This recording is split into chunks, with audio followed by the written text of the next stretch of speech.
Let's try out some of this Darkhawk build. I will say, with the rise of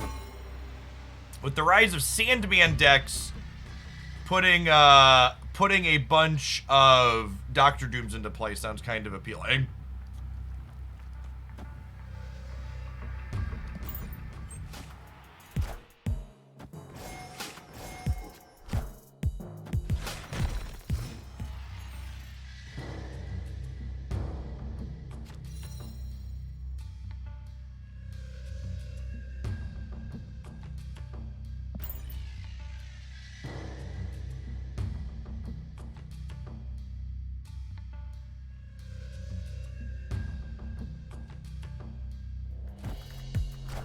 You think Leech is still good in Thordraw? If I'm being honest, I never really liked Leech in Thordraw. I think Leech is probably still good in, like, the Thanos deck, where you can ramp it out occasionally. But other than that, I would not be too excited to do that. So, Starlit Citadel triggers before... Starlit Citadel triggers before Asgard happens, so this location always resolves first. I think I'm going to storm the Starlit, and then we'll hawk the Asgard, is my plan. Yes, if you're going to donate for a deck submission, put the deck link in the donation comment. Makes it easiest for me to find. Drop it on a community site like Untapped or SnapFan or whatever you prefer, and then drop the link in there. Oh, snap him.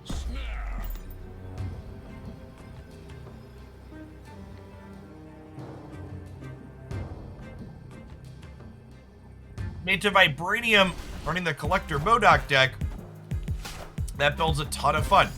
Glad you're having some success with it. So this opponent is probably on...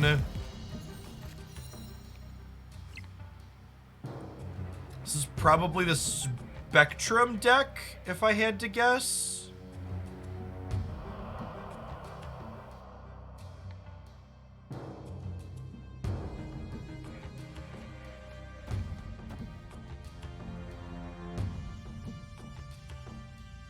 I'm just doing this. Do I need to wave is the question.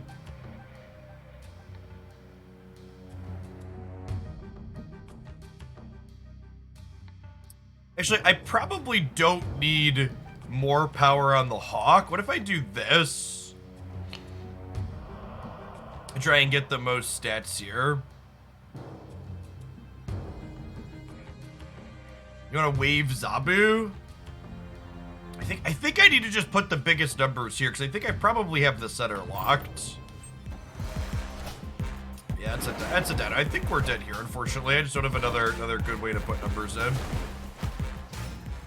Hey, Ghazi Games, thanks for the 14 months. Appreciate it.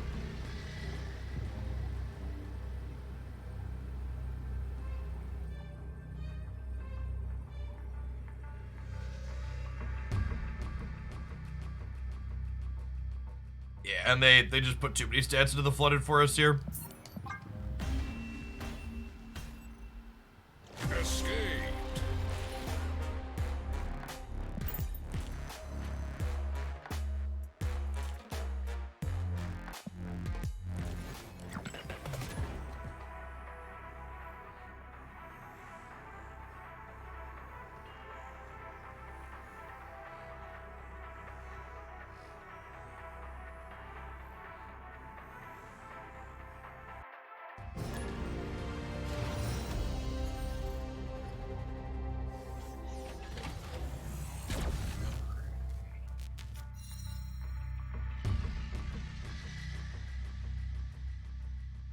Well,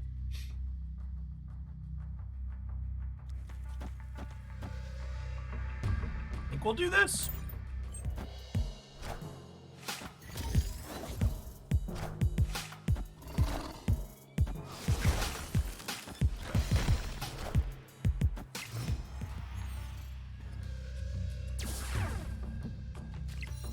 Okay, rewarded. We don't want a Black Widow on 2 into the Gamma Lab, because we don't want to give them a free Widow's Bite to turn into a Hulk.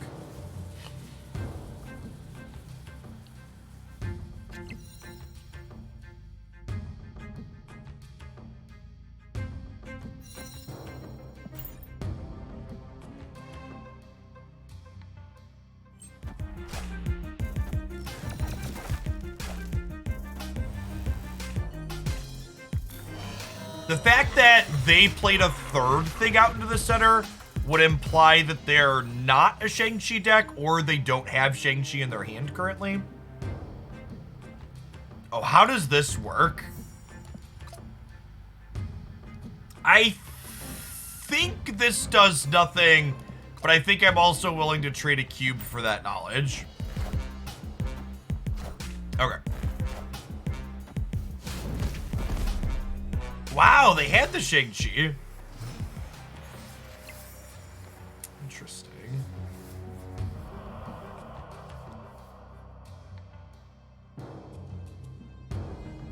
Yet again, we're kind of in a spot where I just don't have a stat stick to put into play at our second location, right?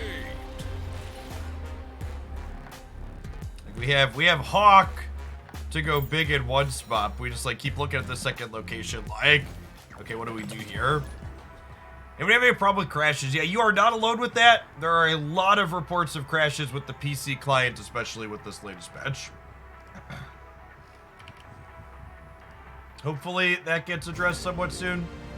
But yeah, they are very much not alone in having crashes on the PC client.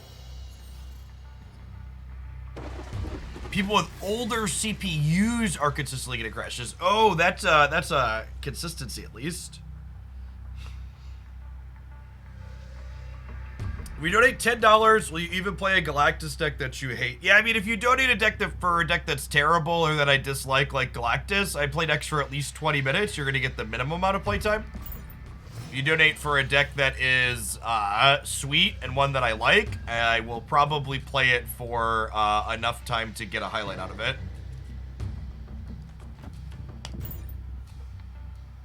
We give everything at least like 20, 25 minutes, depending on how the variance is going at a minimum.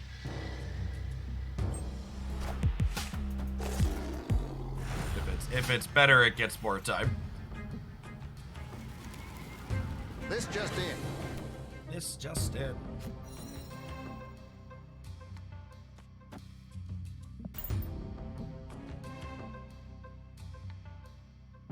How old is CPUs are we talking? Yeah, I guess that's a good statement. My CPU's not new, but it was also a high-end CPU when I bought it.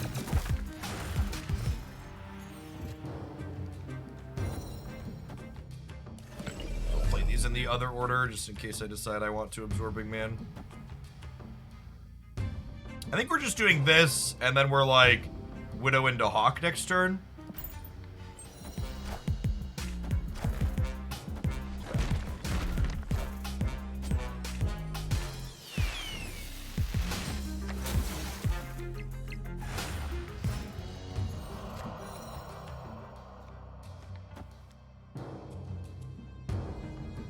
I think I want the flexibility to play a Hawk out over here next turn. Hey, Gorian, thanks for the deck submission. Appreciate the support. You'll be our next one after we're done with this Darkhawk build.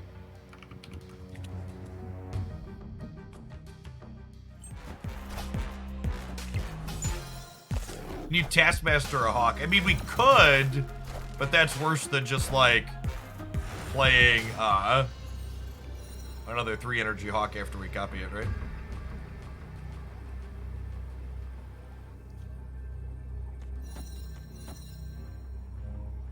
Let's do this. Victory.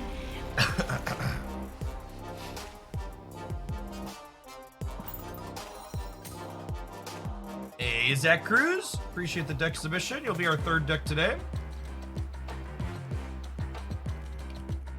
I'm going to tentatively buffer up to, let's say, 6 deck submissions to start.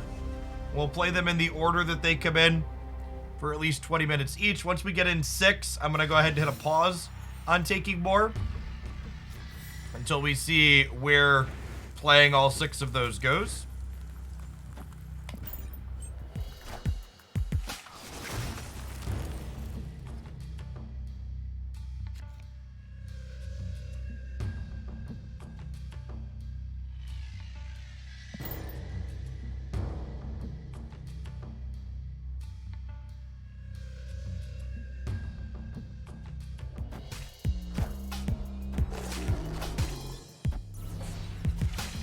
Adam, Warlock, Zabu. Alright.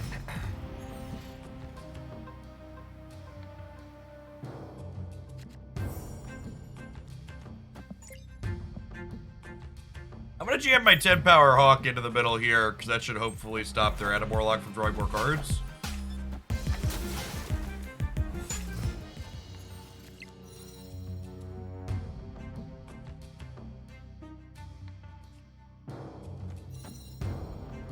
Okay, but like, what if I stopped you from drawing cards the rest of the game?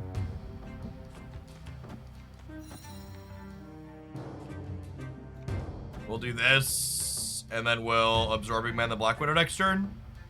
And then I think we end on Dr. Doom and Bar Sinister.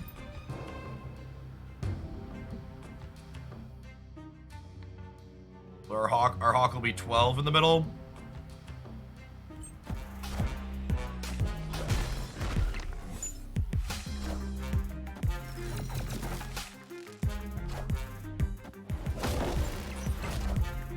Wow, they didn't... Them not blue marveling the Bar Sinister is actually kind of scary.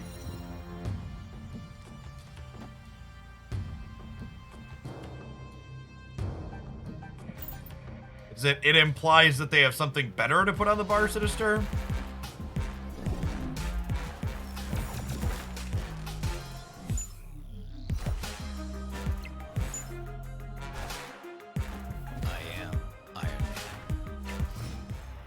Okay, they're at 20 there, but Warlock didn't get to draw anything because we got to Absorbing Man the Black Widow. Just thoroughly rude. We have two deck submissions waiting to be played at the moment. If you're wondering if you donate how long it'll be, I intend to play each deck for somewhere between 20 to 40 minutes or so.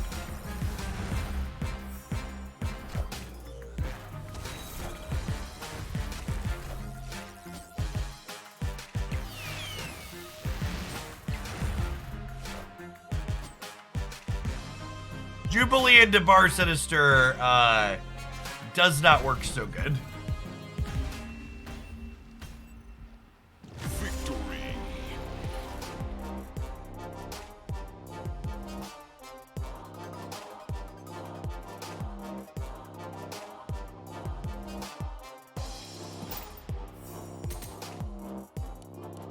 Yeah, maybe they thought they were gonna get 2 Jubilee triggers instead of just 1. That's not necessarily a super intuitive interaction. Because if they would have gotten 2 Jubilee triggers, they would have shrunk the Darkhawk twice in the middle.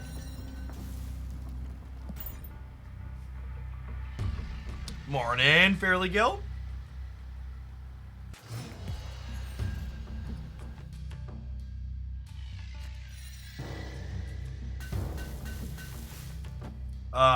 Zabu into Rockslide into Hawk is definitely a snap on the Asgard.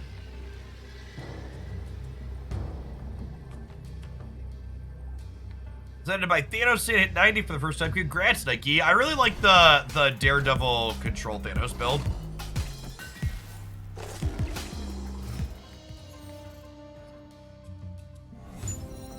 Woohoo! All right. How about some more rocks?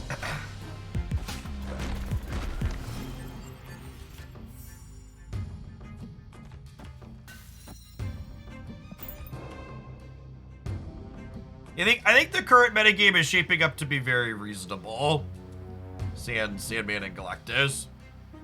I think the Darkhawk Dino deck is one of the more popular decks right now after the Electro decks. And I think the Darkhawk Dino deck is kind of like a perfect example of a deck that I would like to be the best deck in the game. I think it is incredibly healthy if that style of deck is the best deck.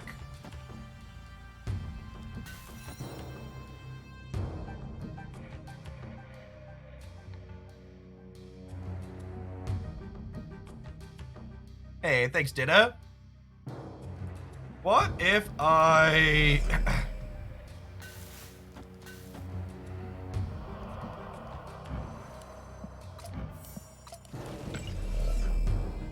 I kind of want to wave next turn so they can't play the Widow's Bite out for free here.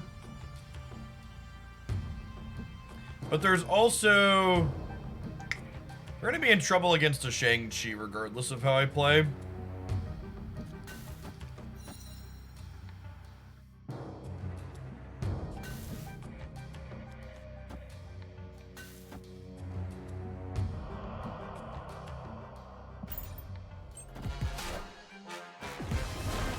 Wow, I was not expecting that many things played to the left. Oh, they have a second Hawk.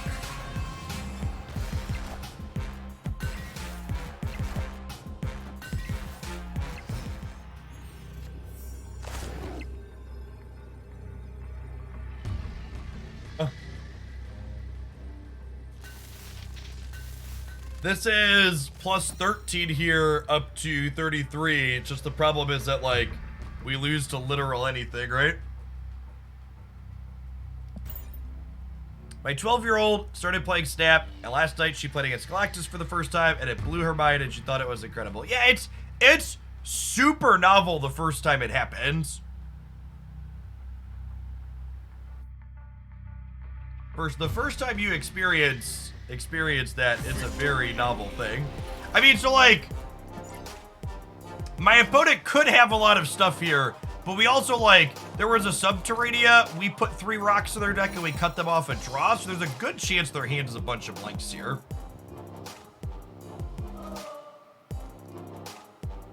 A shot. Thanks for the deck submission.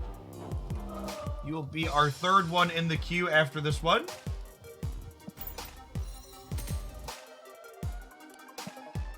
And so, one of the... We like to play with the untapped statistics a lot. And something that's really interesting to note is that when Shuri was the best deck, if you looked at Shuri's play percentage between ranks 90 and 99 and post-infinite, Shuri was like 18% of ranks 90 to 99. While only being like 2% of the post-infinite decks tracked on Untapped. Which basically means that people were only playing Shuri because they wanted to win and she was good and they weren't enjoying her. Galactus, on the other hand, actually has a very stable play rate comparing ranks 90 to 99 and post-infinite. Meaning that there are a lot of people who are just enjoy playing Galactus. It is the type of deck that people really like, which I think is part of the reason why they're hesitant to make any changes to it, despite it generating incredibly toxic play patterns. There are a lot of gamers who are incredibly toxic. That's what they're into.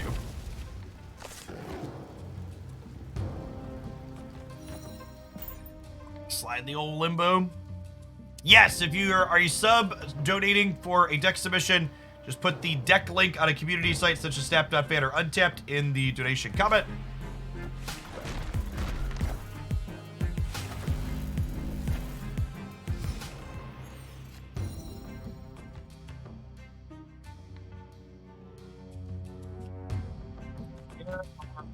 Putting Darkhawk in the center for now. Do these in the other order in case we draw Absorbing Man.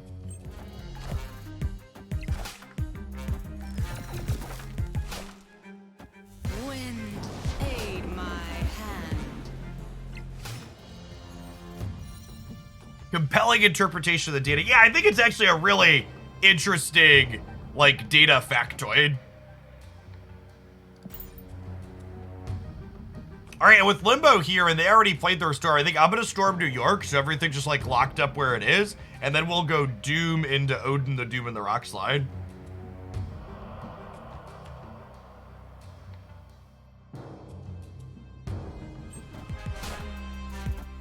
Wind, aid my hand.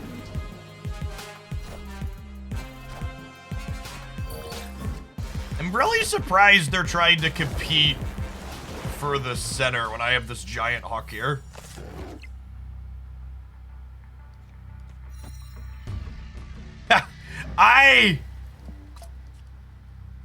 The right play is go Dr. Doom into Odin. However, they're gonna play for the Flooded this turn, I bet. And I could just Absorbing Man Storm the Limbo juke them, right? I'm gonna go for the cheeky play.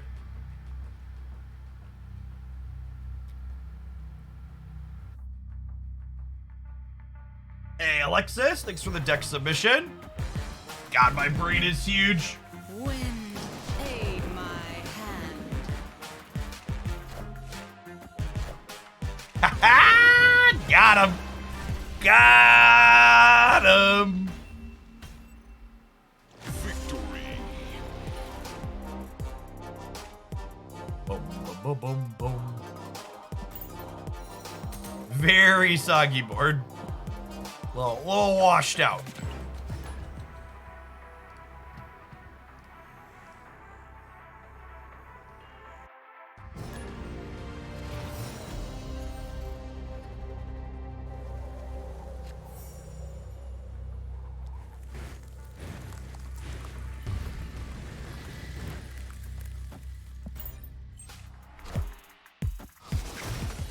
I'm going to make a new Series 4-5 tier list video. Yeah, I do an updated Series 4-5 tier list video at the start of each month. So I don't like the idea of like doing it every single week. So I think that would become a little redundant / repetitive, but usually at the start of the month, I do an updated tier list after I've gotten to play with all the previous month's cards.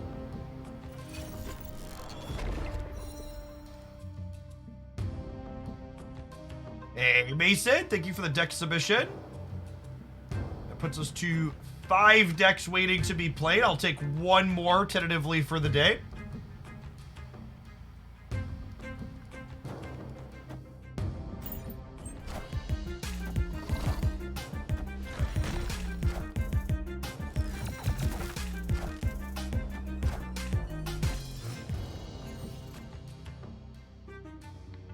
OTA changes start next week.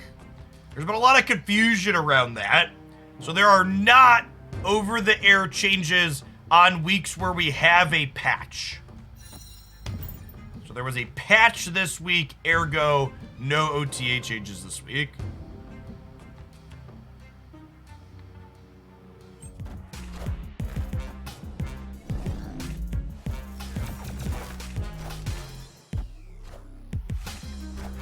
Hey, Zentoth, thank you for the 67 months. Appreciate that. Welcome back. We just tell him to kick rocks here, chat.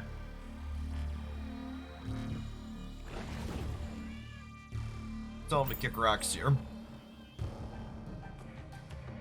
Or is there an OTA patch 1 week ago today? No, it was 2 weeks ago. The weekly OTAs start, or weekly card changes start this week. So we had card changes Tuesday, then we'll have card changes next Thursday. Thank you for the over 5.5 years, by the way, Zentoth. It's been a trip. Our newfangled interwebs. Can you explain what happens when both players play leader? Well, I mean, now it depends on what else gets played that turn, right? If nothing else gets played that turn and both players just play a leader for the turn, the result is you'll both get a bunch of 2-power things. The locations that the leaders are at fill.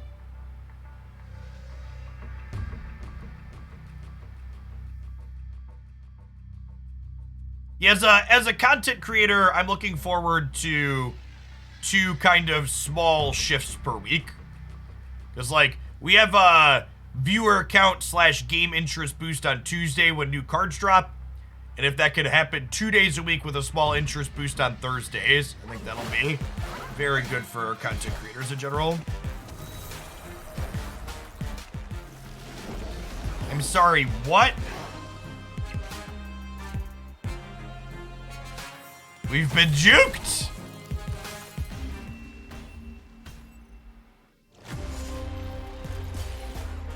Excuse me? Excuse me? Mr. Heimdall, sir?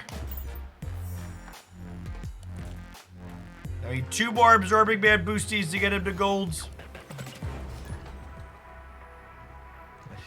I would like to speak to Heimdall's manager, please.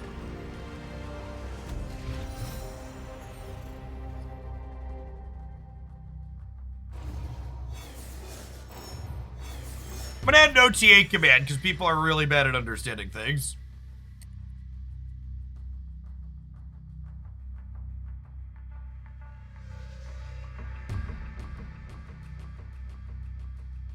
OT updates happen every Thursday except for weeks we had a Tuesday patch. I've talked about this before, but seeing how a lot of the Snap community parses, reacts to, interacts with, whatever you want to call it, how they respond to the communication around like the roadmaps and stuff, I kind of understand why other video game studios don't communicate better with their player base.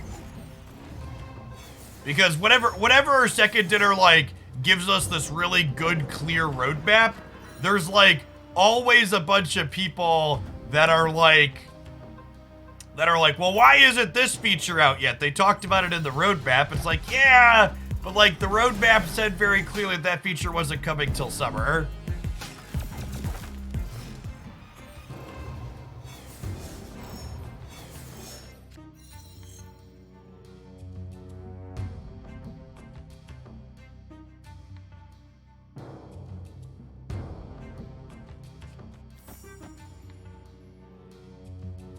Where Lizard is going. Could even be here.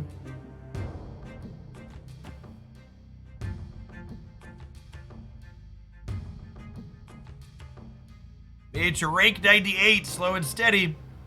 Play with monsters. Thank you for the 3rd of a year.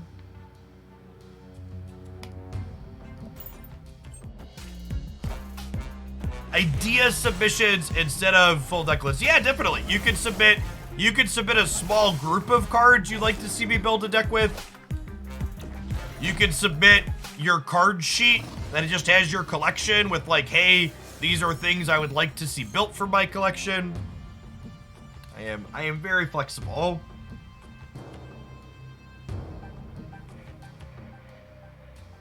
What do we think of just playing Wave and then hawking on the last turn? 'Cause I kind of don't want my hawk to be Shang-Chiable, right? If I can avoid it.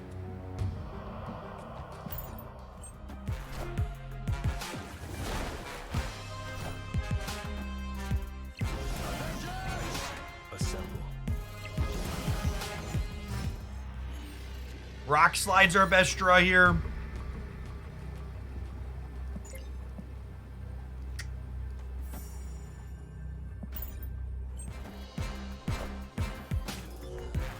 Excuse me, what? That actually ended up being real close. Victory. Sir, this is a Wendy's? I mean, I guess I did, like, Widows bite them twice and then cork them.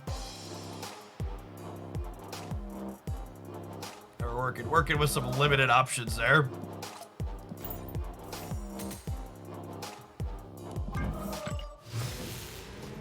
That gold border on here.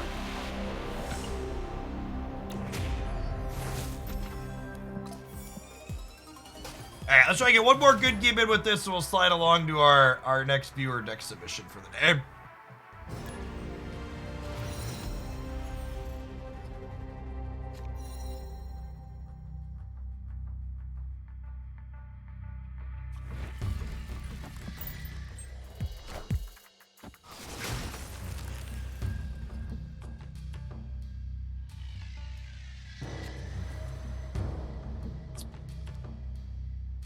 Yeah, we drop Lizard in the middle.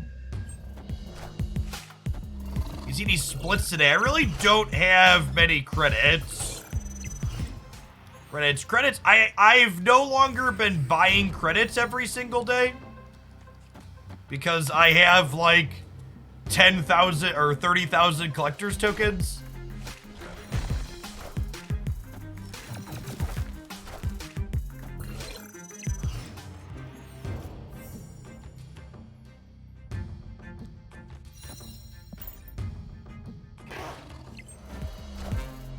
You replace Lizard with Jeff in this deck. I think every deck that's currently playing Lizard should potentially consider playing Jeff in that slot. At the very least, they should playtest it.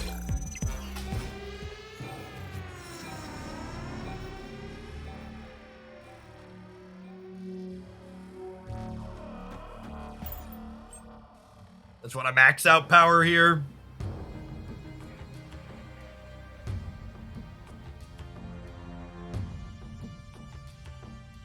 Just a 12 here on the right.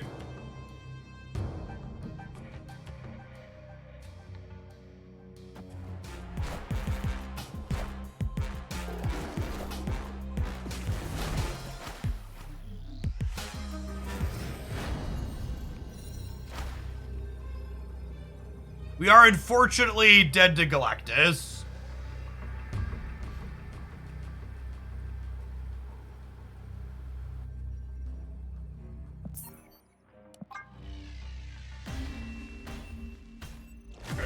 Our deck doesn't have any. I guess I could stay and play the Odin middle and just hope they don't have it. Their deck does have 7 cards in it. We like cut off their draw and stuff, but they have it. We are just dead.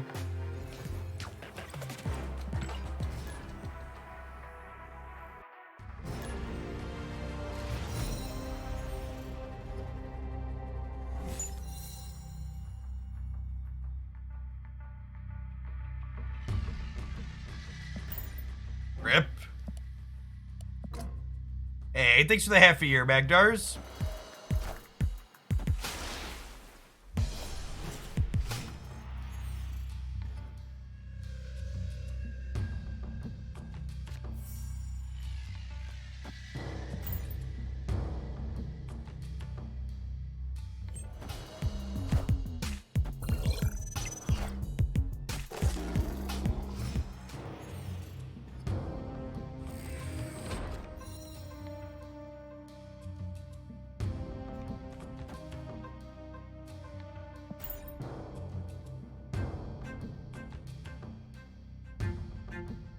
I might Widow Wave Odin here on 3, 4, 5.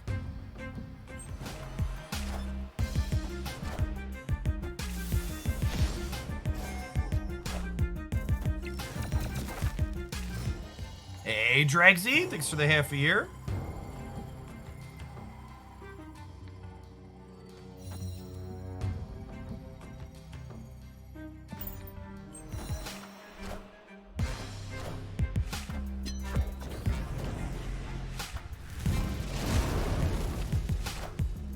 Okay.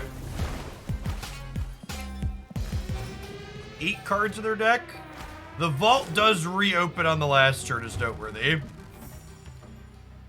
Now, the way this works is Odin gives them a Widow's Bite, and then Wave sets that Widow's Bite to cost 4, which means that my opponent is going to lose their next 2 draws here unless they spend 4 energy to play the Widow's Bite out next turn.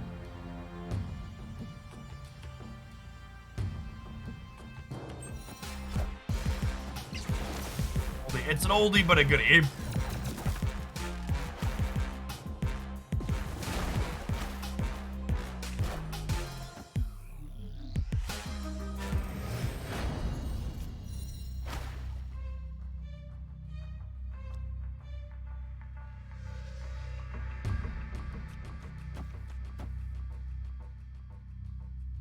I do this, and then next turn we can either gonna destroy Limbo. They already played the Reality Stone. I could play the Hawk out if we think they're a Limbo juke deck. They could be a Limbo juke deck for the sake of spice.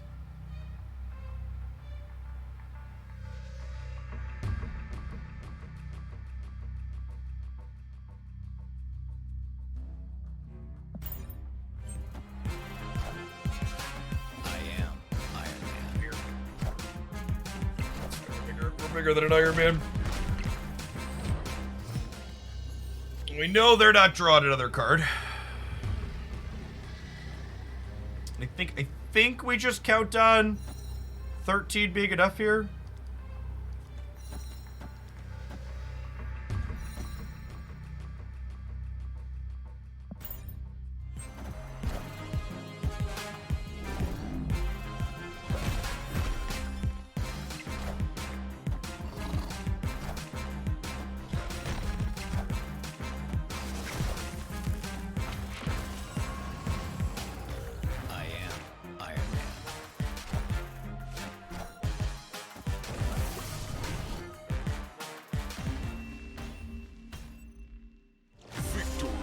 Is it fair to say that the grind to infinite is harder now that you can't play against people at Dudley's? Yes, I think making it so infinite players only play other infinite players is going to make it decidedly harder to climb to infinite.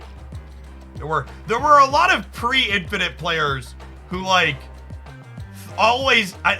It was a very common sentiment that it was unfair for pre-infinite players to play against infinite players, and I always thought that was such an awful take. I think it will definitely be harder to get to infinite, not being able to play against people who are spewing.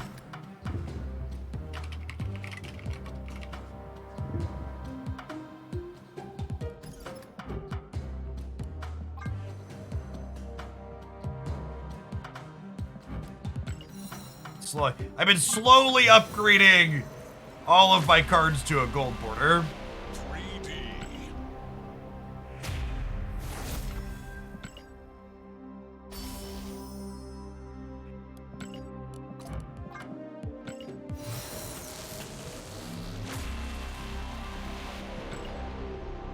Yes, the change just happened, by the way. So that was a change that was implemented in Tuesday's patch.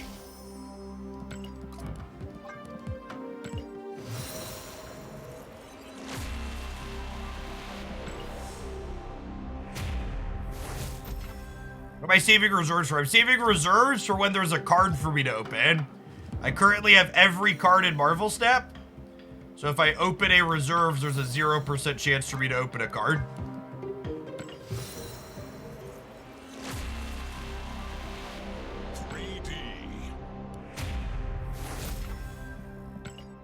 We need to buy a couple of credits to get this cow to appropriate border. Aren't I just buying them day one anyways? Before I buy them with tokens, I open my reserves to get the small chance to actually open them in a reserve.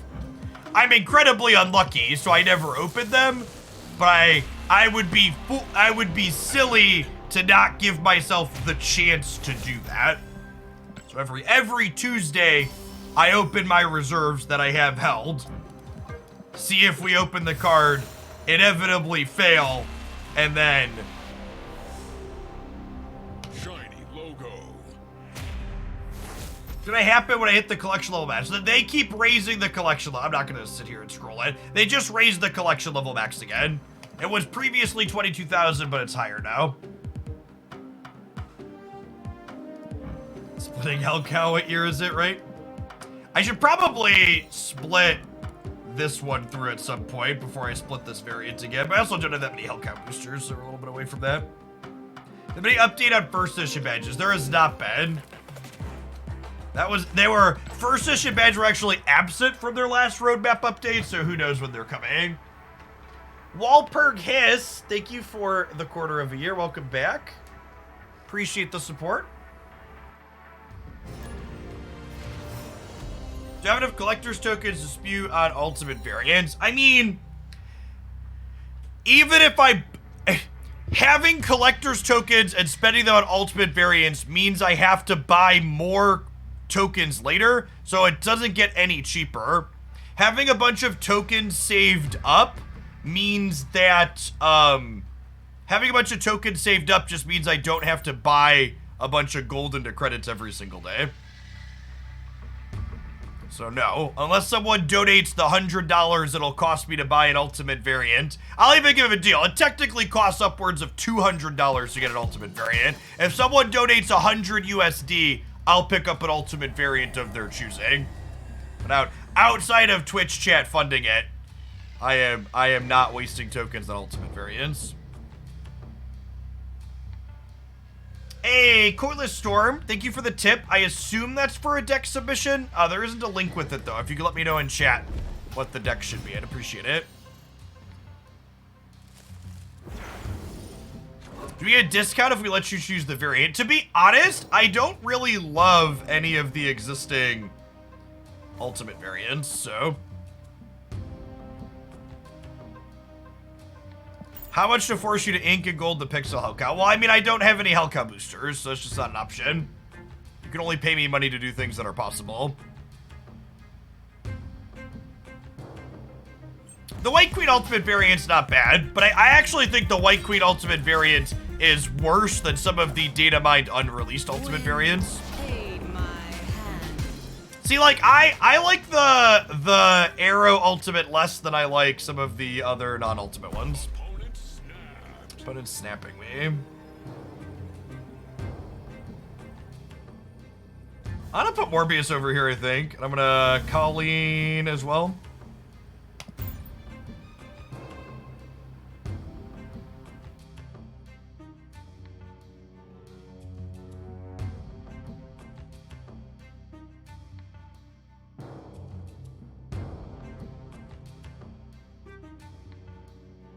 I mean, hopefully by the time they implement worse snapshotting your MMR, they're gonna adjust the bot issues. There are a couple of small changes to matchmaking in the most recent patch and hopefully work towards making that better for people.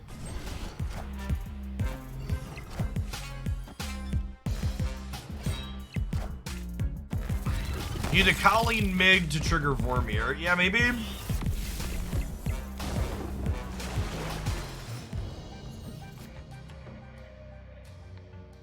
Well, if that ain't the perfect draw, I don't know what is.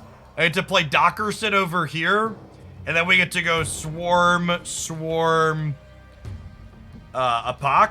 Our opponent's playing Surfer. Actually, am I still supposed to Modoc here? Because I'm losing here to Surfer regardless. Yeah, I'm actually going to trigger the Vormir still, and then next turn we'll go Swarm, Apoc, just for the most stats here. Pastorian, thanks for the 7 months. Appreciate it. Welcome back.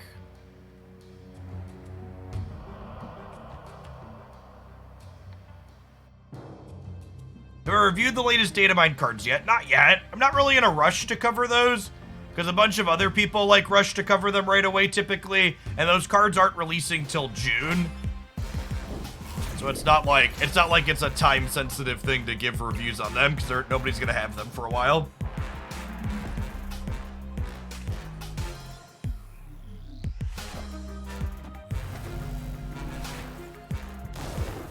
Well, we conveniently won that coin flip.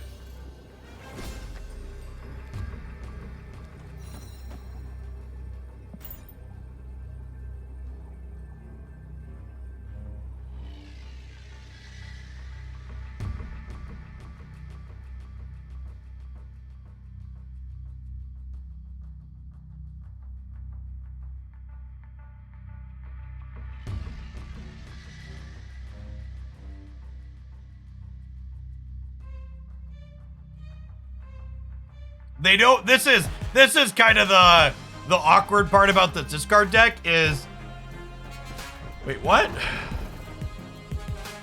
Oh, they were just going for the 50-50. Yeah, this is the awkward part about this discard deck is that, the awkward part about this discard deck is that your hand is face up on the table, so when your opponent stays in on the last turn, unless your opponent's an idiot, they're very likely to beat you. And here we were a coin flip, but decks like this one tend to have kind of medium cube equity because where your position is in the game tends to be very face up.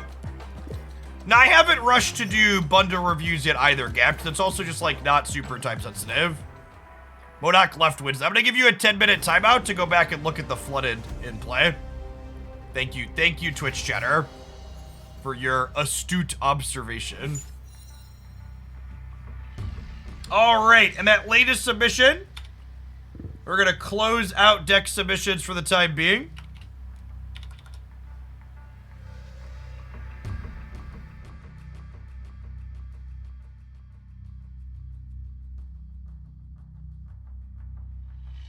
this over here. It's been so long since we did deck submissions that it was over on the other side of the screen still. Mayoke, you donated with a deck code, and deck codes don't work. You need to post a link in chat, please. And Corliss Storm, if you posted a link, I missed it. Your donation was also missing the link in the comment.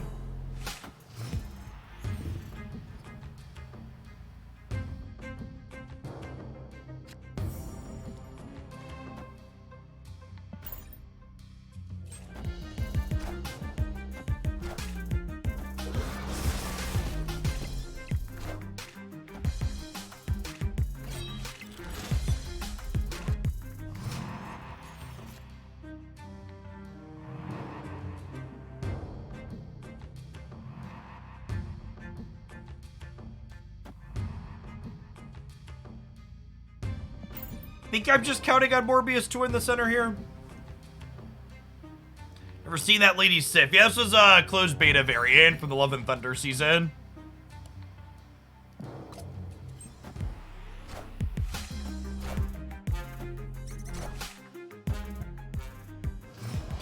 Oh, you know what? Are they...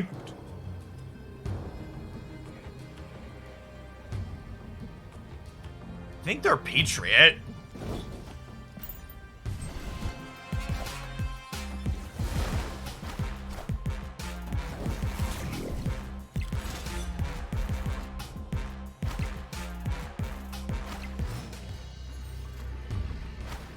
Oh, they're just Death Wave. Well, rip.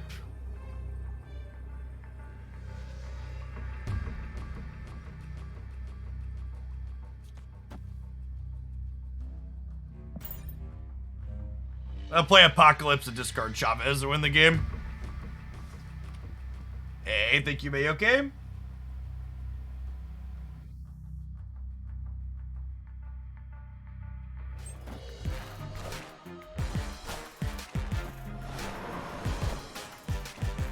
We actually win even discarding Swarm here? That's a kind of impressive game. Victory. Slick. Casual 16 power 2-drop.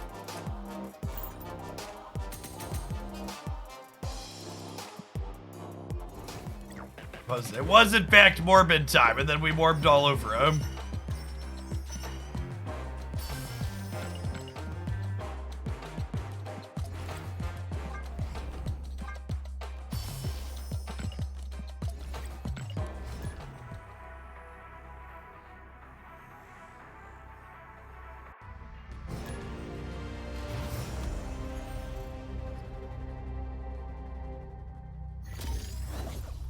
Opponent snapped.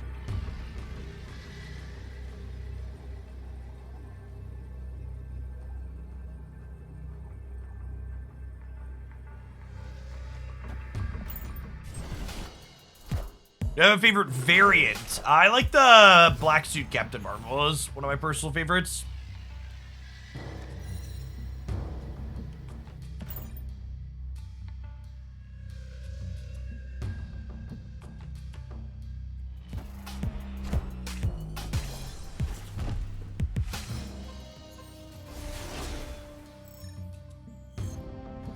Fast Thanos, eh? Breaking news.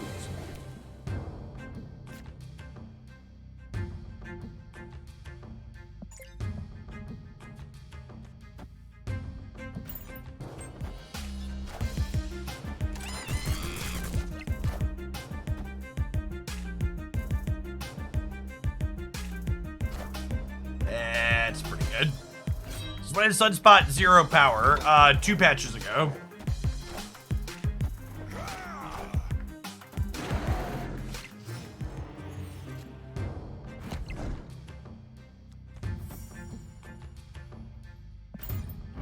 That's not great for us, chat. Their Thanos deck got a Khazar, our discard deck got a Devil Dinosaur. Oof.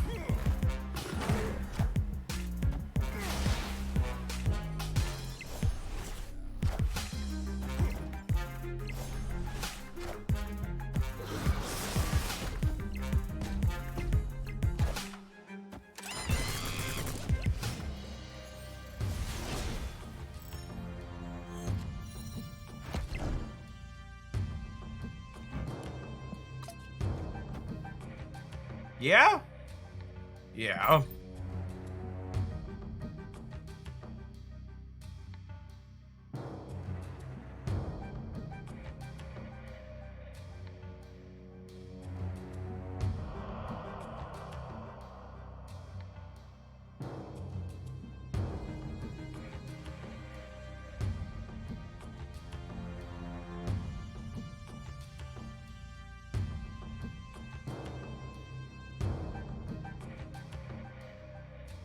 Yeah, finding some success from the brewer is some of the most fun in a card game. Del keeps. Stab systems inherently lend themselves a little bit to brewing more. The way the snapping rewards you for playing a deck that your opponent's not familiar with. I think I might actually Chavez right and just play for all three here.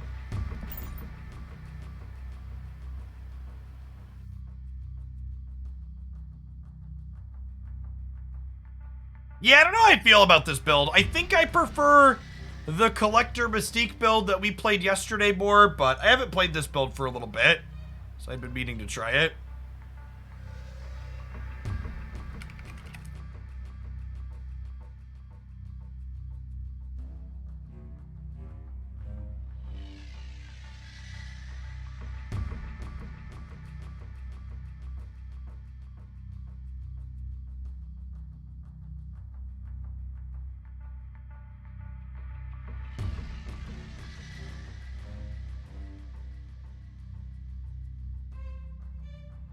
Does Dracula lose 3 power from Valk? Yeah, so Dracula sets his attack. So it won't be 3 plus whatever this is. It'll just be whatever this is.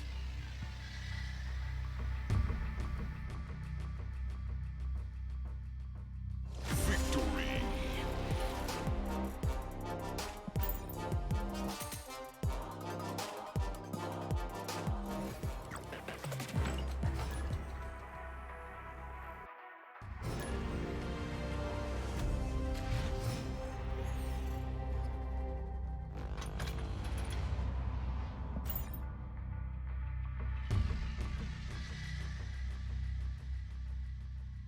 Yes, there are builds of this archetype that play Lockjaw as well.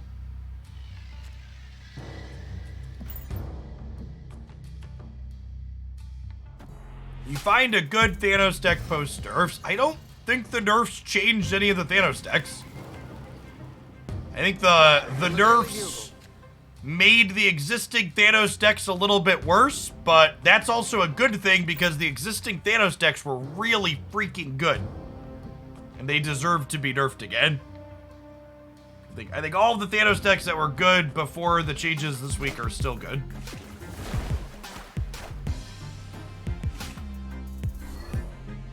Oh my god, it took Dracula on both sides. Heckin' rude.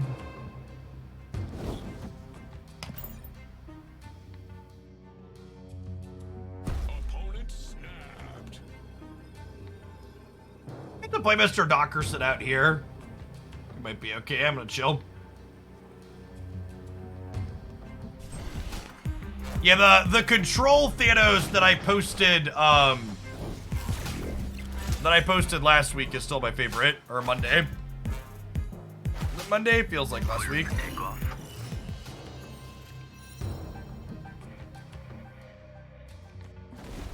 We're probably dead to the Sandman here, unfortunately.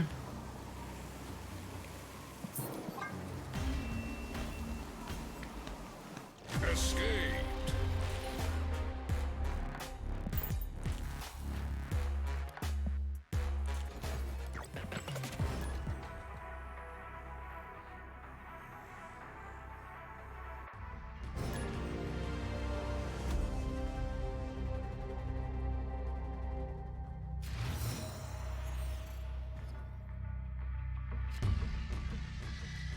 Where can you find the Control Thanos? I highlighted it for deck list 7 days a week on my Hoglandia Snap YouTube channel. Control Thanos was the deck highlight on Monday. This morning, we had a sweet Stature interactive deck posted up there featuring some Black Bolt action.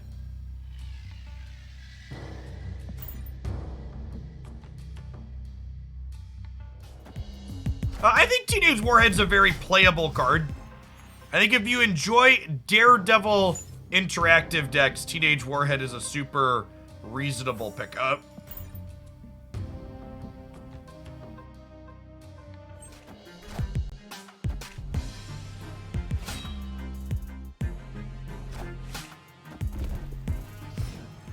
I think there are a ton of different ways you could balance Sandman to be a more reasonable and fun card. I really don't want to talk about any of them here on stream, though, because it tends to become a very repetitive, redundant conversation. So please shy away from talking about how would you rebalance card X in my chat. Thank you. Actually, never lucky rubber ducky.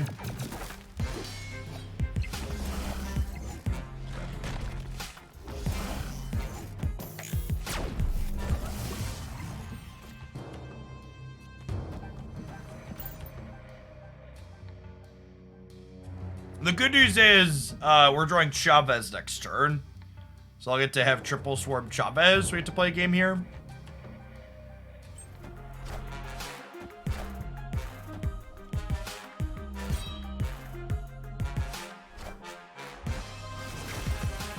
Wow, brutal.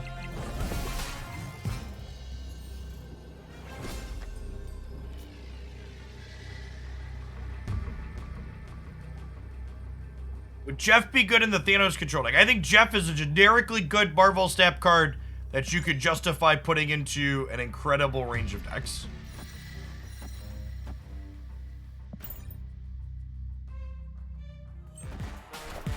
See if they have the Darkhawk for the left.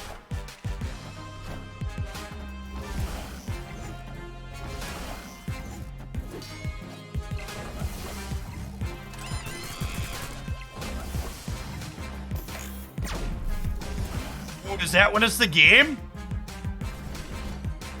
Oh my gosh. Danger Room won us the game. Victory.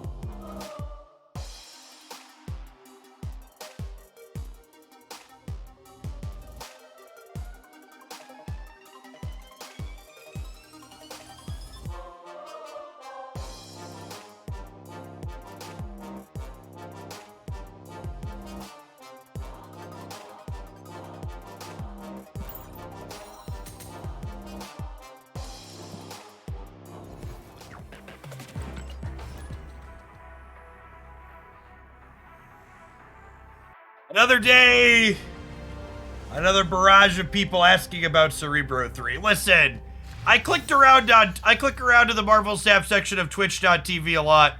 If you want to watch someone flail around with Jeff the Shark in Cerebro 3, there were a bunch of other people doing it, and it still looked like an incredibly medium and meh archetype.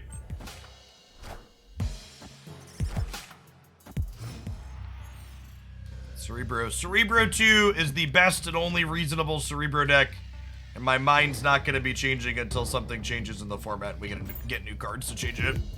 Jeff is not a card that moves that needle. Alright, so Squirrel Girl Bucky is Death Wave.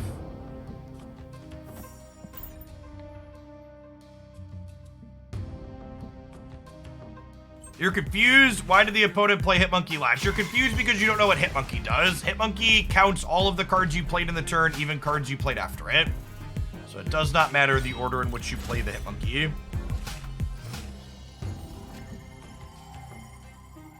OTHHs could give Cerebro a boost too. That's true. They could bump some other things up to 3 power or some things down to 3 power and maybe give it a change.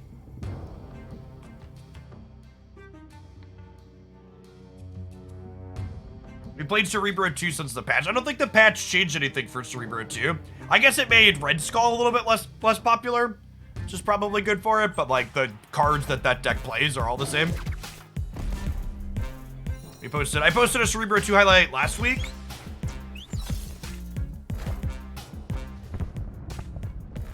God, is it that bad? I didn't realize it was that bad. Oh, God. The old 45% win rate, negative cubes.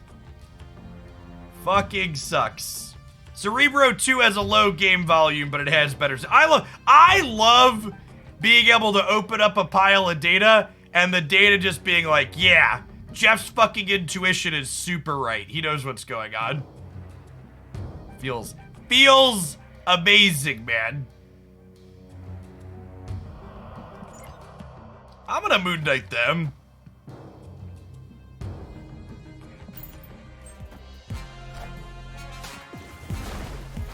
Get rid of their copy of death here. Yeah. Out of my game.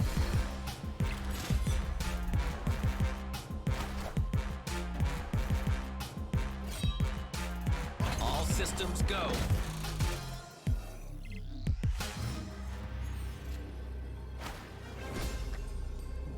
And then this puts me to 26 over here. So I'm beating them here. And then this is 20 in the middle.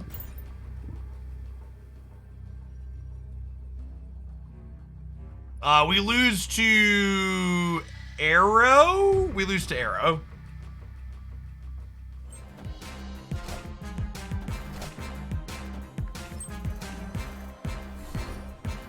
Oh, I guess we weren't guaranteed to discard the Apocalypse. What if the Drac gets the Hell Cow? I mean, sometimes lucky.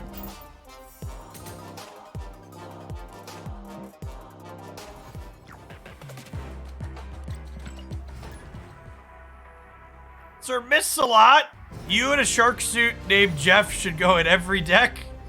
You're winning because of Danger Room. Pretty suspicious. Listen, I Venmo'd Benjamin Brode yesterday.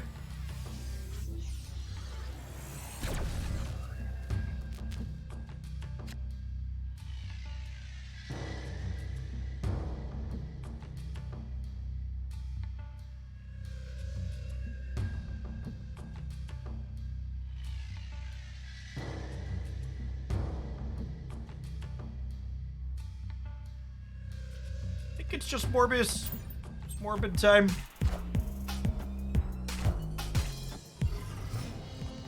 Did you watch Shroud versus Brode? I did not. I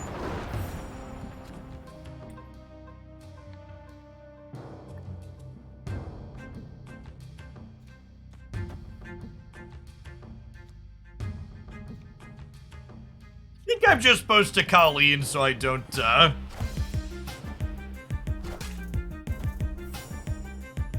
discard. By mistake here.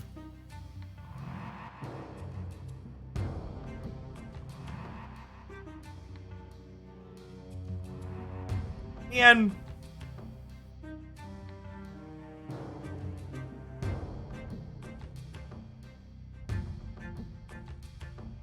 Dracula right, MODOK mid. Oh, I should MODOK mid? That's a good line. Any other bits of wisdom for me, Twitch chat?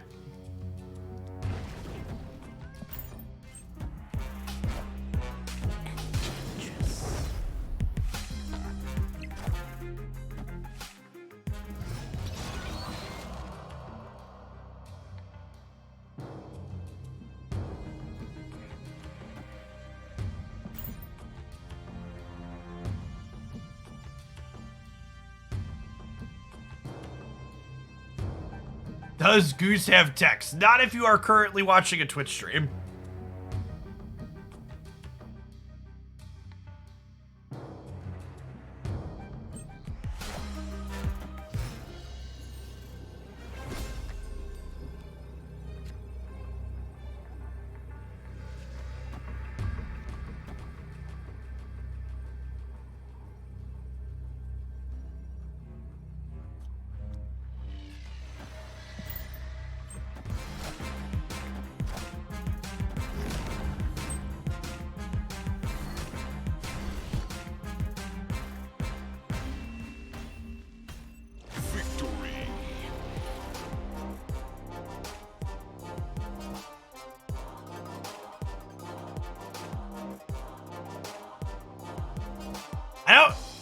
I'm pretty sure this is a human. They're just someone in infinite playing with whatever they're. So I mean, they're infinite, chat. They don't have to retreat, right?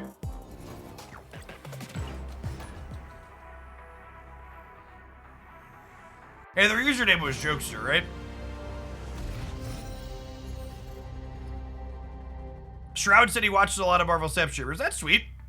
Like I said, I think having him be someone that getting promo with a big name like that actually plays the game on the regular is just one of the best things they could be doing. It's very, very smart of their community managers or whoever made that decision to get that set up. Like sponsored content in general is good for promo, but when the person being sponsored really knows the game, it goes a lot further than just like a person being brand new trying something for the first time.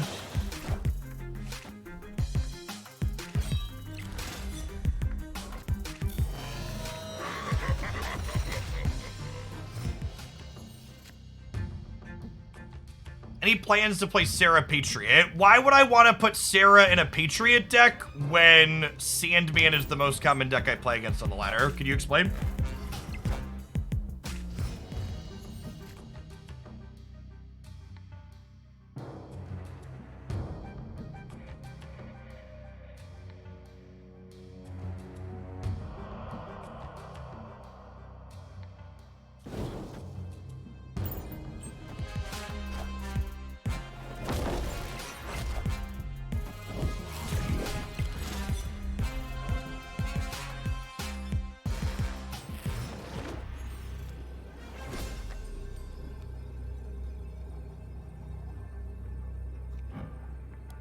Do I need more than plus 12 here in the middle? I could do this, like 15 left, and then it's 20 in the middle.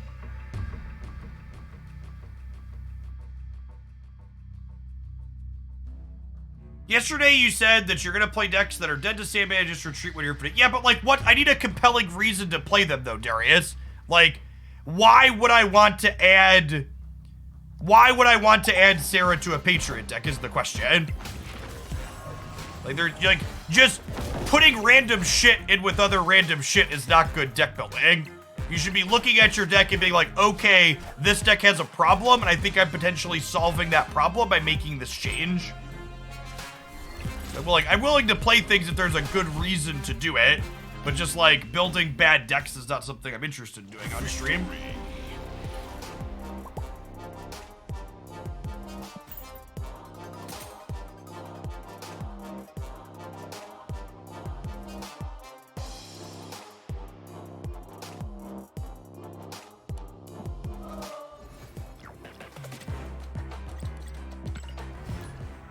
Terra Surfer's fine. May or may not get to it at some point. I wanna get around to, so we're playing a bunch of viewer decks today, and then tomorrow when I go back to picking things, we're gonna play less stock things. There's a lot of great content creators that play a lot of the like stock good decks. Or even stock bad decks. Like there's been a ton of Cerebro 3. I don't think there's a shortage of Sarah Surfer content out there. Yeah, chat, if you queue into someone who has the username Jeff Hoagland, and they don't have the Punisher avatar and a bunch of sweet fucking variants, it's not me. You're playing against the fact that usernames are not unique in this game, which is a really weird decision.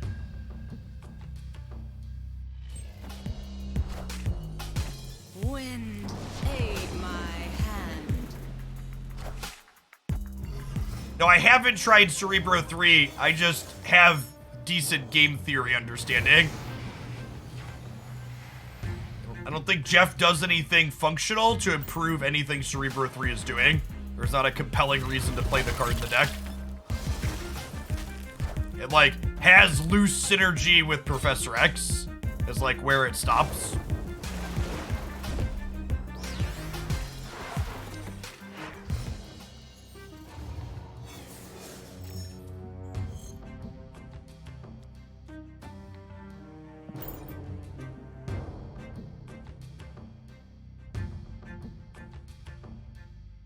Cerebro 2, but it could be Cerebro 2. They're more likely a Surfer, though. Surfer. Surfer is a lot more common than Cerebro too. Yeah, every time someone's linked me a screenshot of the person named Jeff Hoagland's Weird playing Marvel Snap, they've been playing Galactus in 100% of the screenshots I've been sent. So it is not surprising to me that a perpetual Galactus enjoyer does not find me enjoyable. There's a few difference of opinions there.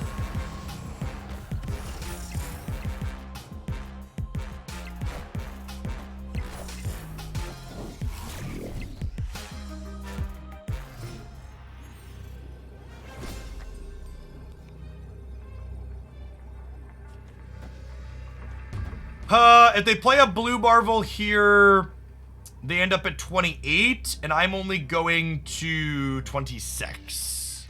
I said a blue Marvel in the game, though.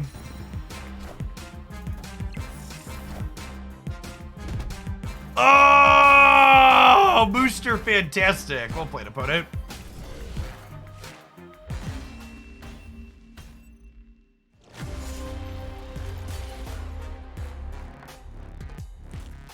It's mind-boggling to me how weirdly obsessed you must be to name yourself after a personality you don't care for. Listen, chat. People take things... Bro, for a little Hoaglandia lore, and mods, ready yourself. One of the reasons why longtime Hoaglandians ask for complimentary timeouts is because, I kid you not, there are a lot of people that think their fucking First Amendment rights and their internet entitlement that should allow them to post anything they want anywhere without repercussions is being wronged when they get timed out in a twitch.tv chat. I wish I was joking when I tell you what I'm about to tell you, but fucking entitled children on the internet have literally compared me to rapists and sexual predators and other terrible, awful things for blocking them or banning them or timing them out.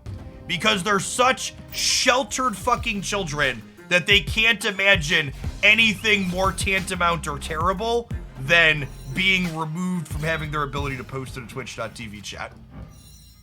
It's just like, actually, completely just unreal.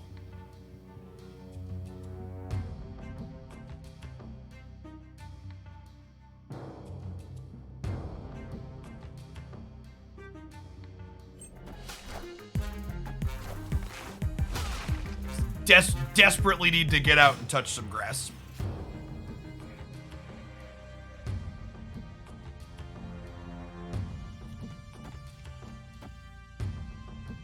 Probably dead here. Our draw was not very good.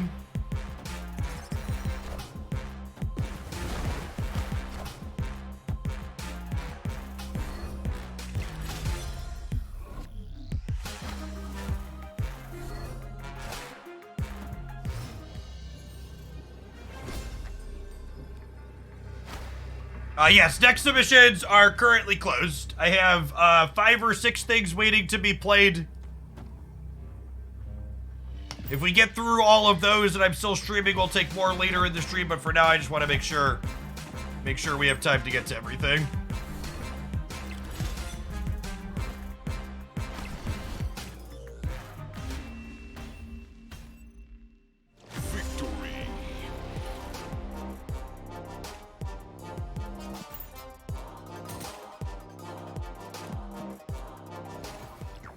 Alright, let's get one more good one in with this, and I think we'll kick along to our next one. How much leader we've encountered? Not a ton.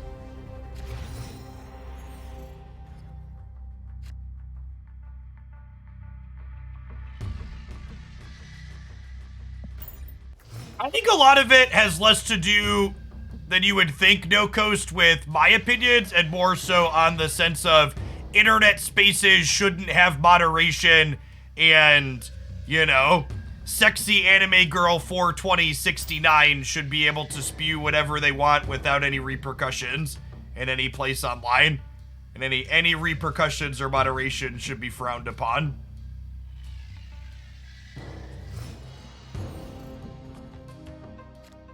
You forgot the XXX. That's fair.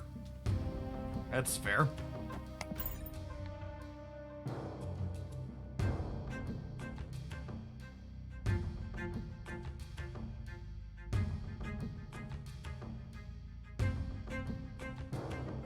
Something that I fully and firmly believe to be true is when you see someone being a terrible individual on the internet whilst hiding behind screen name anonymity, that is the person that person really is. They might behave better in real life when they're out among actual living, breathing humans, but if there weren't repercussions for their actions in real life, they'd be the exact same dickhead they are on the internet. They just understand that there's repercussions, so they adjust their behavior accordingly to not be a social pariah.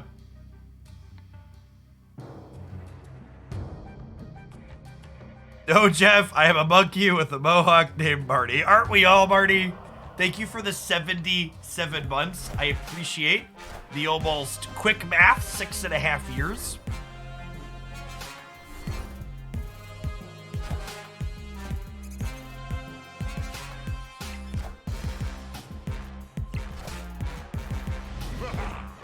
All systems go.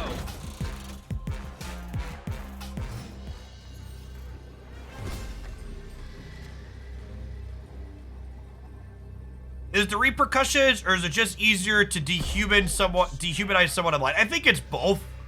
I don't think those two things are mutually exclusive. I think we're done here. We're done here. Yeah, I don't know. I don't think this discard deck is bad.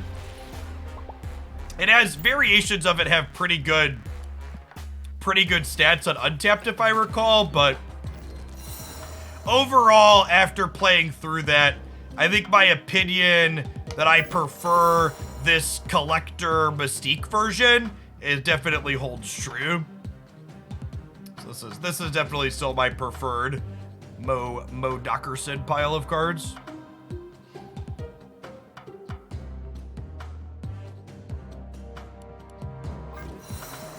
All right, let's grab our next viewer deck here, huh?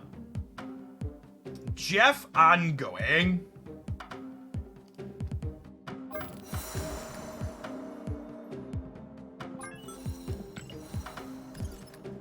Oh, good. I need a couple more Electro Boosters. Onslaught. Do I not have an Onslaught variant? I do have an Onslaught variant. It's like, how do I not have an Onslaught variant?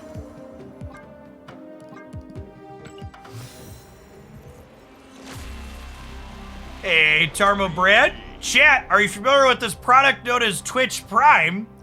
If you have Amazon Prime, you get Twitch Prime included with that for free.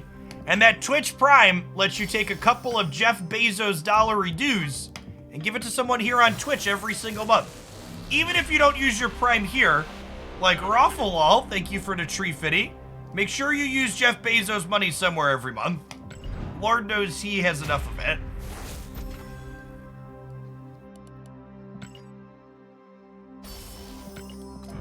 I gotta gold border my Onslaught variants here.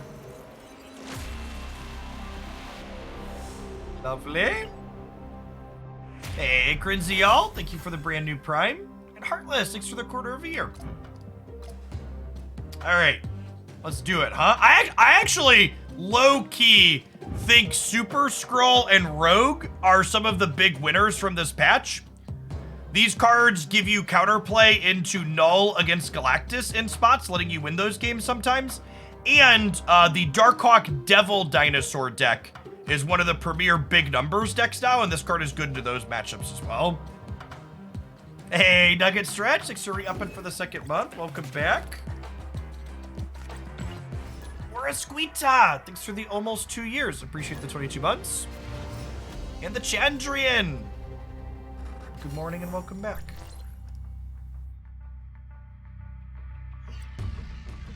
I would love the Sunspot. Mojo for Mojo's world. It's meant to be.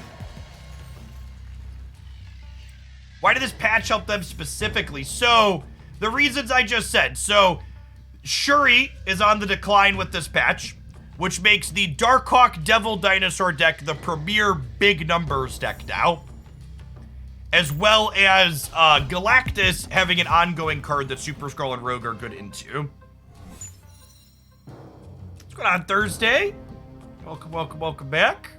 Honestly, I think we're supposed to snap the Subterranea, because our hand is good. First game with this deck, Rufio. Do you keep Valk in negative? I think Valk is still good at negative, yeah. Because Valkyrie is not only an interactive card in negative, but it's also an enabler there.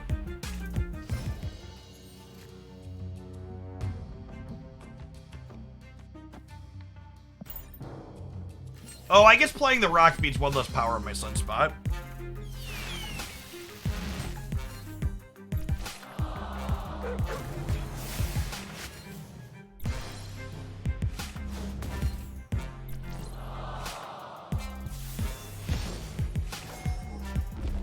Ooh, that's a fun one.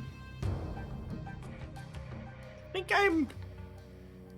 think I'm onslaughting first. So that way they don't know the claw is coming. The Team Dog card back, I believe, is the Season Pass. If I recall correctly.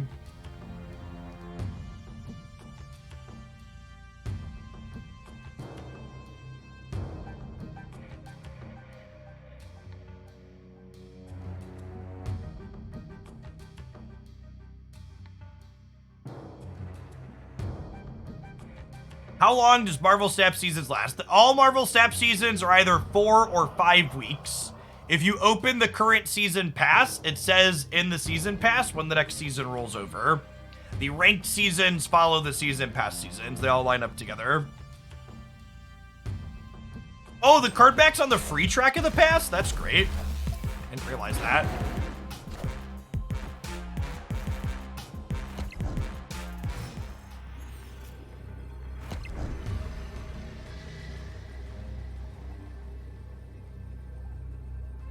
Is 14 enough to win the center? I believe.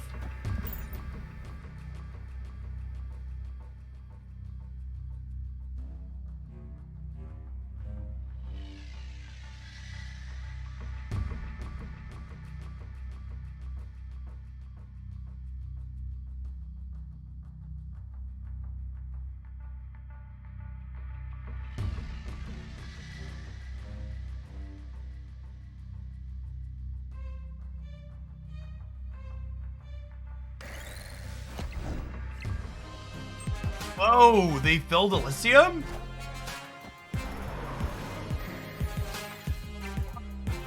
Oh.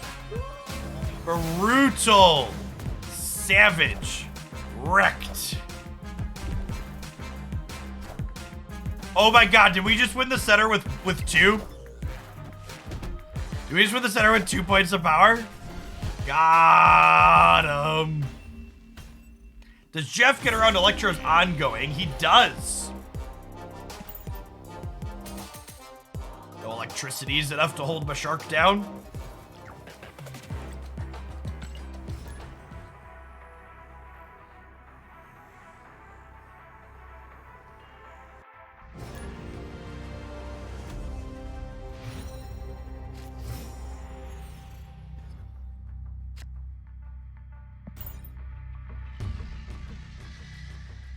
I don't know that I buy Mojo being good in this deck. Might swap him for Lizard. Our deck isn't particularly stellar at filling a path, and our opponent, we don't have a way to like help our opponents get fill either. Yeah, like Electro makes it less likely too, is accurate. Agree.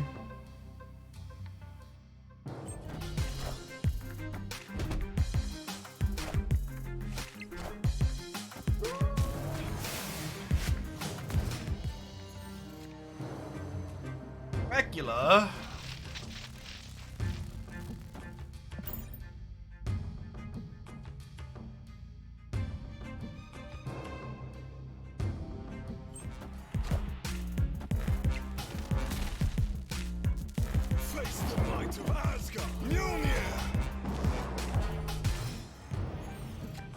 I think the Thanos control deck is very good.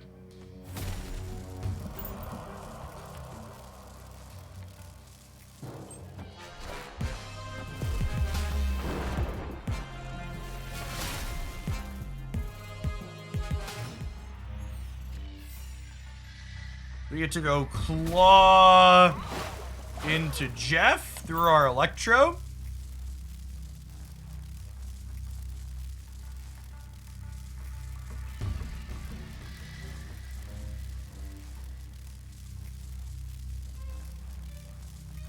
Is 23 gonna be enough to win the middle is a question, though. Because Claw takes us to 15. To me. Can Jeff be a 5th card? He cannot. Whoa!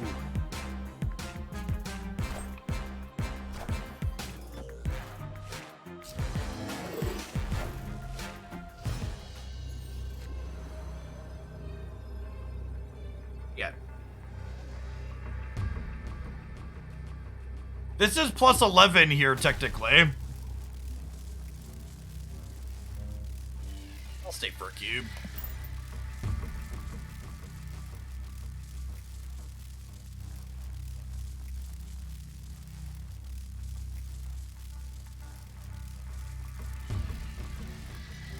Look at the Thanos controlling the curse. If you're looking for the Thanos control deck, that was the deck highlight on Monday on the YouTube channel. Be sure to check that out. We get a sweet deck highlight 7 days a week there. What did they play center to turn Mojo on? They just not realize Mojo was gonna get doubled? 40? Oh my god, we're gonna be too short. Rip. The Chavez actually lost them power in the middle. But unfortunately, they were not punished for fucking up. Because they redrew the hammer. Sometimes lucky.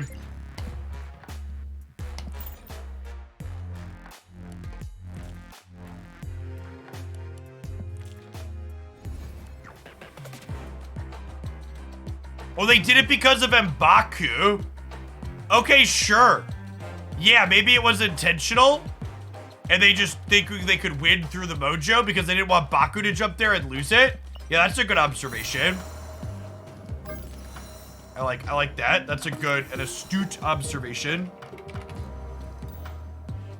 Yeah, I think I like Lizard better than Mojo.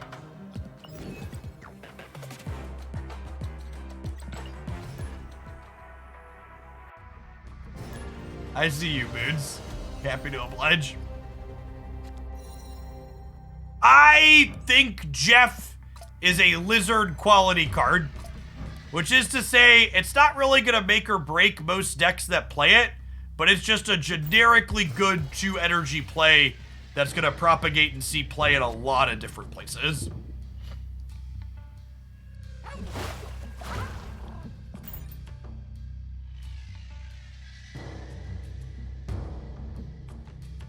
Jeff is much cuter than Lizard. Is moving Jeff back and forth trigger Kraven? I mean, moving Jeff into Kraven's path does trigger Kraven, but Jeff doesn't move back and forth. He only moves once.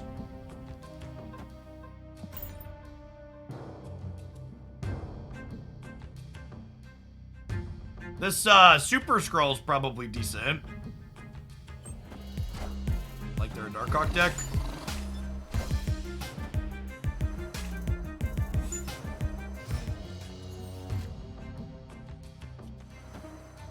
We're gonna scroll and then we're gonna Professor X. And honestly, we're gonna snap. It's a sweet beast split. Gold background. Victory. Can Jeff move again if picked up by beast? It should be able to.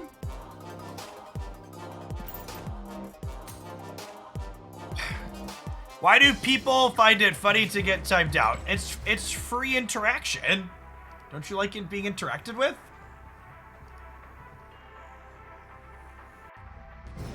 You're newer here, Alex. Long-time Hoaglandia viewers often ask for timeouts Because as you may or may not be aware, I time out and ban people who don't ask for it rather aggressively, which ends up with people in some parts of the internet being very salty or upset with that form of moderation.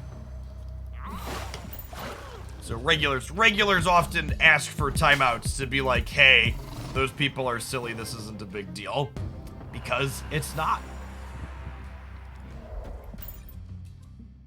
Fracture, thanks for the 5 months. What happens during a timeout? You literally just can't chat. You still see the stream and everything.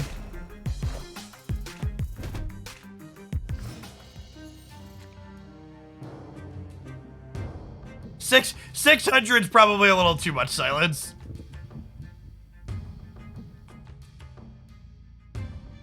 Who's moderating the chat? I thought the stream was pre-recorded. That's true, you know.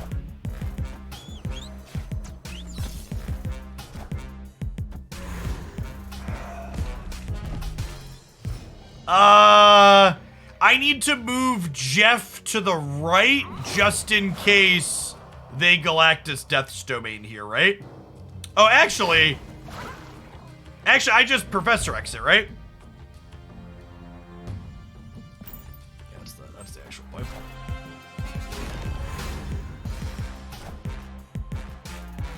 The fuck out of my game.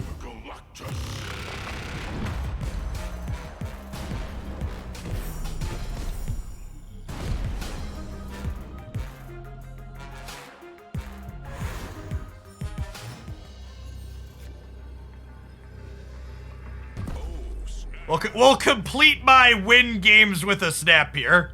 I got a mission to finish. I'm on a mission from Broad. Boomer snap you.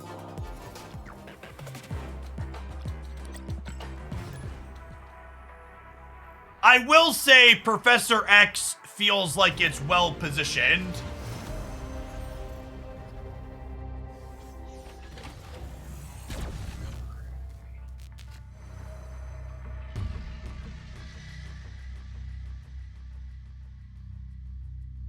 Hey, Aladia, thank you for the sub gift. That's very generous of you. Appreciate the support. All right, chat. My mama didn't raise no coward. We snap the turn 1 blind Professor X's. Do you have any Darkhawk decks you could share? I think the best known Darkhawk deck is the Darkhawk Dino deck. The Beast Darkhawk deck is my personal favorite. Look at him, chat. Gaze upon his effect that does not work for several more turns and smile. Fuck this guy in particular. You have no power here. None. Leave. Good day, sir.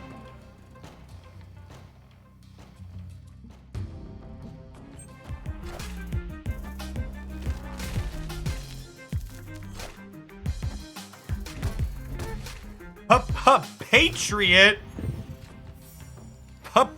Patriot.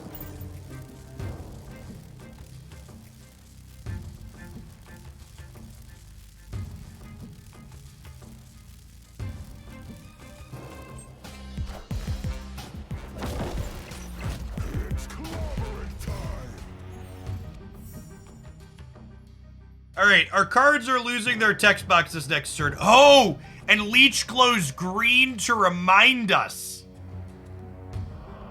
That's great.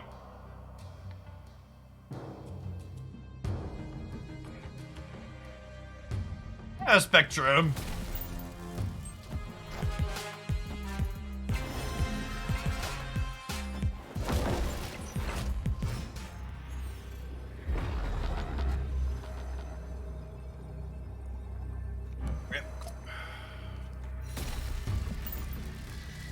A 6 power Sunspot.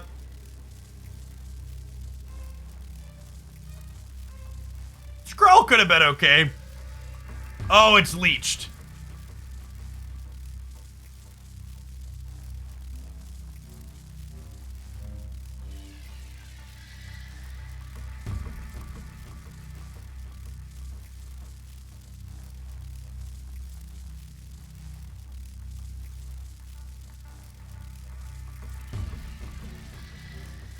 Listen, chat, it's my first time I've been leeched in like a week. Got a new text box. I have no idea how any of this works. Victory. I would like the record to reflect we won the game. So naturally, this implies that I played perfect and made no mistakes. You know what's also perfect, chat, and never a mistake, is checking out all of the sweet t-shirts that Into the AM has with their wonderful graphic designs, such as the Cosmic Owl that I am wearing here today. Truly wonderful designs on high quality products. Be sure to check them out here using our discount code.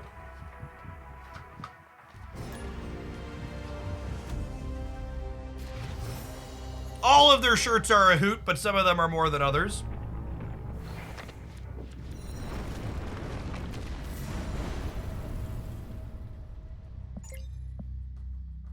Is our hand good enough to snap? 1, 2, 3, 4, 5, 6. Snap. Real decks have curves, chat. Real decks have curves. I have prime and must scream. Thank you for the quarter of a year, Ray Lion.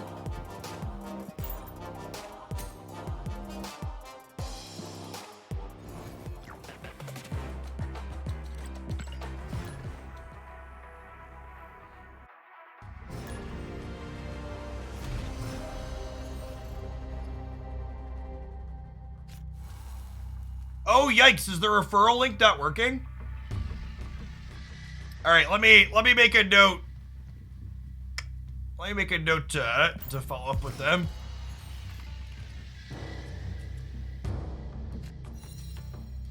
Send an email real quick.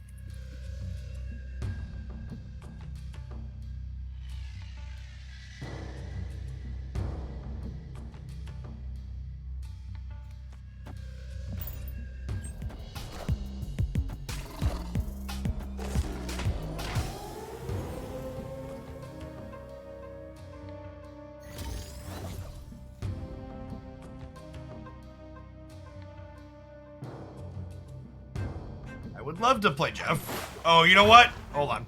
We need to play Jeff into Fist Tower, right? Just in case, because he can't move there. Well, he can move there, but he won't like the end result.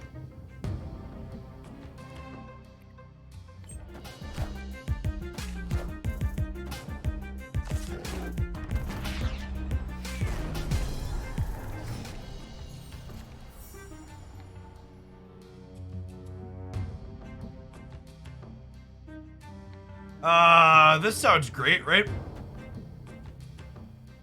That might even be snappable, honestly.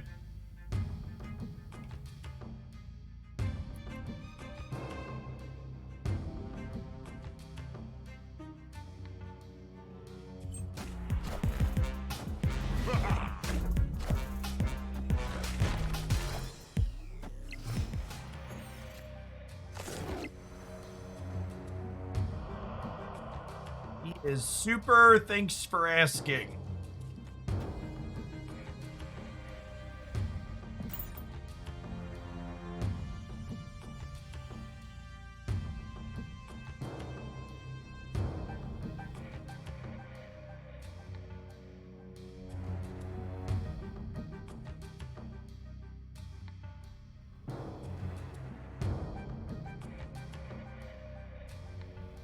You like Rogue or Super Scroll more? I think they're both good.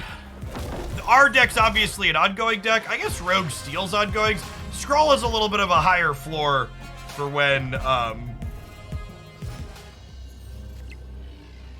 Scroll's a little bit of a higher floor, I think, which is nice. Did I resplit? I did resplit my Marvel. I wasn't happy with the border effect. So I'm waiting on boosters to split him again. I got greedy and got punished.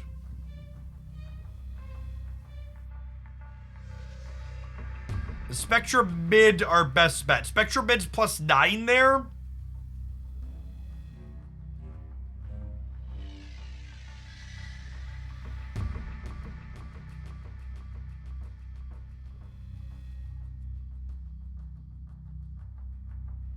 Yeah, we're gonna go -3 for whatever they play. I think you are right that this is our best bet, but it's also probably supposed to be a retreat angle. Mojo would have been better here, obviously.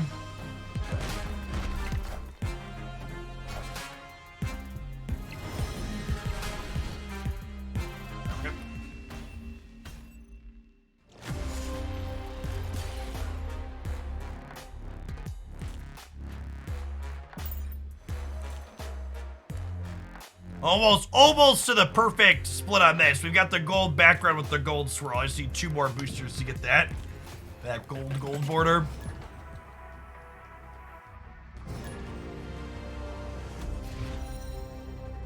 Hey, Kanubaka, thanks for the 2 months, by the way. Appreciate it.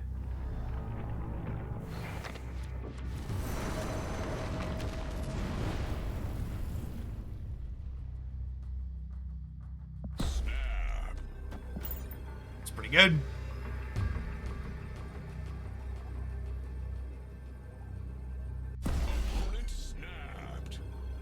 What is the plan with this deck? Have the most power in 2 out of 3 locations after 6 turns, sometimes 7.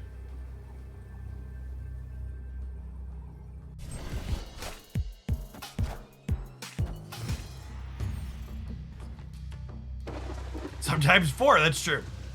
Sometimes 4.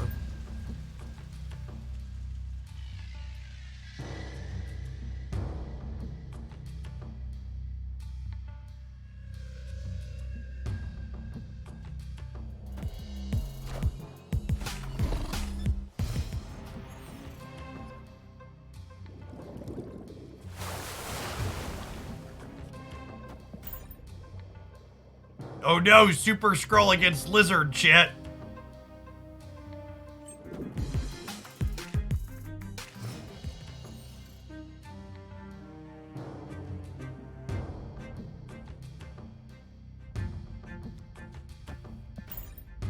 I guess I might actually be right to soak 4 into Sunspot.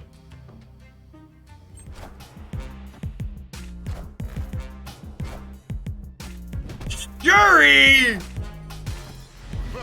Shuri! Didn't you get the memo, opponent? They banned that card.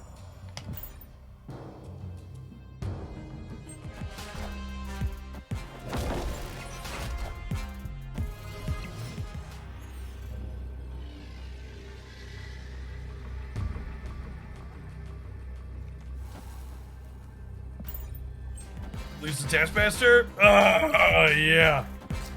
Wait. What? Oh my god! Super Scroll is Cosmo!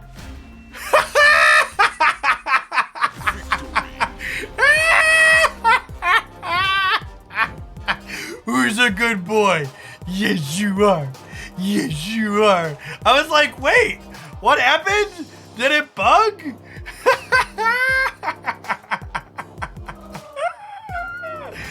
Oh, he's Cosmo. All right, cubes, get in my belly. Get in my belly. Easy game. Calmly and coolly calculated. That game ended exactly how I thought it was going to.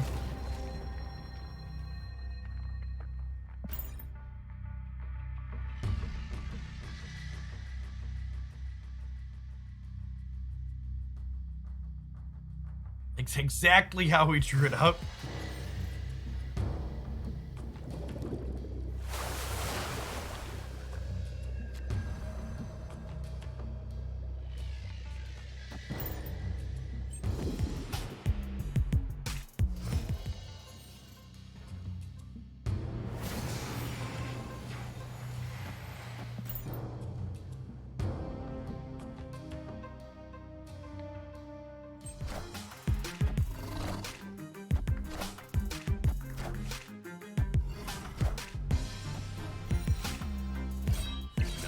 Lucky. This is not a casual discard enjoyer, chat. Very, very, very serious discard gamer.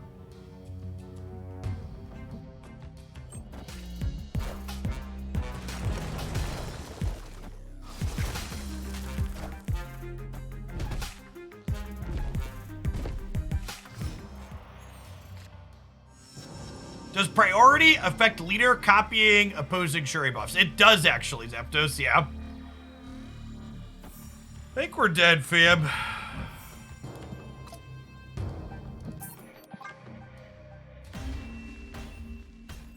Escaped.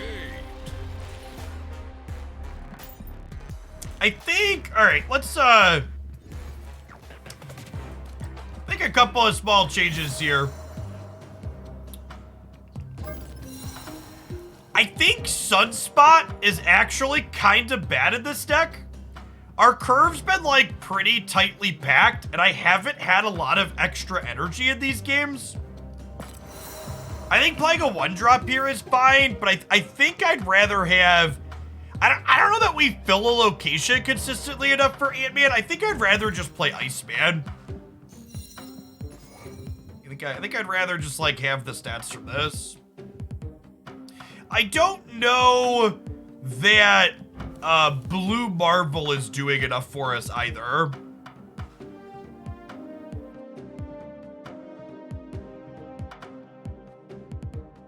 Yondu is not a disruptive card. Yondu is only good as a card to enable Death and Null. Yeah, Iron Man might be better in the Blue Marvel slot. Iceman is certainly better than Cork Jet.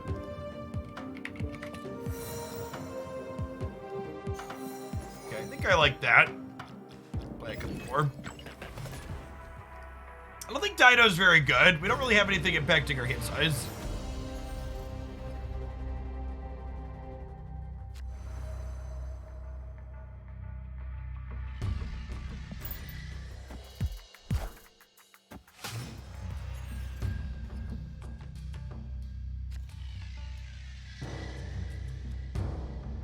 Well, this could be another Sanctorum, so I guess we'll play there.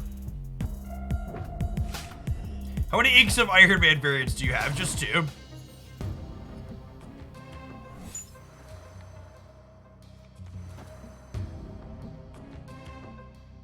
Snap.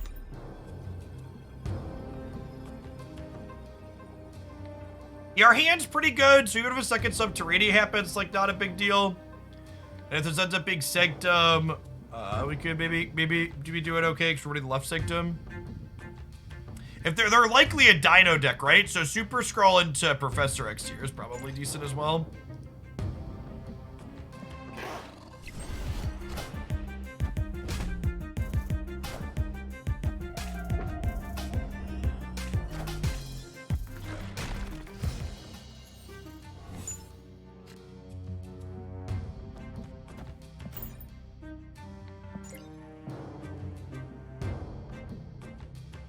Hey, Jellyfish. Thank you for the very generous tier 2 sub. And for the 3.5 years at that. Good to have you back again. All right, I believe in the Super Scroll, chat. He's going the distance. He's going full speed. Oh.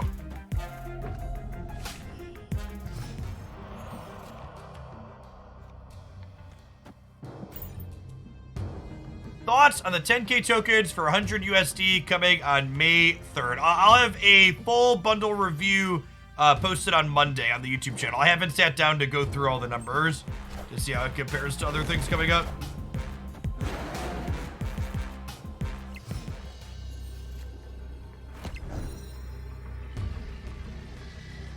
Rip. Rip.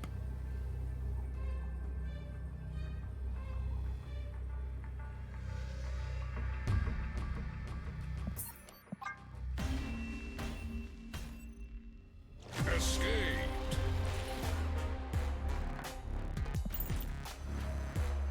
Yeah, I mean, 100, if you're comparing it to buying $100 in gold, $100 in gold turns into 2,300 collector's tokens on the track. So it's much better than that at a glance.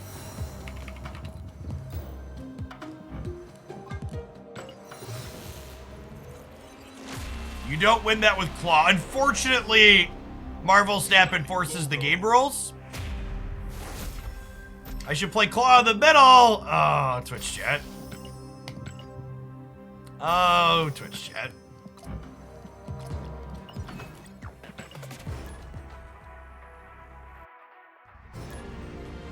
I believe the 10k token thing's gonna be 100 USD, Haters Anonymous.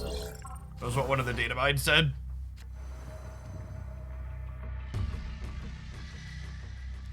Every card has Jeff's effect. Yep.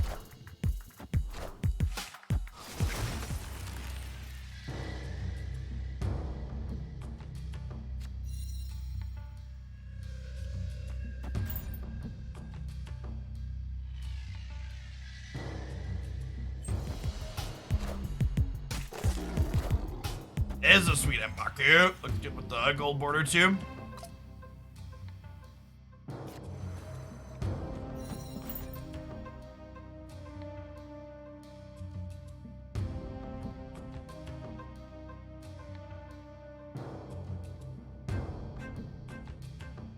Chat, my stature video from this morning is struggling on the YouTube side.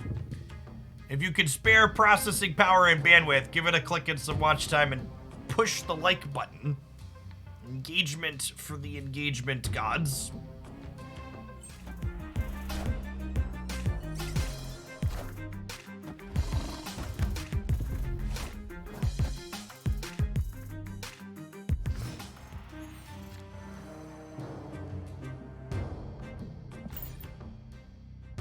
I think my takeaway on this overall is one deck I've been meaning to get back around to trying is I think Spectrum Destroyer has potential to be really reasonable in this format again. That was one of the decks that just like was fine but got pushed out by the big numbers the Shuri deck was making consistently. No, if you're watching videos at 2x, it still counts as you watching the video. I think Spectrum Destroyer is a deck that I would want to explore in this format, and this deck kind of feels like a worse version of that.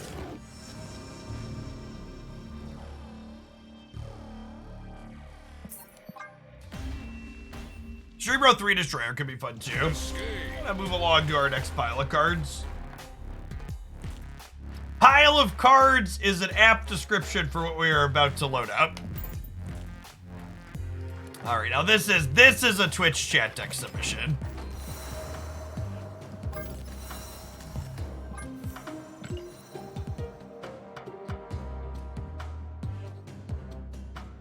The old Quake Scarlet Witch Storm special. Quakers. Can we split somebody out on Captain Marvel? I think I want to buy credits to put her to red border so she can be more likely to get boosters. So I would like to split her again. I really hate the green particle effect here. And if we split her one more time, we have a chance at inked.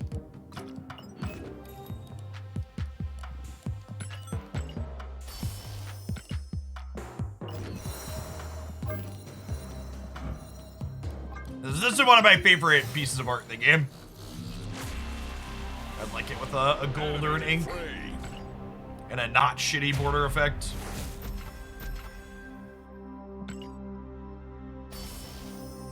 So I don't think the green border effects are bad everywhere. I just think they really have to complement the art on the actual card. So like, I've got the green flare on this Dr. Doom, and I think it looks really good here. I've got a green flare on Polaris. I think it looks good on Polaris. But like, the green border flare on my like black and red and yellow card just like doesn't look good. Is the ink and gold chance requirement based on the total number of splits of the character, specifically the very total number on the total character? So this split on the base version counts towards my total number of splits. So this will only be my third split of the Miss Marvel variant, but it'll be my fourth split on the card. So it'll have a chance to get inked when I split this one, because it's a fourth split for the card. I'm holding reserves because I have every card in Marvel Snap. And I want to make sure I have a chance to open a card when I open a reserve.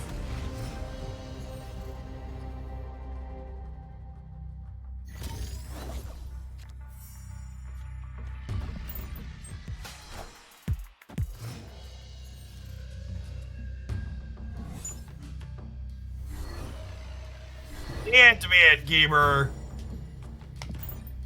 Am I still batting 0 on Series 5 from caches? Of course. I've only gained 12,000 collection levels since they implemented Series 5 cards, chat. Why would I have opened one by now?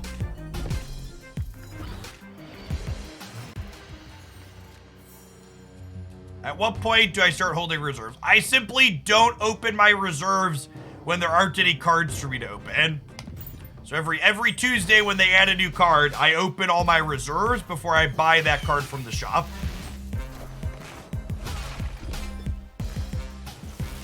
I pulled 5 Series 4 cards from caches. That could make me #1 global. It really could.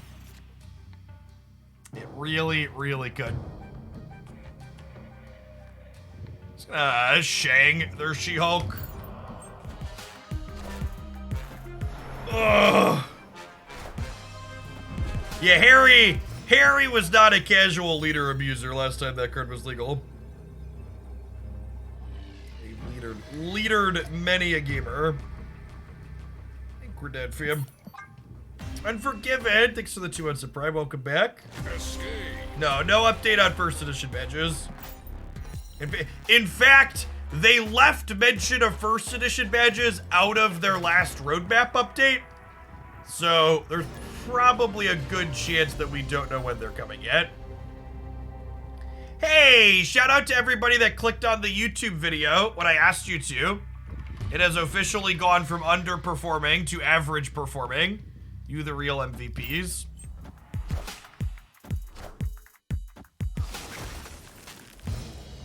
Between Captain Marvel and Vision, who do you like more in Thanos Lockjaw? I'm thinking Captain Marvel's a bit better now because you're less likely to fill due to the patch. I think even with being less likely to fill, you're still better off playing.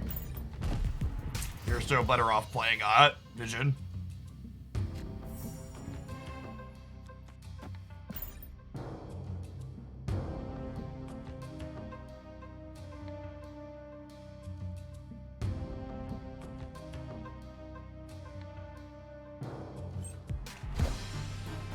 Wind, aid my hand. They added series and rarity tags to card view, so I wouldn't be surprised the first edition badges showed. I actually think it would probably be a mistake if, I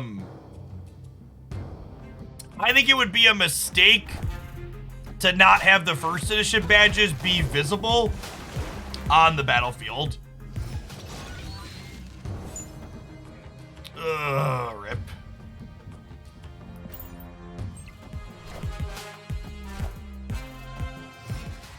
Well, I mean, that could have gone worse, I guess. Yeah, having series filters inside the collection tab would definitely be good. I could jug the middle and hope for the 50-50 here, I guess. Or we could also play Dr. Doom and win the game. Think they'll ever do boards or backgrounds for the game? I hope so. It would be a good premium cosmetic to sell. God, we're running so hot on Captain Marvel boosters, chat. 22 more Captain Marvel boosters.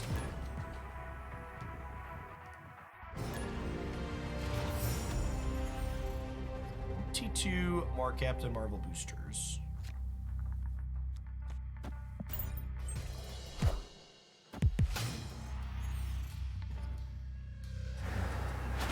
What would make something first edition confused?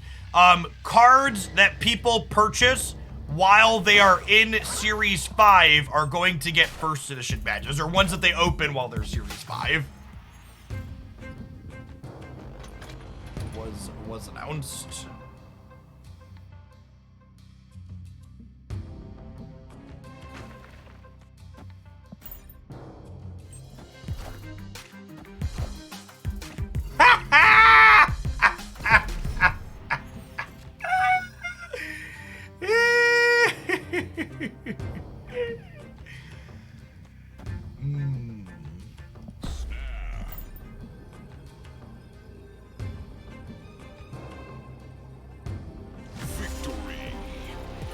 Got him.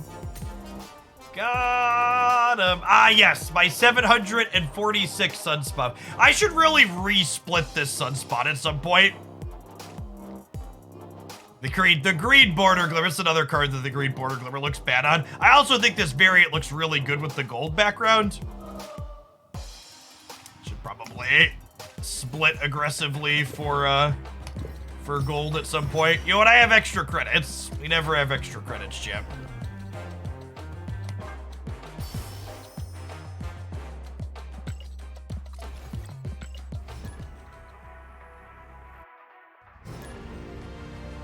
Do it now. I don't have any. There's no credits, chat.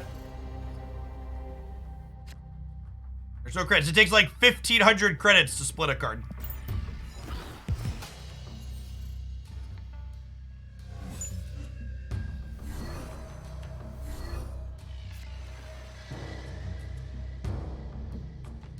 It's a tempo Quake angle. Someone asked how's Quake bad. I'm not convinced that this card is good. It's definitely not good when we're playing it on for tempo like this, but like this deck also has so many expensive things late.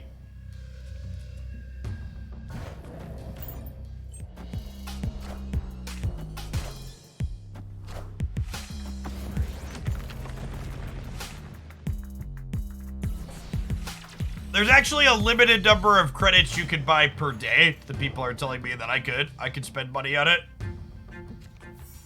Your bottlenecked on how many credits per day you could acquire.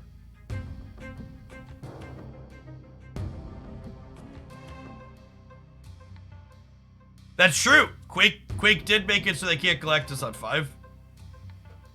Oh, snap. I will snap.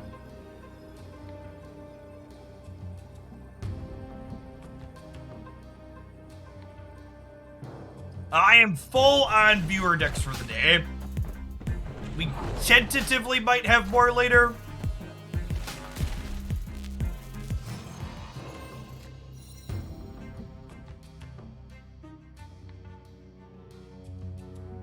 This is a viewer exhibition, yeah. I have 4 more waiting to be played after this one. I'm trying to play each deck for somewhere between 20 and 40 minutes, so get a little bit of content lined up already for the afternoon. Storm left, yeah, Storm left's probably not bad. Wind, aid my hand.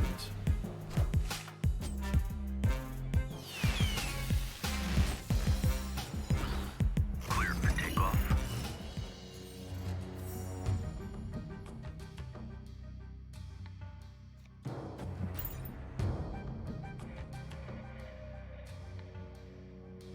That's gonna go Captain Marvel and Dr. Doom here. Are they Sandman with Adam Warlock and Yellow Jacket? No, they are in fact Galactus. Okay.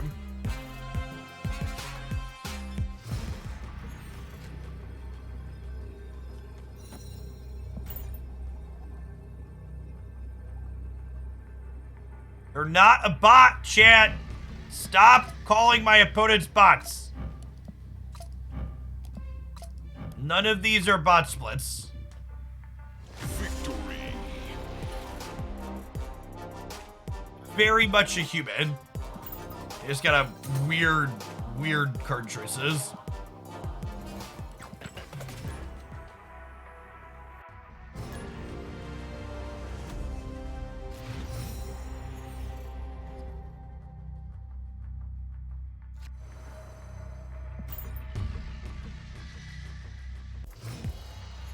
With Daredevil, is there any way to tell the initial order they played the cards? Nope.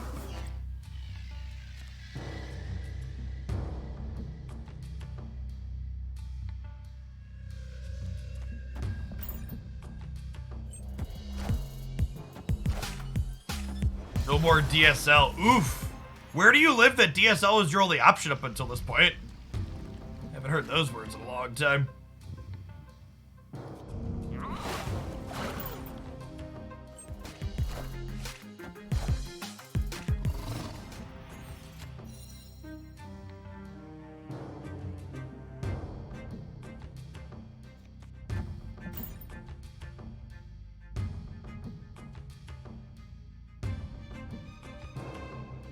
Hopefully they play something into Clintar that we can, let's just shang it.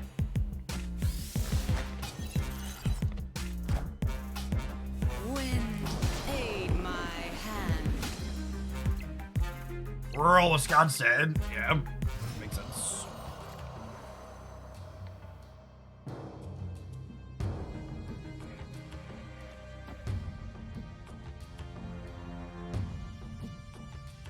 Kind of feels like we're dead.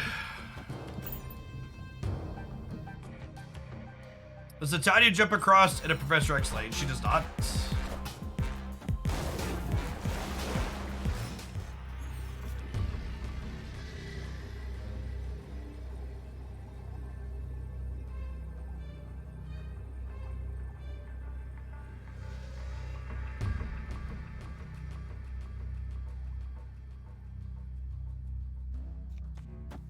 We could win because of Captain Marvel priority here. Ah, they have Dr. Doom. Higher, further, faster, baby. If they'd have just played one big thing on the left, their Captain Marvel would have stayed, and then ours could have jumped middle to win.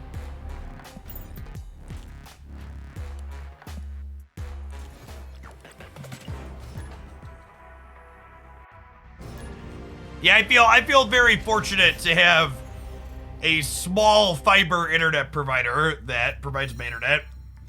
We very occasionally have a hiccup, but in general, it's just like consistent speeds that I pay for.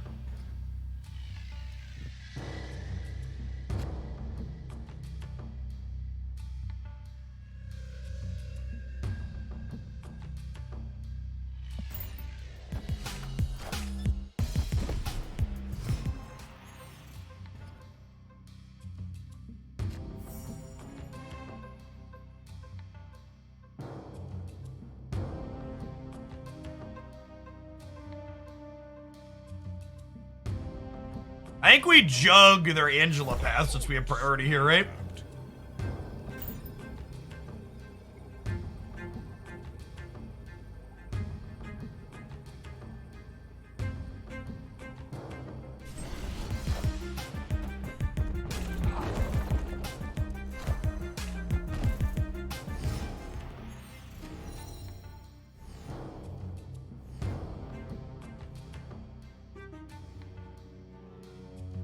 Well, decklist submissions reopen. Maybe later if if we get through everything. Depends on how long we play stuff for.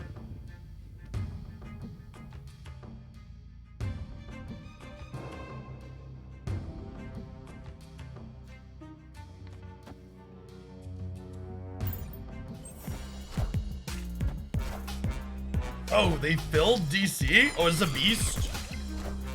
Okay, that makes sense. Man, Teenage Warhead is really bad against that, huh? Hey, since I custom, 6 for the prime.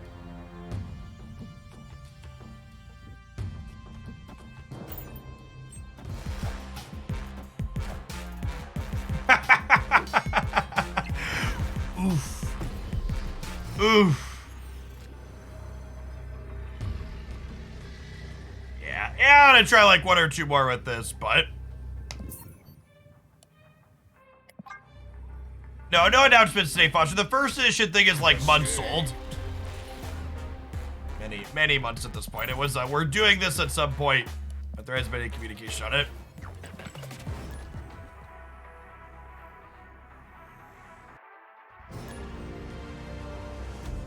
Nicely played by him/her. Saying nicely played by them is fewer characters, and it includes our non-binary pals, so consider using it in my chat.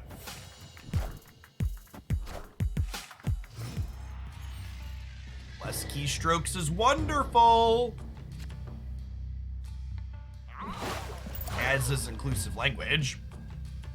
Is it safe to say that you're the first edition king? I'm missing a first edition badge on 1 card.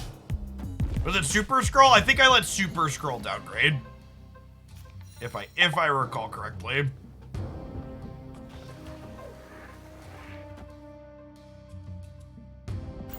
The Scroll or Sauron? Maybe it was Sauron. Did I buy Sauron?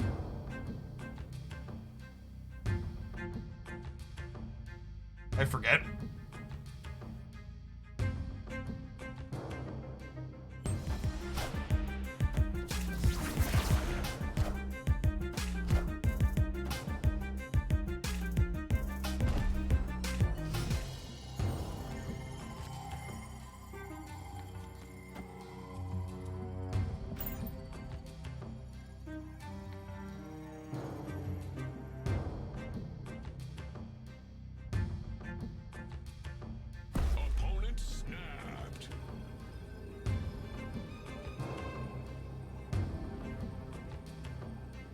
Probe the VODs.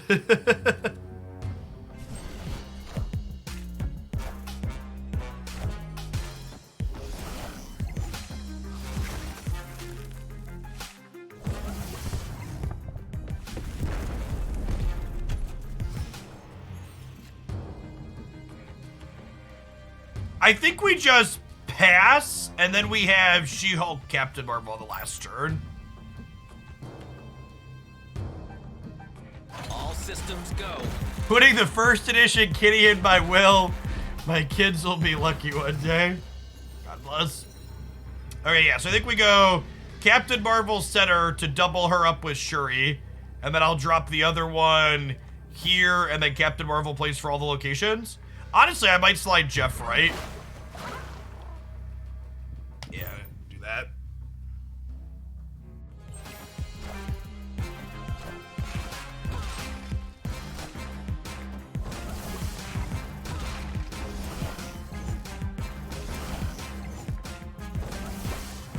Oh, man. Close game.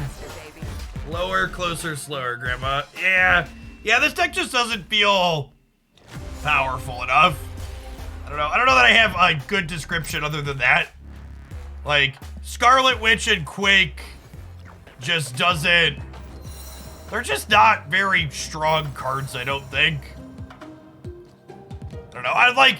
Scarlet Witch at least shows up in meta decks sometimes. I've just never really been a huge fan of it. Yeah, we don't put, like, a lot of numbers into play. Like, our only, like, real disruptive thing is Shang-Chi. Like, we've kind of got, like, Storm, Doom, Marvel going on, but even that doesn't feel good. The Shuri just felt kind of clunky. Like, she's fine with Captain Marvel, but even that doesn't get us that many wins, right? Yeah, it didn't feel like we had priority enough of the time to leverage Teenage Warhead or good information. Yeah, Quake occasionally has good feature location days, but other than that, I think she's a pretty lackluster card. All right, our next one's a sweet-looking one.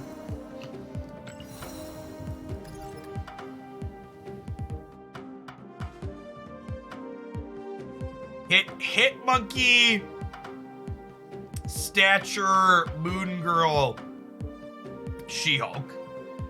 Okay, so my initial thought / concern looking at this is I'm curious to see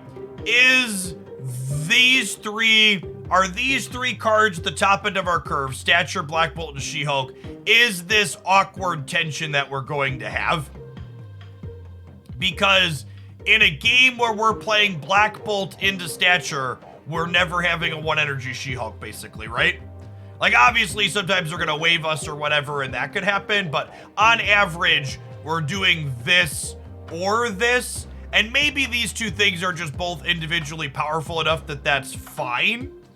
The other thought to consider is there's no Moon Knight in this deck, right? So Black Bolt's our only enabler for Stature, so I want to see if that feels awkward or not, too. Let's jump on into some games here, huh? My number one piece of advice to people suggesting I make changes to the deck. You'll note that even though I have some concerns about potential cards lining up in here, I'm just going to play games with the deck before I make any changes. The number one mistake people make when it comes to net decking is making changes before they get a feel for what the deck is doing. The person that put together a deck likely had reasons for why they were playing the things that they're playing, and you should give them a chance as is before you switch a bunch of stuff up. Is there a Black Panther card in this game? There is, yeah. And Black Panther is actually one of our recent series downgrades, so it's more accessible than it was previously. What if we go Hood, Hit Monkey, and then we go Demon Beast next turn to pick them all back up? Kind of like that. Plunder Castle is not good for us, obviously. You're curious about Thor's role. I would assume that Thor is here because he's an okay stat stick, pretty generically reasonable card that also can generate a 0 cost card for us.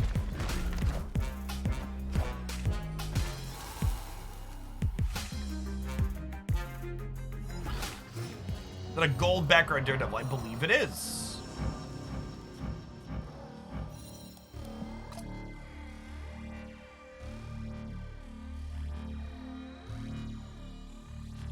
What do we think of passing here?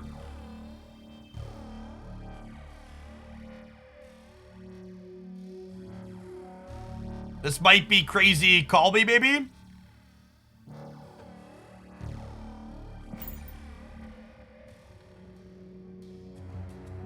Don't Spider-Man me, bro.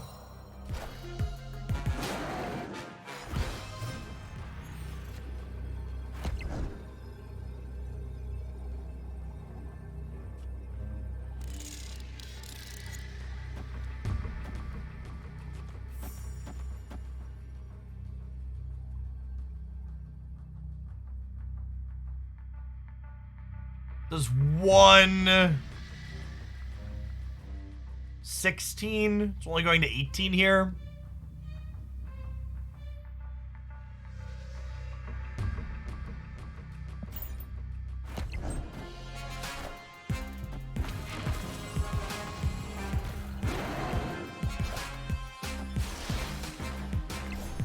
They're Thanos. Oh, Mind Stone's such a beating. Actually gonna be close. Oh, I forgot about. Oh, and Soulstone wasn't there when I was counting. Soulstone being 5 power is so fucking good.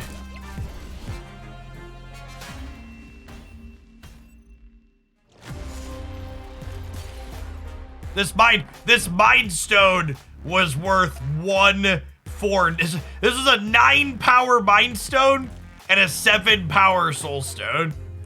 Huh.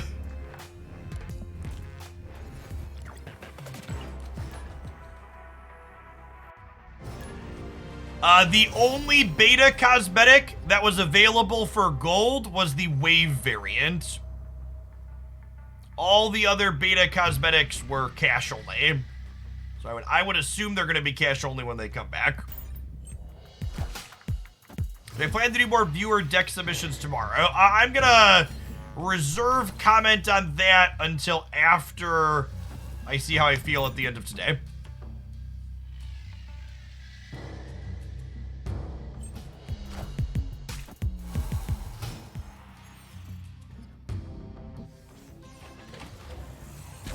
Oh. Well, that's a piece of candy.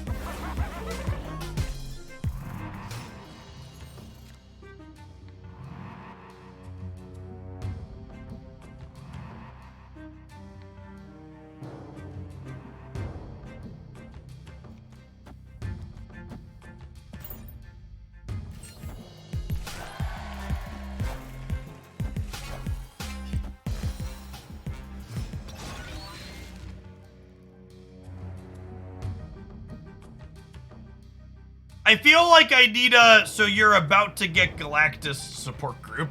Although I'm a little confused as to why they played Hobgoblin here and not here.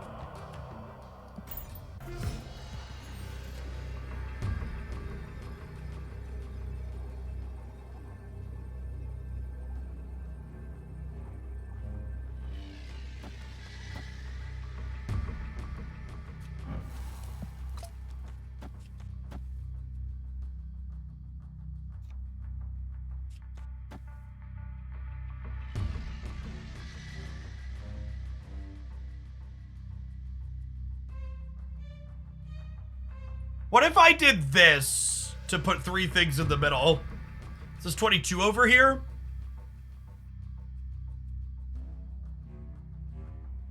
I think this is the play to win line.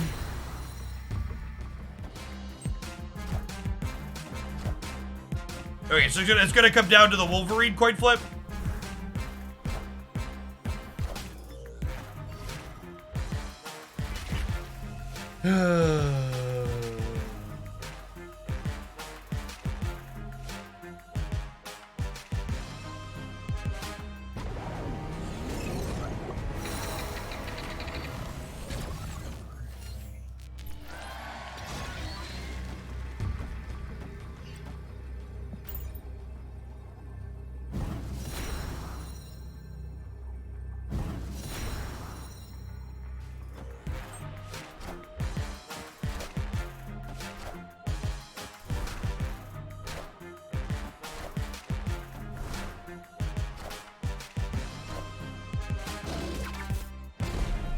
A big old cup of get fucked, Mr. King. Get out of my game. Get out of my game. Victory. So they stayed because this beat. Wait, did this even beat what we did before? No. No, wait, this still lost to our previous play, right? Oh, Galactus Kang gamers.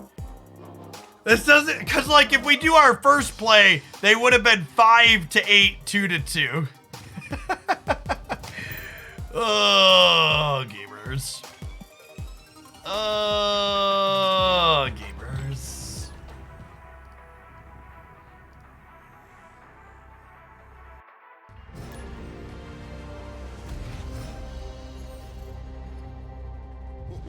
This land is always changing. Victory.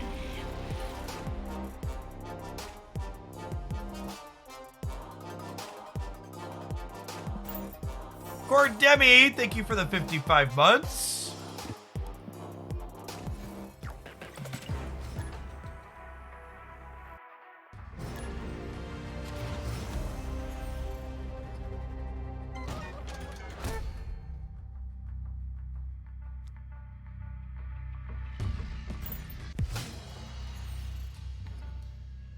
Our YouTube video for today has 6,900 views. Nice. Nice.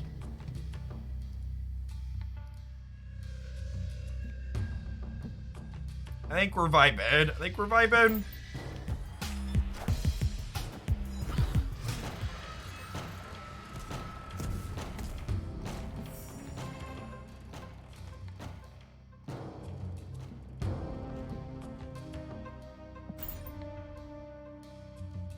Okay, so the game plan here is, I think, Beast and Hitmonkey into the Bar Sinister.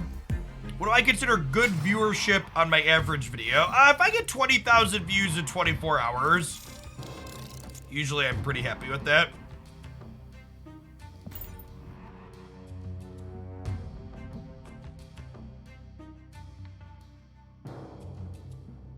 Alright, chat, cue the carnival music.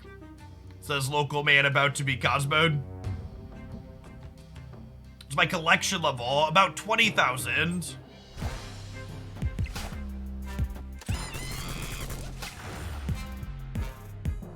These are 10 power Hitmonkeys coming back to our hand.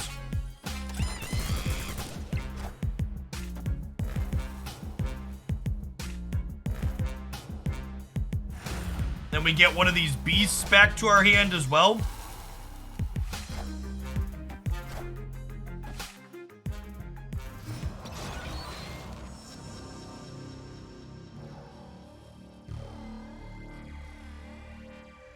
Now, unfortunately, if our opponent plays like a Professor X over here, we could be in trouble, right?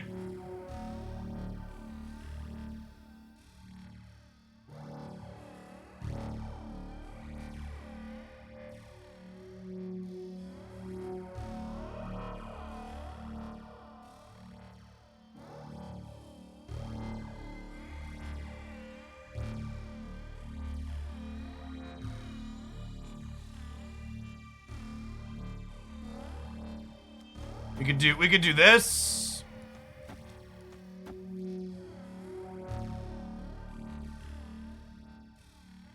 Opponent snapped.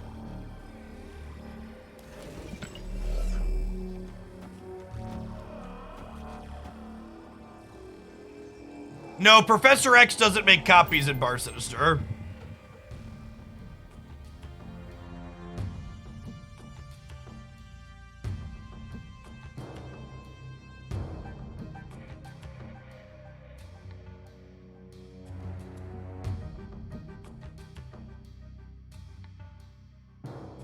Yeah, so there's, they made the border effects more pronounced in the latest patch, and there's also been this existing cosmetic bug where every time you bounce a card back to your hand, the Kirby dots get more pronounced on it.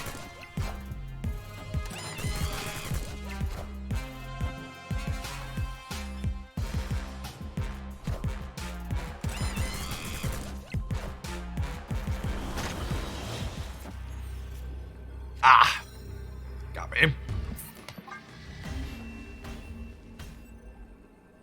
He didn't kill it up, he killed him.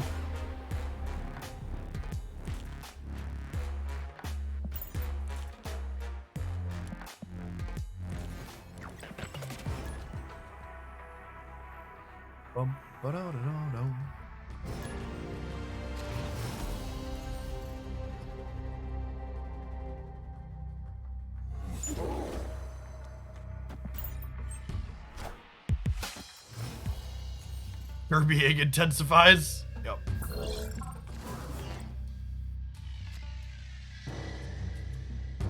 I will have a non-gameplay video posted tomorrow morning on the Hooglandia Snap channel titled Best Decks in the Developing Metagame.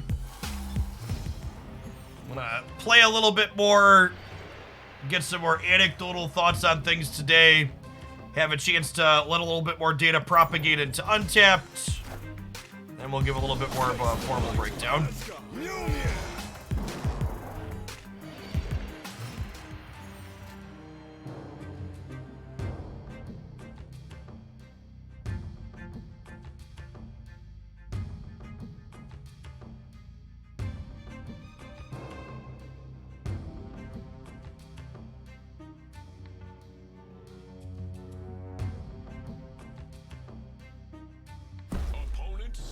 Our heat kind of sucks.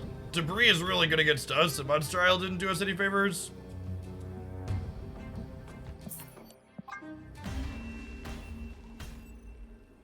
Escape.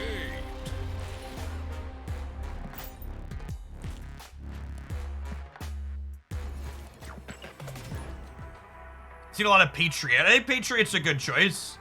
More Hazmat doesn't surprise me. Hazmat's kind of a fan favorite kind of archetype, and Ghost recently downgraded, which is a solid pickup for those decks, so I assume people are getting access to Ghost and want to try that.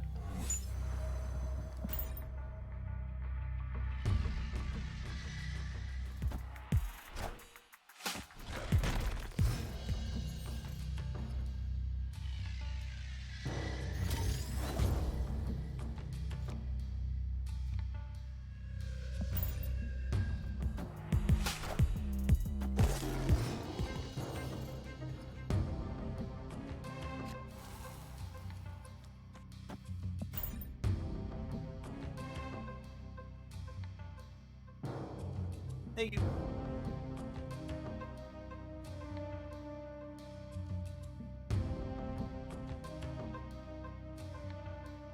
Jeff is a fantastically fun card that you will likely get a ton of play out of. Getting half the animation despite getting Cosmoed is so sad.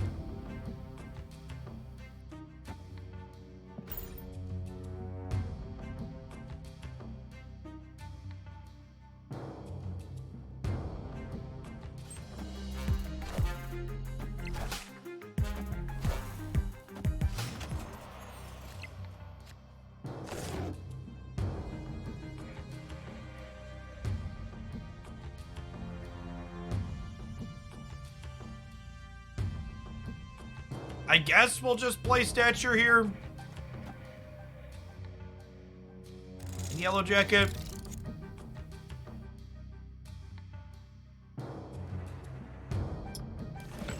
I guess this is better, actually. And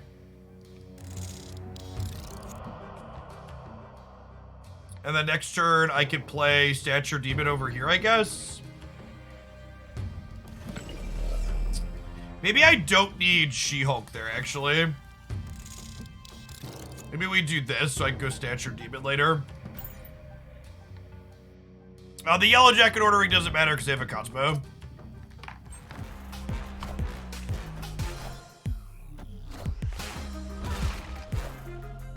All systems go.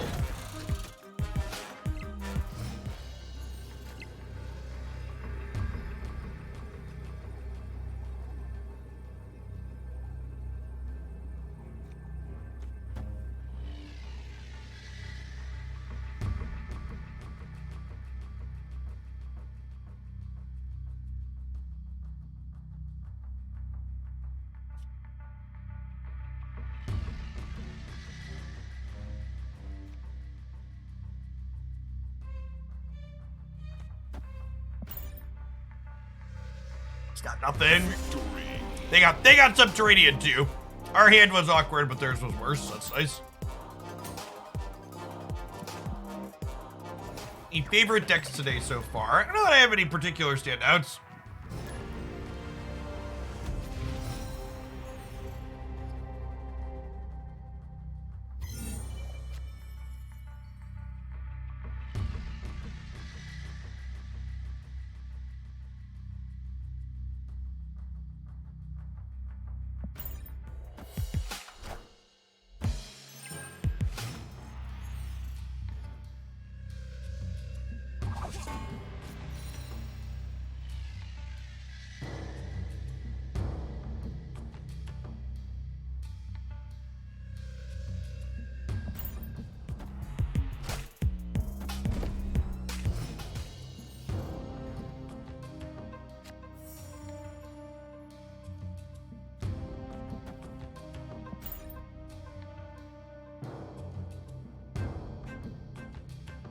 We play this person like 5 times. I feel like infinite to infinite only causes stabbing more frequently. I mean, it happened a lot.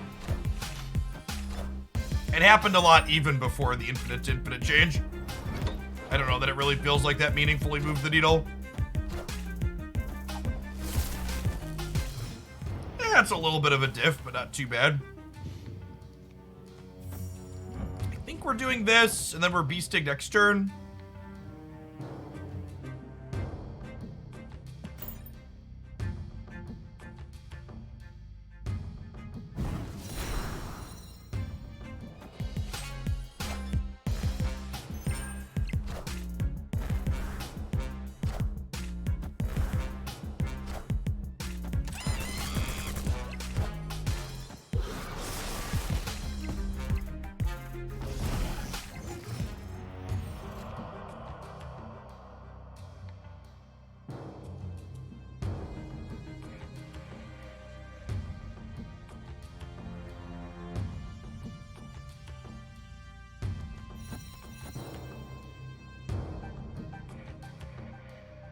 Yeah, like, this is a little awkward. The Stature Black Bolt part of this deck has not felt great.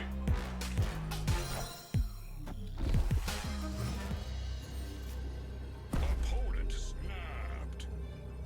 Definitely has felt like it has clashed pretty heavily with the other things that we have going on. Punt the middle. I'm just not even playing that many cards out with you, right?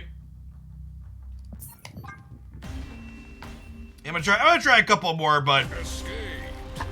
I think my initial assessment there's just too much going on here is probably accurate.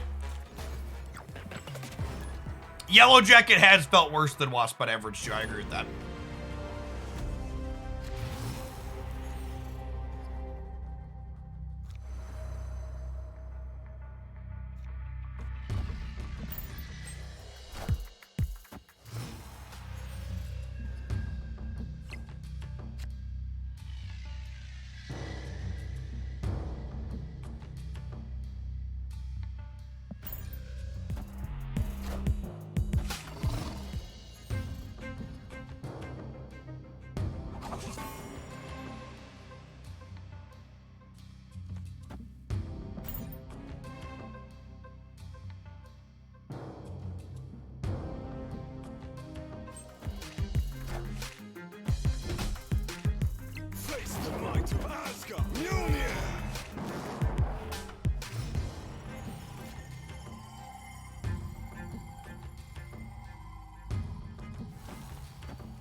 Thanks for the Prime, Dan Bones. Yeah, there's been a lot of Moon Girl Hitmonkey decks out there. That's one of the very first things we tried with the card when it released.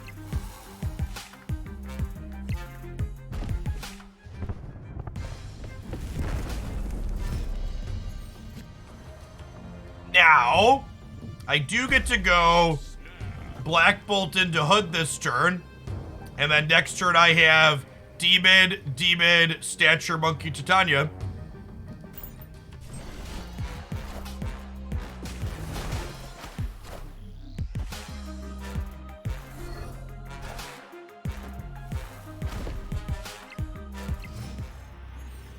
Well,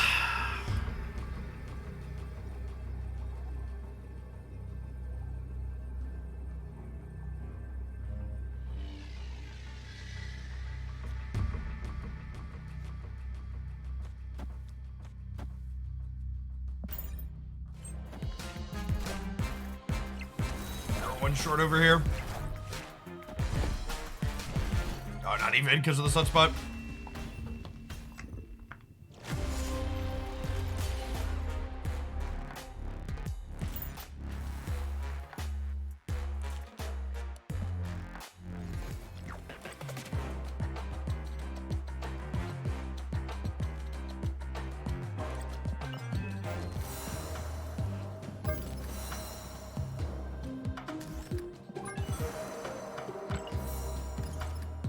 I get it, chat. The man reading chat and articulating himself and also eating lunch clicked on the wrong fucking demon in a game where the one power didn't fucking matter. Please, please let me know in chat again how much more paying attention you are and how much it didn't fucking matter. Thanks.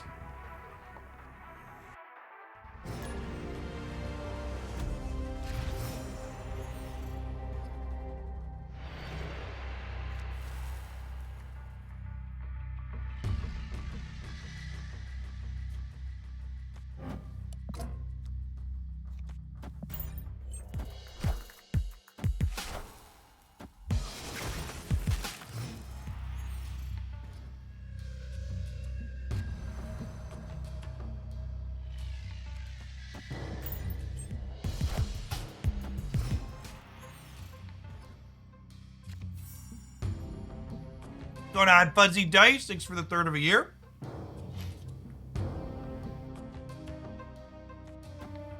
Pick up some rocks here.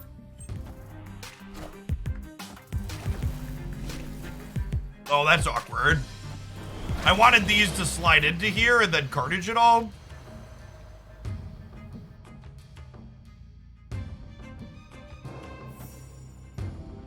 And I can't cartage the middle.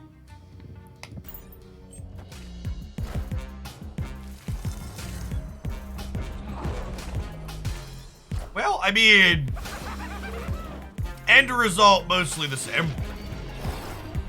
Does Mojo want us to right here?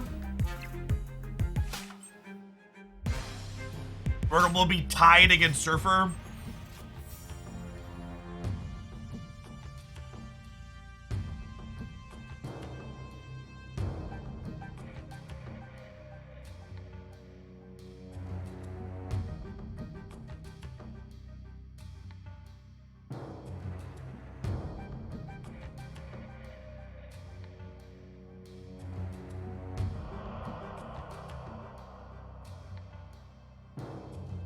Oh, we're losing to Surfer because it buffs Green Goblin. Rip.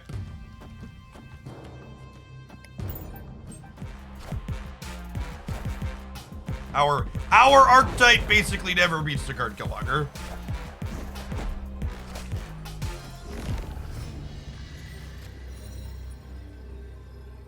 Will? My cubes are yours. Come and have them. What? Sometimes, Lucky.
Sorry. My lunch is crunchy. I keep toggling the mute. I passed on 3 because I wanted the Sentry into Viper here, but Cosmo makes that not possible. Probably just dead again.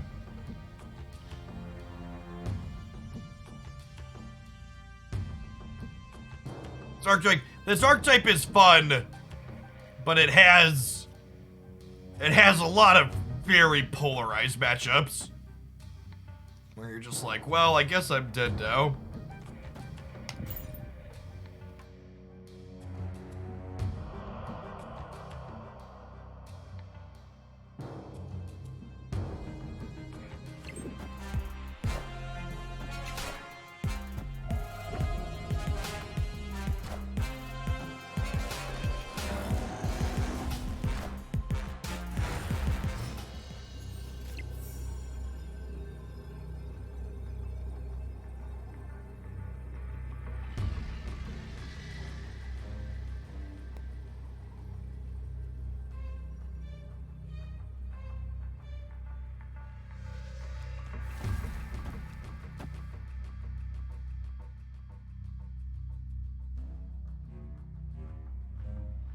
I think this wins the game. We're going to 19 here in the middle. And if they play anything into Atlantis, they lose 5. And I'm gaining 11 here. Yeah, I've got mojo, chat.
Yeah, we took the kids to see the Mario movie. It felt like an average animated kids movie. I don't know. I don't know that I would have thought it was particularly impressive if it wasn't a kids movie, but it was fine as far as that goes. Enough said, Bob. Now, the unfortunate thing here is the Deathlock and the Wolverine would imply that they're a Killmonger deck, which again is just an incredibly difficult and polarized matchup for our deck. Killmonger does a lot to stomp down archetype diversity in Marvel Snap. It's easily one of the most polarizing cards of the game. Enough said, Bob.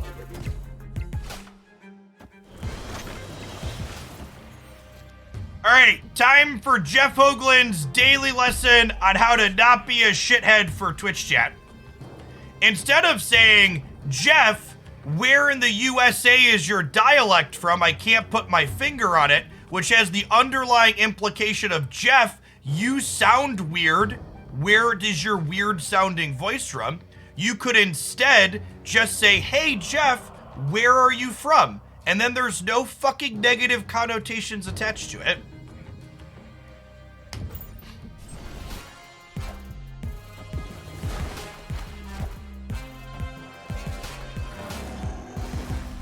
My voice and vocal pattern isn't a dialect. It is the result of a speech impediment as a child, and then the way that I speak just developed around that. cry more. Get the fuck out of my chat. Imagine thinking people should be at what? There's nothing sensitive about that. Chat, my job is fucking speaking to 2,000 of dickheads like you that want to say things like the idea that you should care about how your words impact other people as being overly sensitive. Like, what the fuck is wrong with you? What did your adult caregivers fuck up that you are the way that you are?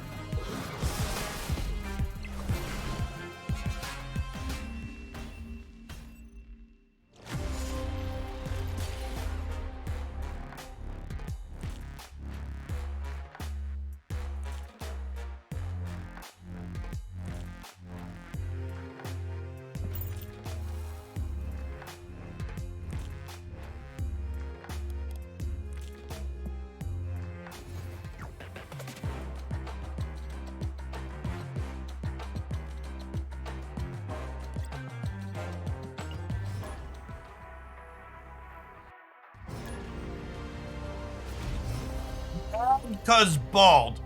Listen, chat. You might be some kind of you might be some type of sensitive individual who cares a lot about who cares. This is the other thing. Saying 2,000 shitheads like you is more insensitive than asking where your voice is from. All right, I'm gonna let you in on a little fucking secret. I give respect to people who show me they deserve my respect. And being shitty to someone who was expressly shitty to me is very different than coming into my space unfucking solicited and saying, hey Jeff, I'm gonna be shitty to you. You should be decent to everyone until they prove that they're not worth being decent to. There's always those fucking memes about, oh, that's not very tolerant left of you. I don't want to tolerate your bullshit. I'm gonna give you a chance, but when you come into my space and you're a fucking asshole, I'm gonna be an asshole back to you because you don't deserve me taking the time to be respectful to you because you weren't respectful to me. Take the high road. Fuck you. I don't need to take the high road. This is my house. I get to do what I want here.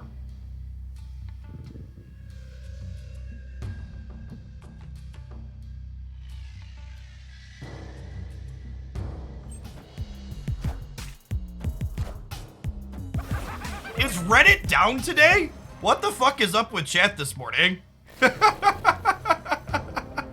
What's going on?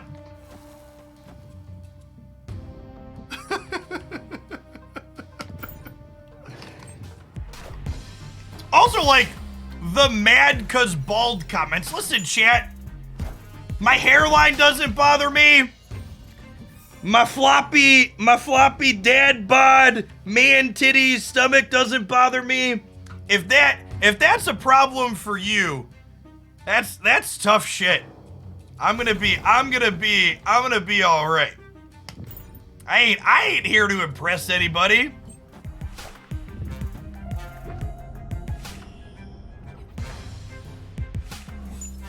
Listen, chat, there's no delusions in my head. There ain't a single person that's here because of my appearance. And that's A-okay. Does the dad bod jiggle have a donation amount? Asking the real questions. What if I Century and then Carnage? Just get stuff filled up.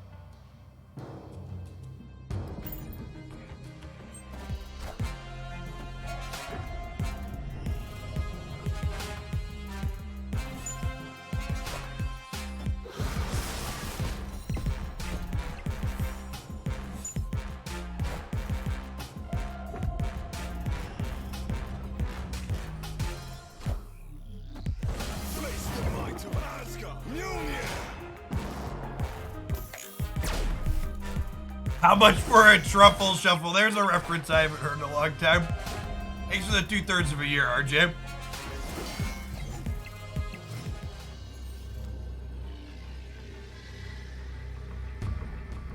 All right, is this enough stats? Is this enough stats? We have priority, which means Killmonger is gonna mess us up.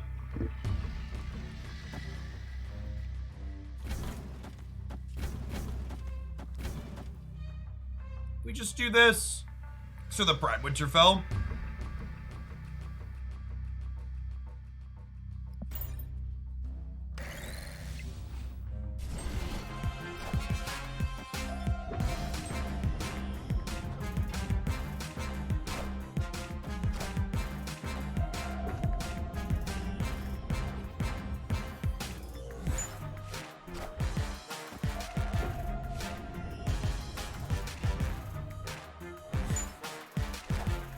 All right, monger my kills, Daddy.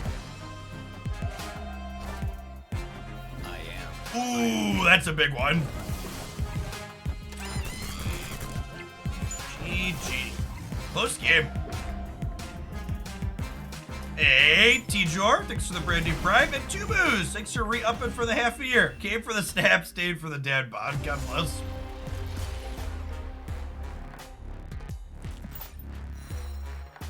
Yeah, Bass is a good lass. She's real strong.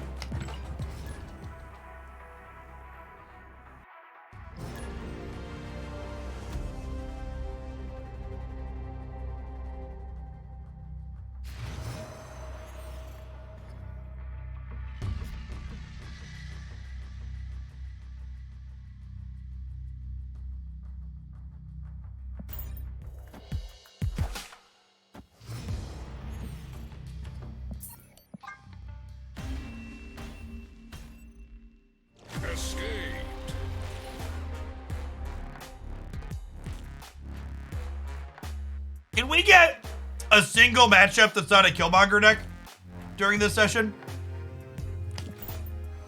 Clearly, the matchmaking is rigged against us. We switched to the debris deck and it's been mono Killmongers.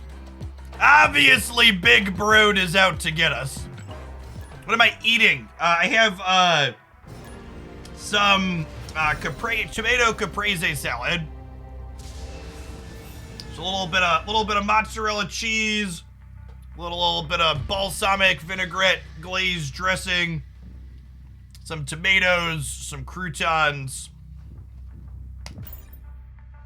It's a solid lunching option.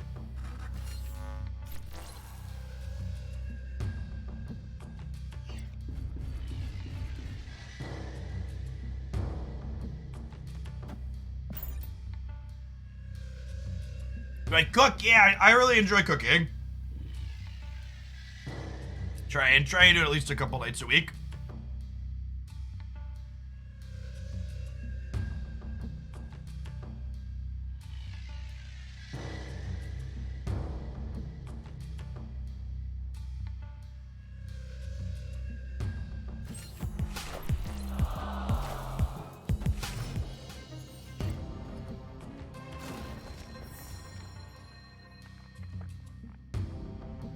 Swag.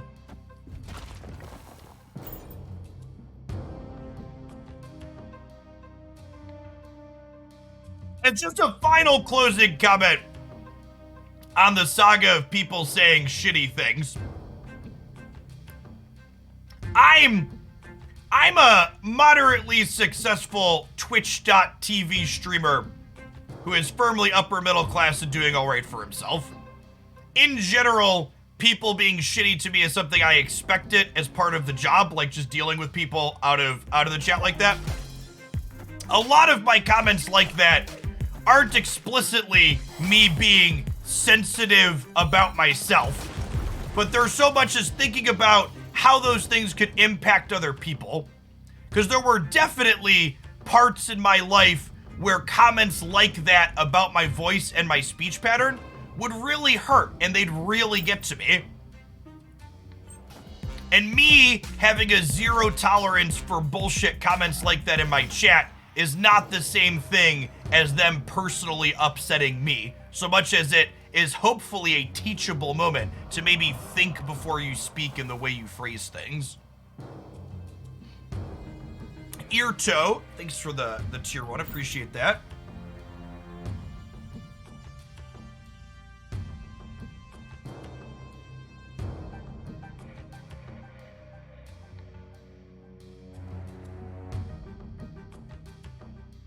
mean the fist tower sniper rifles out when someone gets banned? Lol.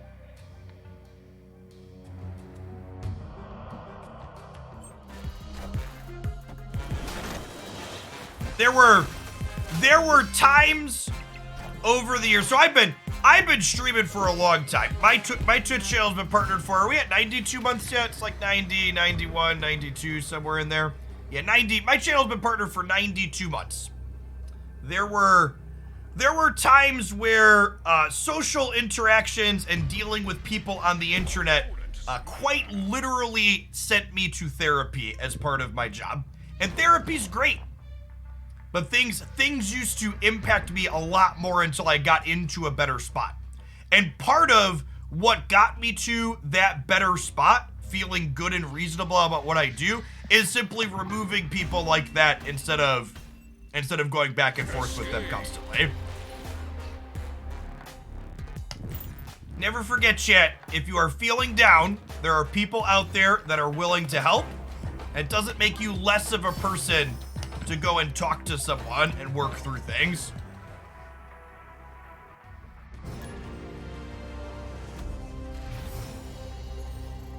Therapy's great.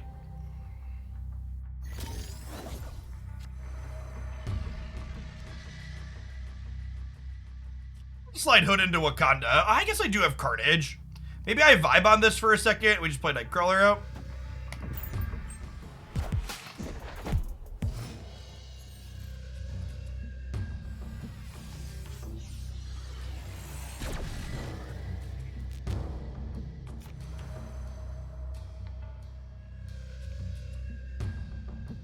Does the Battle Pass tiers after 50 only give boosters? Sometimes it feels like that. No, there's a whole range of stuff in the season caches, including a small chance of getting variants. There's variants, boosters, credits, and golds. But some seasons it feels like only boosters, for sure.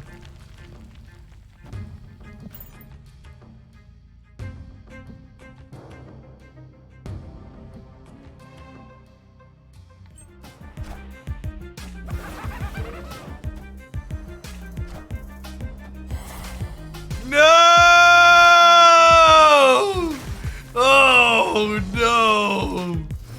Brutal, savage, wrecked. All right. I wish I could say things were going according to plan, but all of you sitting at home know that that would be a lie. Unlucky rubber ducky.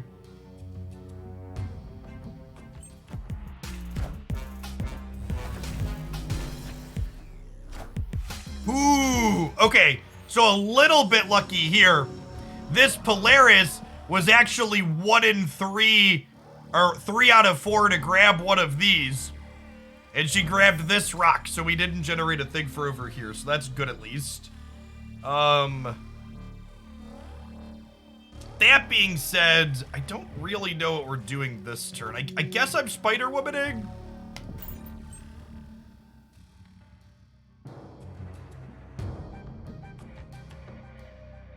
Guess. Yeah, and then we're hoping to peel Carnage to Carnage here. It would go like Carnage, Mojo, Titania next turn.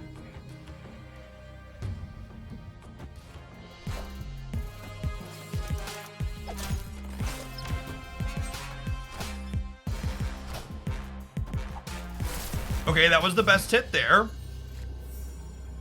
Shang-Chi. Rep.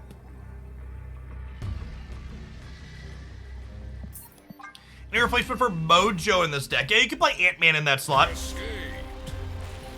Or something like Scorpion. Some other cheap proactive cards you could play to the board.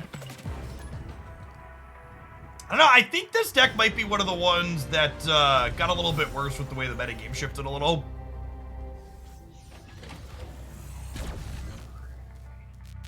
Which definitely feels like there's more Death Wave and stuff after the most recent set of changes.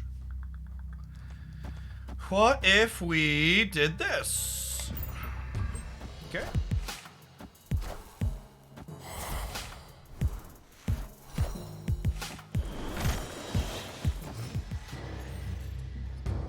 All right, deck one of your finest copies of Shang-Chi, please.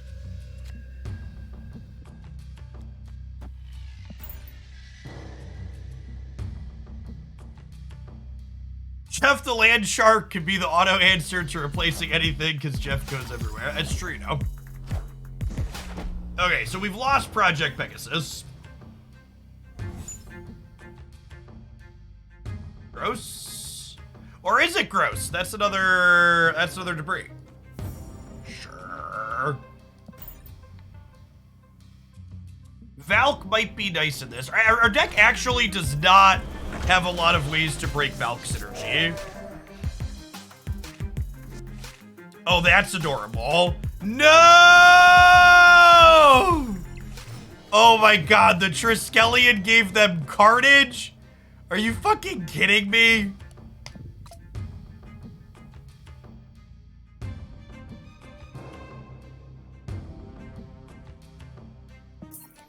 I was so excited that New York was filling.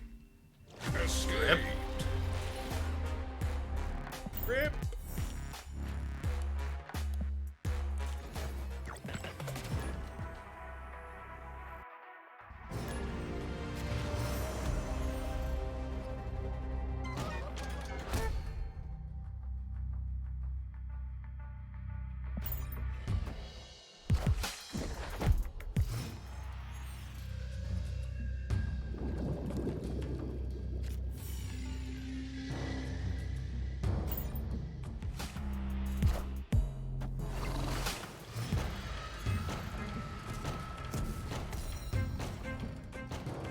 Okay.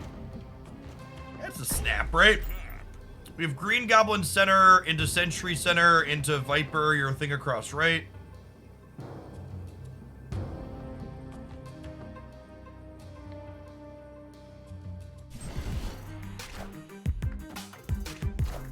Man, fucking Cosmo has our number today.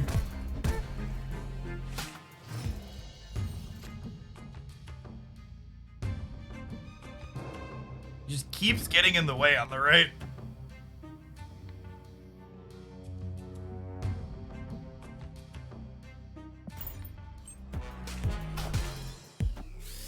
All right, so they have a Spider-Woman.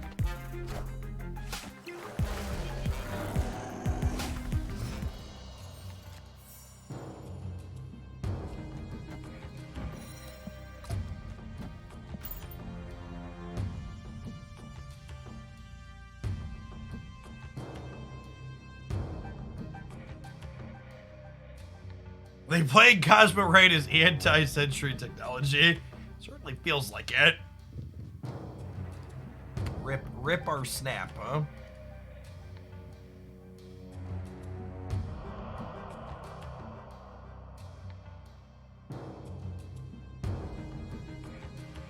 I don't think people play around Sentry. I think that's a good take.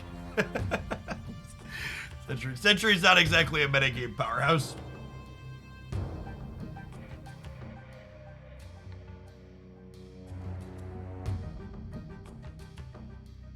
Yeah, I enjoyed MODOK Collector we played the other day.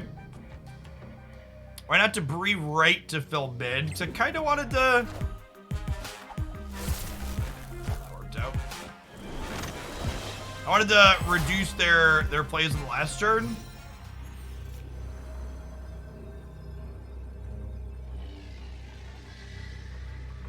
But I guess we just also just like don't have any... I don't have any good plays here, right? I needed to draw Titania, so we could go Spider-Woman Titania. Is Jeff worth 6k? I don't think any cards other than permanent Series 5 cards are worth 6k. I think Jeff's probably the best card released this month, but there's also a lot of good card releases next month.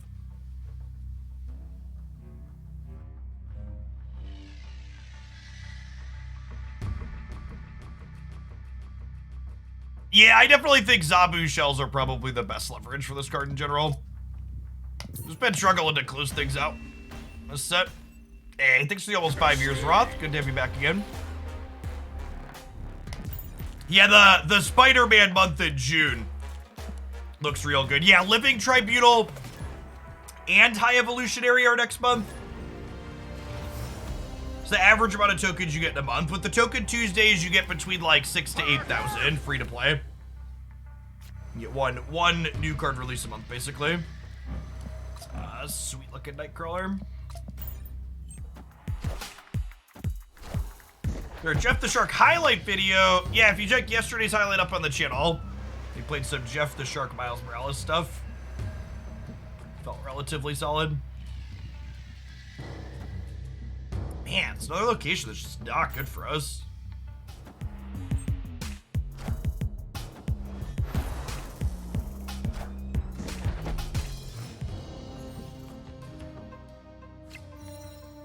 You are technically always losing money when you spend tokens on anything that's getting cheaper over time. I think Stegron is going to be a very playable card. I think it's probably just less playable than Jeff. Jeff's very good. In general, you should buy cards that you think you'll be happy to play with. There isn't really a good, like, is it worth it measurement, if that makes sense.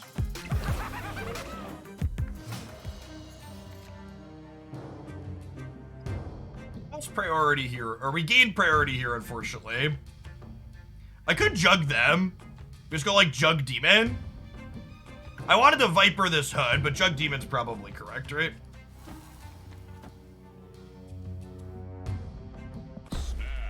Snap him before that happens. When you say Jeff is very good, are you talking about the card or the streamer? Yes.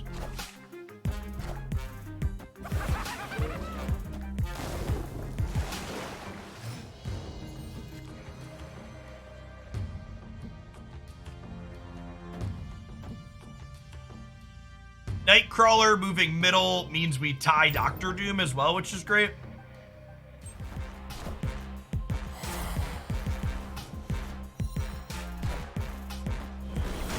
Yeah, I mean, if you have 0 tokens today and you just do all your dailies and stuff. Oh, wait, I messed up.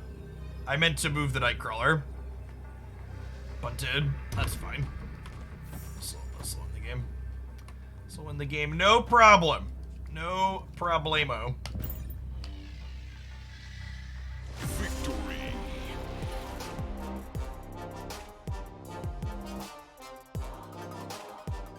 Yeah, sorry, to complete my thought, if you have 0 tokens today and you do all your dailies and weeklies and stuff between now and when High Evolutionary releases, you'll have enough tokens for High Evolutionary.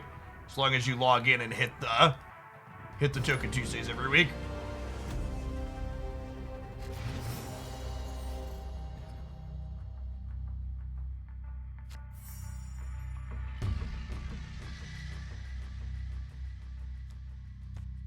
Is there a token cap? There is not. Assume you want to gain as many new cards as possible every month. Our mission refresh is the best way to do that. No, you should be saving your tokens for or your gold for buying token bundles. The bundles that let you spend gold on tokens is the most efficient way. By a very significant margin. Breakdown in my bundles video here, talking about some of those conversions if you're not familiar with them. Opponent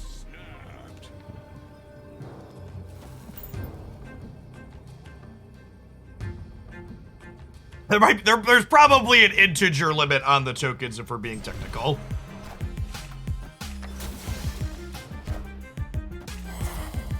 Ooh, Mr. Negative is pretty good in the Quantum Realm. Including the Throg bundle. Yeah, the Throg bundle is better than Rolling Quests. By a large margin. And again, if you haven't watched it, I post a bundle breakdown every single month before those bundles go up. The ones for this month can be found in this video. And I'll have a video going up on Monday covering all of the bundles that'll be happening in May. Always try and get those out before the month starts.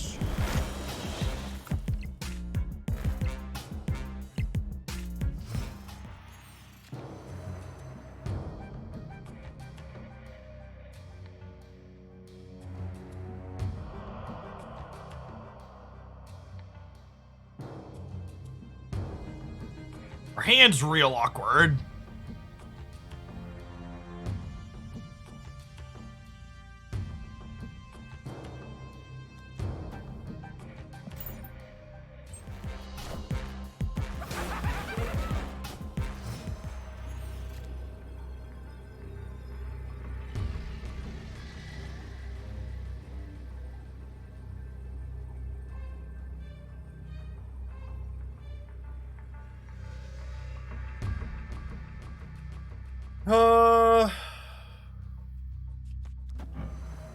They could overfill here.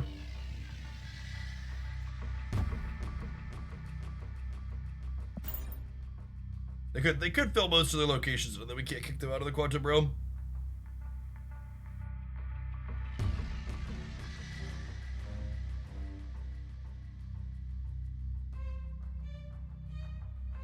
You're saving your tokens for the next Shuri level card, 31k and counting. I mean, you could probably splurge for a few others in the in-between.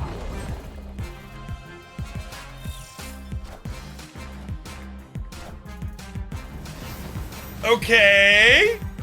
We knocked their Wong out. Is a hit monkey in the middle? I'm saving my tokens for marriage, lol. Gotta be hit monkey in the middle, right?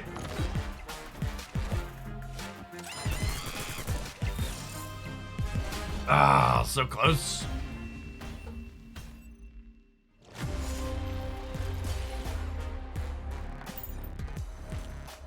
Yeah, alright, I'm gonna give one or two more here, but the junk deck is not feeling good today. Which I think makes sense. There's not really a lot of decks that care a ton about board space at the moment. This land can never Not a weird world game, though. be known. Not a weird world game. Onward, upwards, backwards, forwards.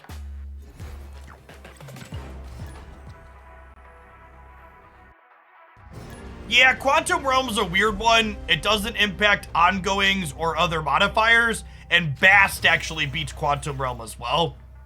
I'm actually really not a fan of the interactions that Quantum Realm added to the game.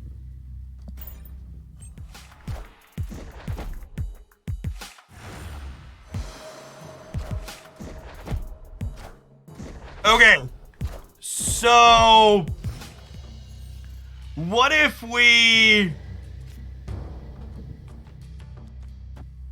play Viper out and then we debris on 3 into the bar, right? We spread the Nightcrawlers out across the board.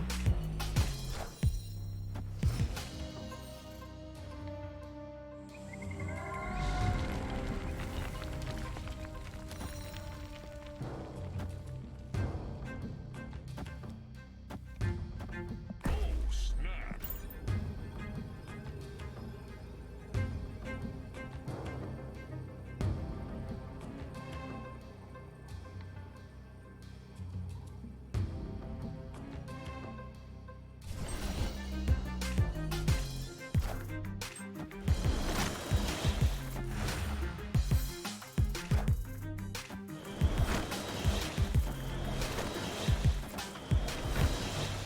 Our debris makes the prettiest rocks, chat. We win, right? We're good? Yeah. Alright. Good convo. The old -9, -12 victory.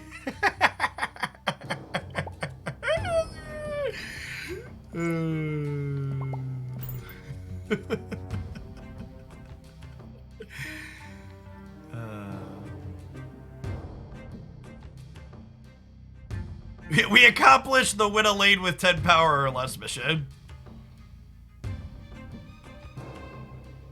So what ass are you checking out Hankai's Star Rail next week? I don't know if I have room in my life for another gacha game.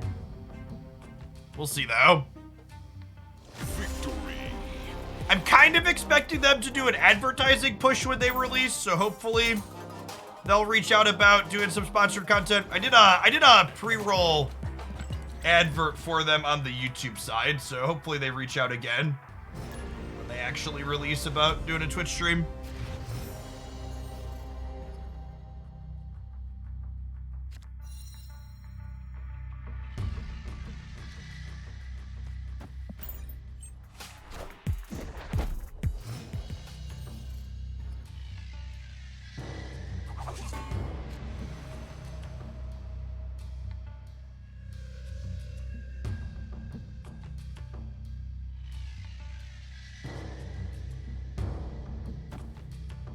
So the thing you need to understand about I hear a lot of people talking about the 10K collector's tokens for $100, and I'll give more breakdown comparisons when I do the full dissection of it. But you need to remember that 100 USD worth of gold only gets you 2,300 tokens. So like, if you were gonna try and buy tokens anyways, and you had $100 you were gonna spend getting tokens, that bundle is very good. Obviously, if you don't have a bundle, if you don't have $100 to spend on Marvel Snap, it's too expensive for you and you should just ignore it.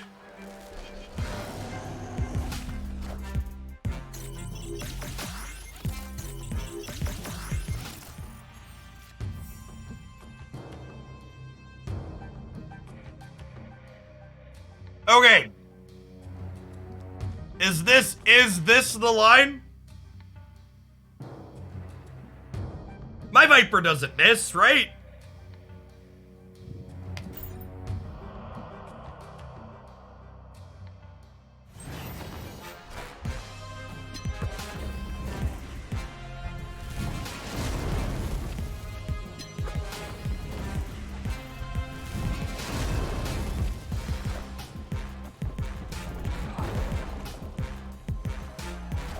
Viper into Hood into Carnage is the better play.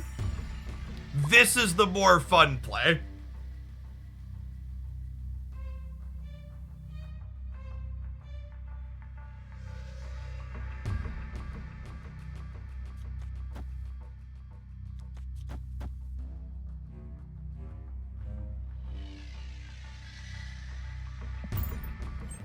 Hey, glad you're having fun with you, Knight. It's a really solid game. Please be Shang-Chi. Please be Shang-Chi. Just Iron Man. What an easy game, chat. What an easy game. Victory.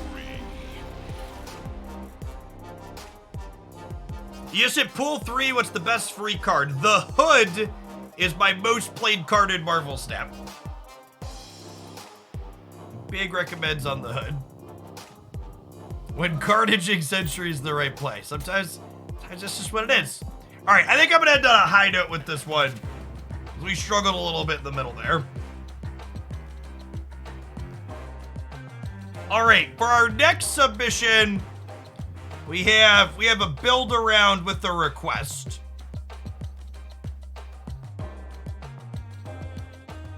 Oh, this is a great way to ask me how to build a deck. They need boosters for Arnim, Zola, Crossbones, and Mojo. Build the best deck with one or more of these. I dig it. What's the best way we can booster farm? This person snaps, yeah. I don't know if there's any overlap with those. I don't know that we can reasonably get two of them into the same deck. Yeah, Zola Crossbones is like maybe the closest. Crossbones is underrated, I'm not ashamed to say it. You know what? I forget, did Crossbones make the cut? I built a... Is it Shurizawa? Did Crossbones make the cut here? No, Crossbones didn't make the cut here. Stay ground going to be Series 5. Yes, all new cards, if they don't start in the Season Pass, start in Series 5.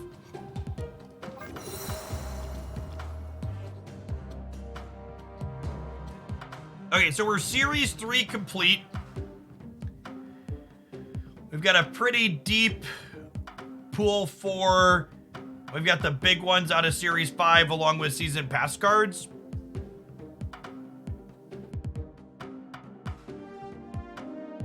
Yeah, Mr. Fantastic with Crossbones is definitely a solid enabler. Ooh, could we play Mr. Negative with Mojo and Arnim Zola? I think we totally could, right? That's a good shot. Let's do that. It's been a hot second. think that sounds fine.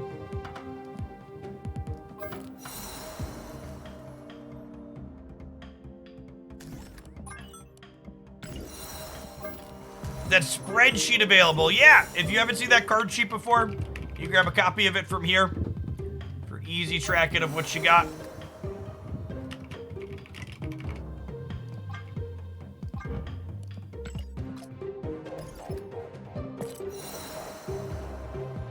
Zola. Joe.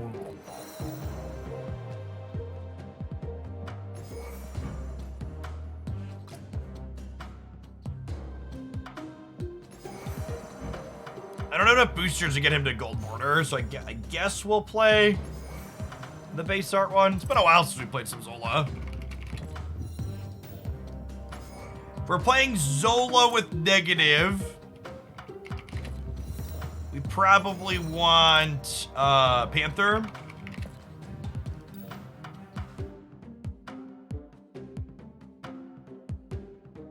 You know, submissions are closed, but how much are they? Usually a 10 USD donation is what I do for deck submissions. We've got some range on Black Panther variants now. I don't know that I want to spend credits pumping them up, though. Jane negative. Jane is very mediocre inside of negative. We want Wongers. Yeah, we could play Zabu and build a more 4-drop centric build. They had Zabu. I play like Jubilee and Wong. I don't know that Shuri is actually good in here now, though. We'd played Shuri in this build before, and I don't know that I like that anymore because you can't like Shuri into Panther into Zola. Leader in negative is fun. I don't know that I believe that leader is good here. Generally speaking, this deck is pretty good at filling its board up.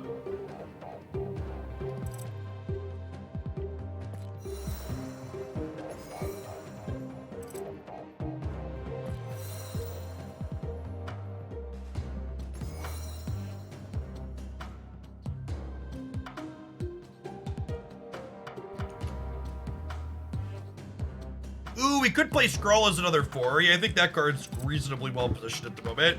We were talking about him earlier. I don't hate this. This won't be the least embarrassing. Oh, did they not have Skrull?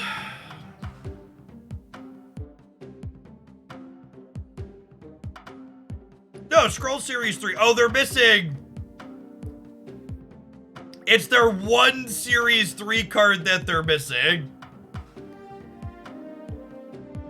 You'll have Skrull in 2 days. I'm gonna play Skrull. Play Rogue in that slot. You can play Rogue in that slot. I'm gonna play Skrull. Series 3 cards are like basically free when you're at the end. I wanna put Skrull in the deck. You don't get it exact later today, but like within like 50 levels you get it typically.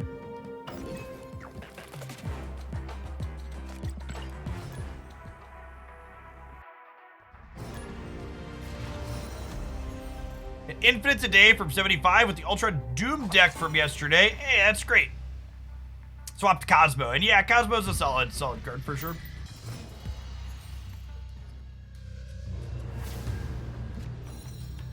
Oh my god.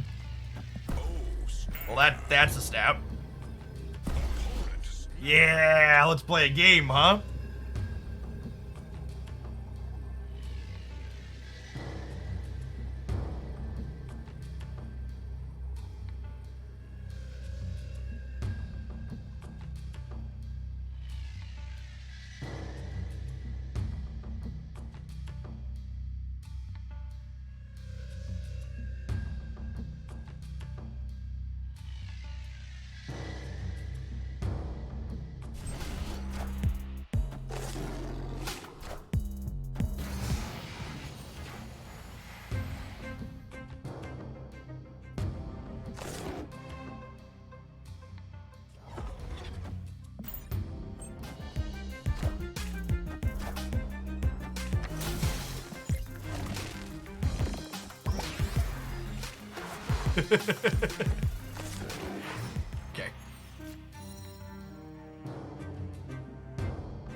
know if this is the right play, but it should be a fun play, so Aid my hand. let's do it.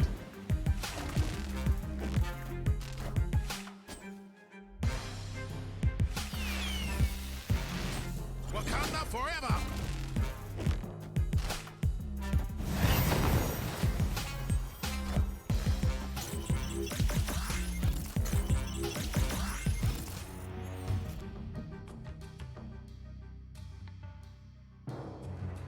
Okay, so we have inverted Iron Man, inverted Mystique, Arnim, Zola, Super Skrull in our deck, so I think we're just supposed to pass, right? Because we can play all of the cards. I guess we could play into the flooding. Do I need to play into the flooding? I have Black Panther. If I play Mojo here, it covers the Shang-Chi.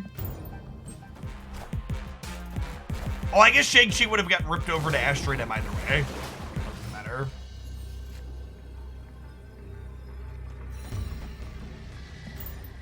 He is super. Thanks for asking.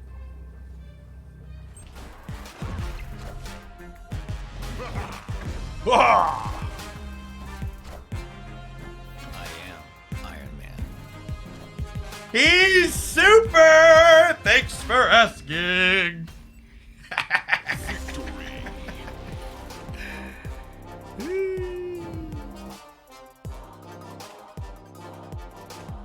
Is my negative inked? He is not. You can see he's got a rainbow background. Credits permitting. I need to split this a few times. I've got like 600 negative boosters.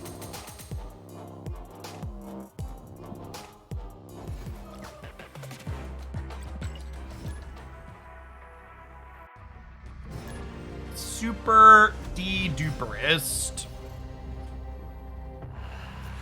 Is there a cap on boosters? I would assume just the integer limit. Honestly, Death's Domain might be snappable for us. If we draw Psylocke or Zabu, we're pressing the button. Mystique.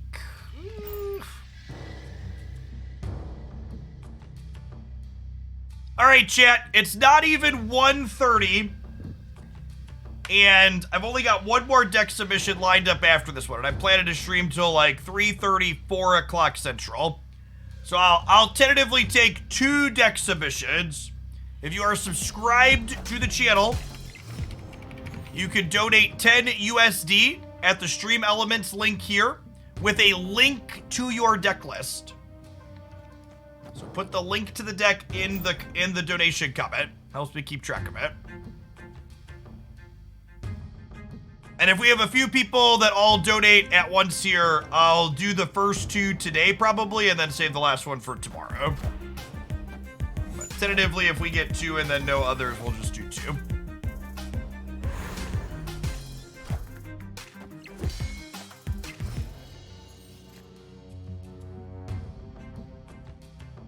Is there a non-sub price for deck submission? Sure. Non-subs can submit a deck for 20 USD.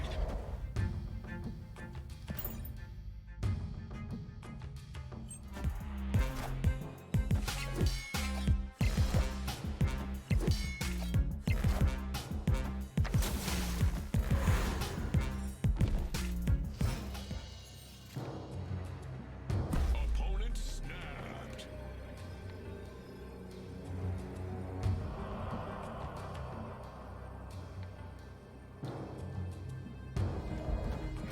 I believe in the Zola Panther chat. Wakanda forever.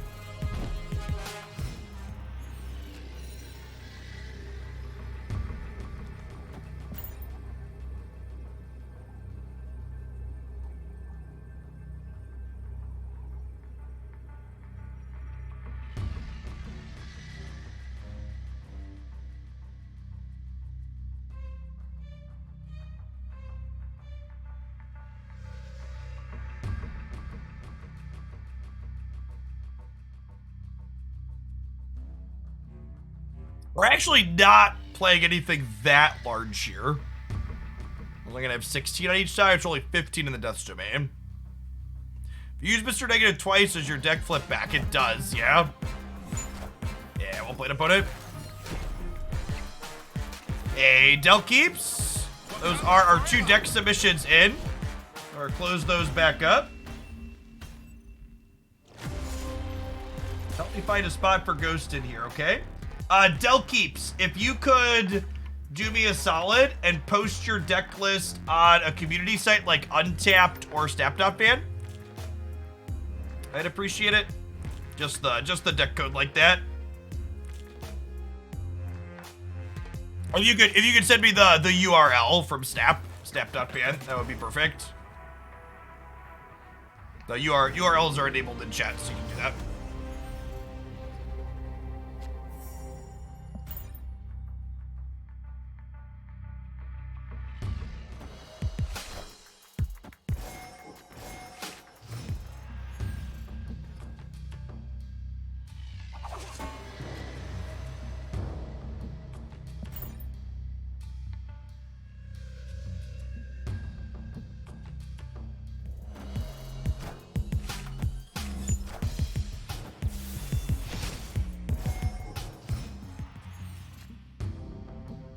Hey, syntax error. Thanks for the 18 months.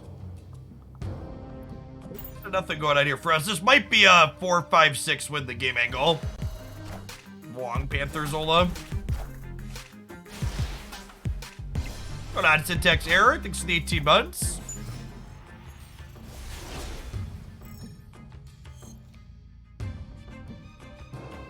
It is incredibly safe to say that my enjoyment of Marvel Snap has increased as a result of the recent patch.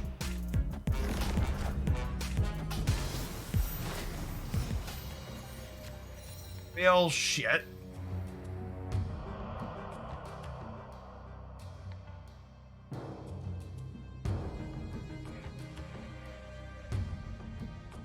Yeah, I should have played left. So that way, like, if this happened, I could have, yeah,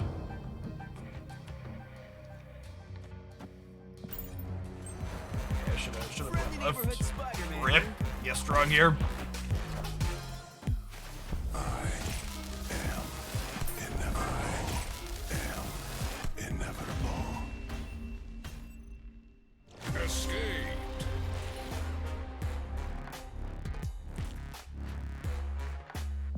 Yeah, I knew the scroll was Professor X. So it was Professor X and it was a Soul Stone.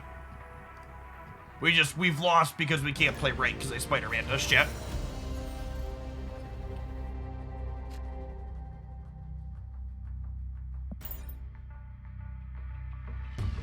Hey, thanks, Del Keeps. Got the link.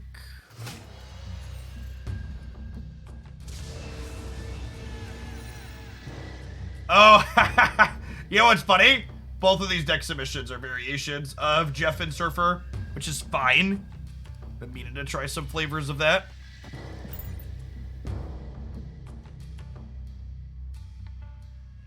Taskmaster's okay in this deck. I've played that in the past.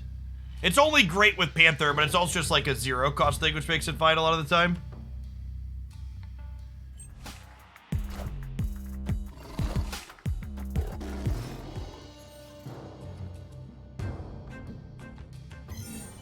Any 4-drop. That'll do big.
Gotta snap here, chat. They're leaving. They're leaving once they see our turn 1, so might as well try and get a cube now. Fun fact for people at home who didn't live through Marvel Snap history. Shortly before Marvel Snap's global release, Mr. Negative was a tier 0 deck in this game. And the peak was a feature location like 2 weeks before we went into full release. While Mr. Negative was tier 0. It was actually, I just didn't play for 48 hours.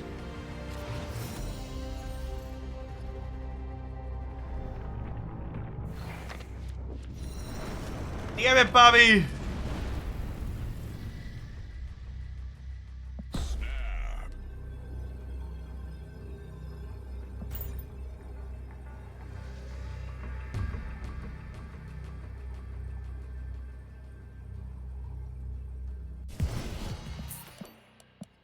We tried. We tried. Escaped. That was our out, chat. Our out was pressing the cube.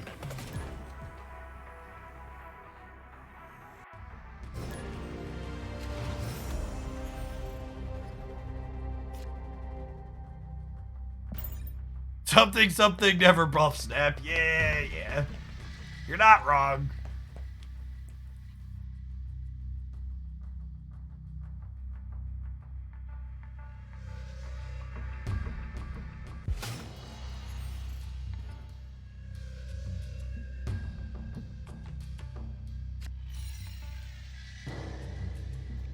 Okay.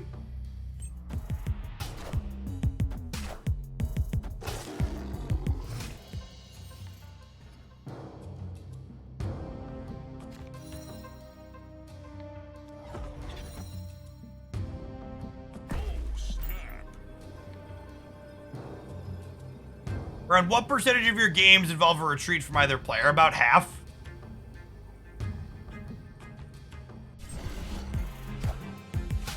Anyone on Steam playing without crashes? Yeah, someone in chat earlier had mentioned that, what's what I'm searching for? That older / slower CPUs were having some issues with crashes.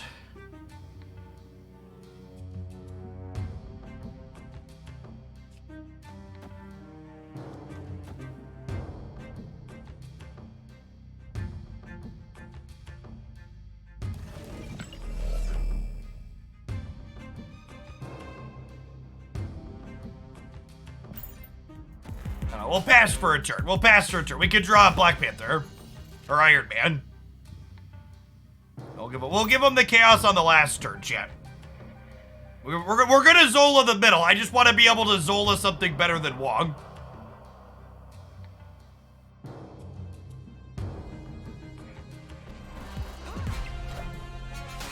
No!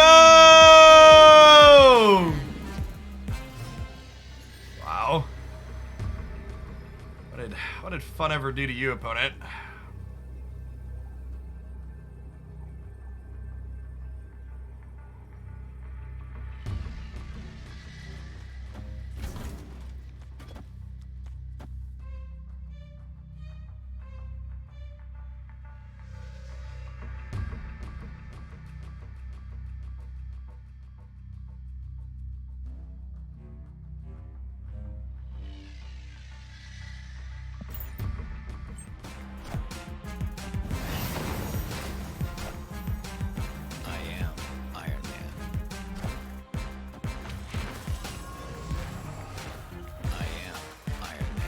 Oh, you know what?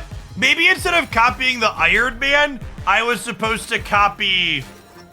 I am Iron Man. I am Iron Man.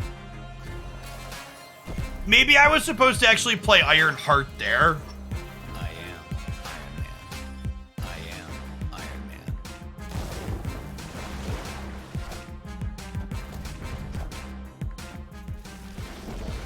Okay, thankfully they're on the typical play Heimdall lose the game plan. As we often see from the movement decks. Victory.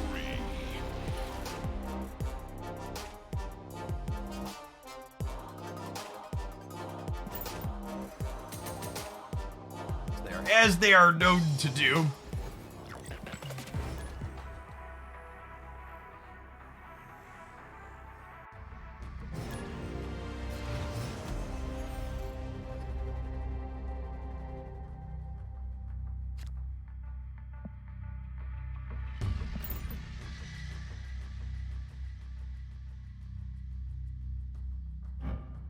He is super. Thanks for asking.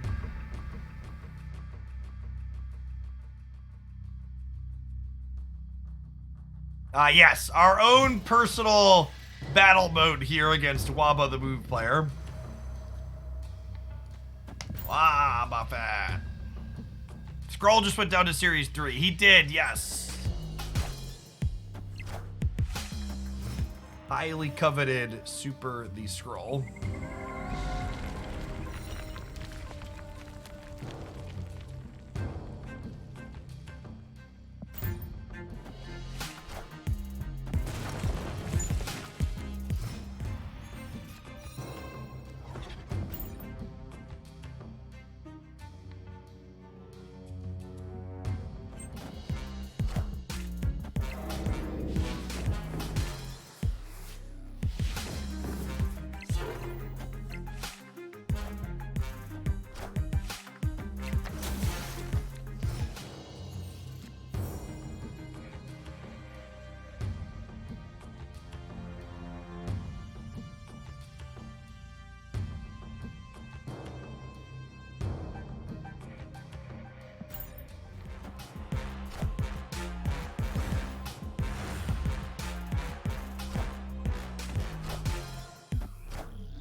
Opponent snapped.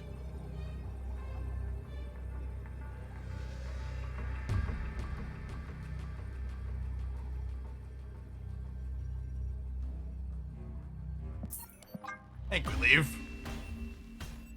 The other key. What is Skrull hedge again? Skrull is decent into Galactus with their null. And Skrull is decent into the Darkhawk Devil Dino deck. That is also popular. The opponent is a Storm deck. We played against them 3 games prior to that one. There was a good chance they were going to storm the bar there. We weren't going to get to use it.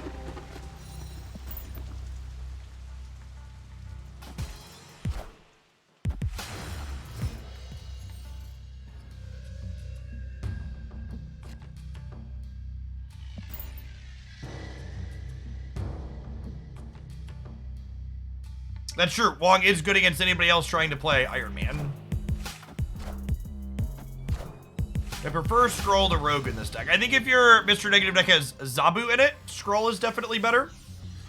I think if you don't have Zabu, Rogue's probably better.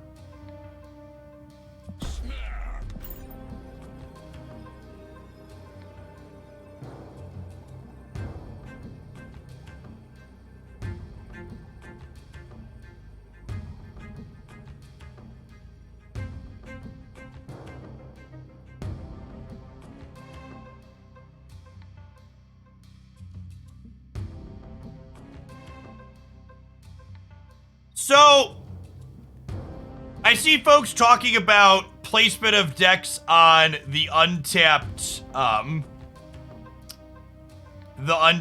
tier list. And one of the things I think is a little bit not ideal about the untapped tier list that I've talked about ordering opponent recently is that the untapped tier list is purely data driven. And it's only data driven around cube rate currently. I don't think they put enough weight into popularity of decks, and like how popular a deck is I think is definitely something that should be taken into consideration when talking about like what is when talking about like what tier it is, if that makes sense.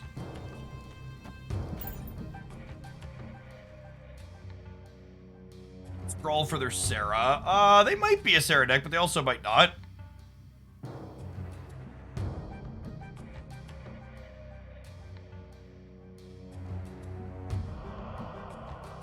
Kitty Pride is not being returned to the game until the May patch, which again was communicated.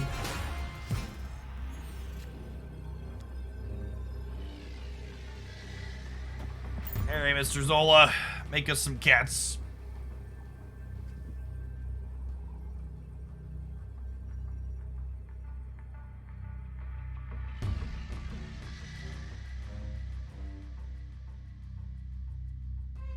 Mr. Negative did absolutely nothing here. Facts.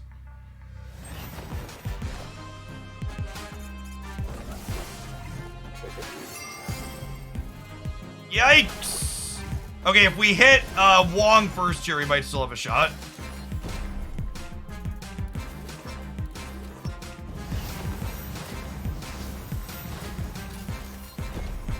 Okay, where's the real Mysterio at? Wakanda forever. Wakanda forever. Oh, we tie because they have one more left. Damn, so close to Spite the Valk.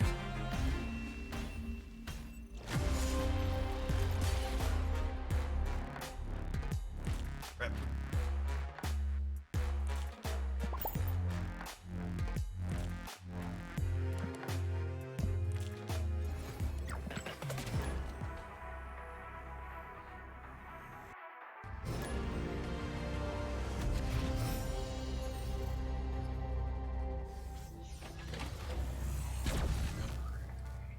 Oh, snap. Victory.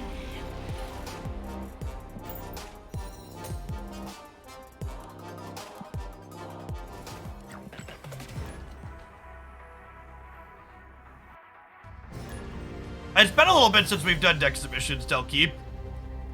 We mostly stopped when Shuri took over the format.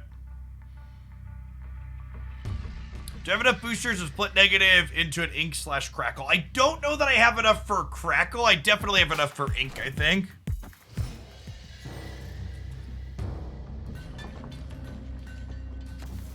But I also need a giant pile of boosters, or a giant pile of credits to do it. I think I have 500 or 600 negative boosters. We played a lot of Mr. Negative around these parts. Well,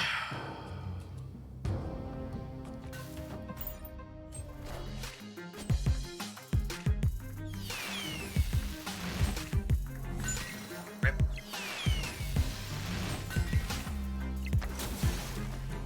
How's this deck into Sandman? Well, I would be hesitant to call any Mr. Negative deck good against Sandman. I will say I think this variation of Mr. Negative is the best you can be in that matchup, in large part due to the fact that you could just Panther Zola through their Sandman and win the game.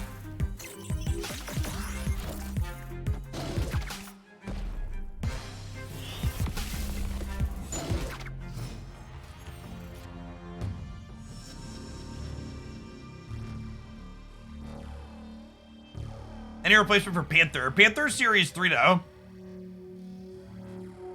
Just pick it up.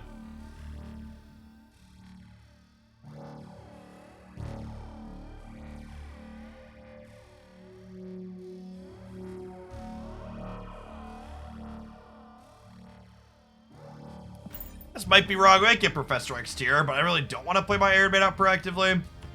But yeah, I'm supposed to just show him that we have it. Whenever you play Mr. Negative on Wong, your deck flips and then flips back to where it started.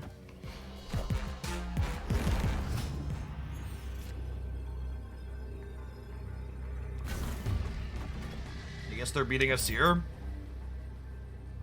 Yeah, I guess they're only down 15 there, huh?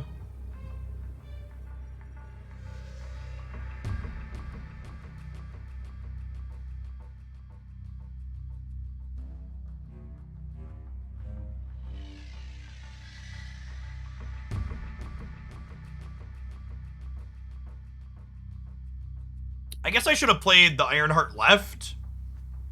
Would have been better.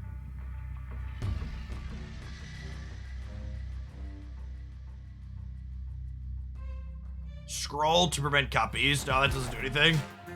I am. I was a little greedy not playing my Iron Man out last turn.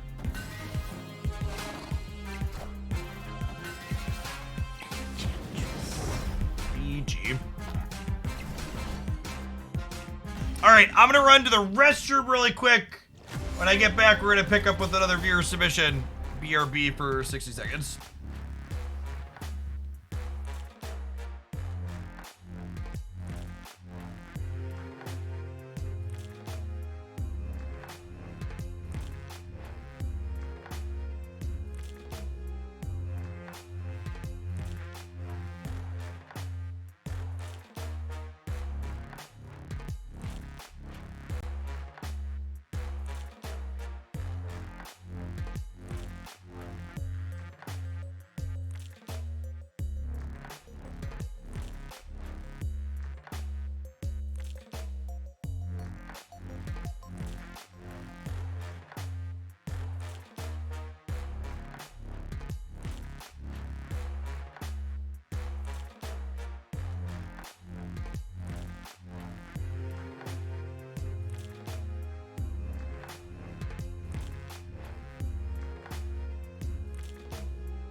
Hey, thanks for hanging out, Shady Face. Good to have you back. Yeah, Mr. Negative creates some really, really dynamic gameplay, which is nice.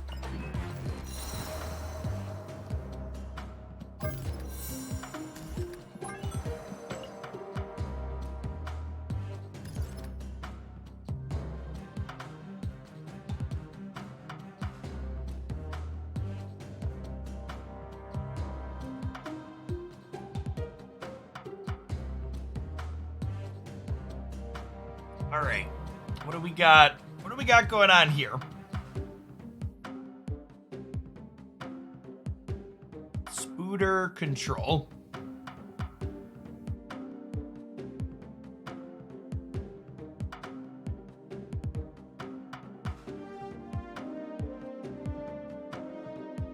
Well, this deck definitely wants Jeff the Shark, right?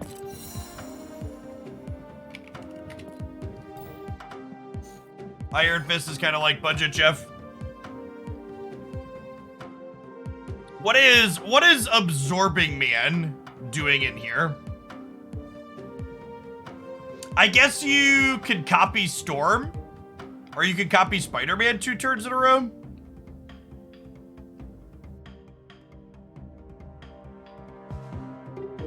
You could Spider-Woman on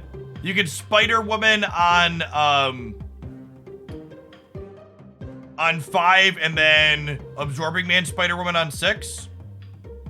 Copy Gamora too. Okay, we'll give Absorbing Man a try. Usually, like I said, I like to try decks without changing too much. I'm gonna swap Iron Fist for Jeff though, because Jeff has good synergy, has a little bit more controlled move enabler for this.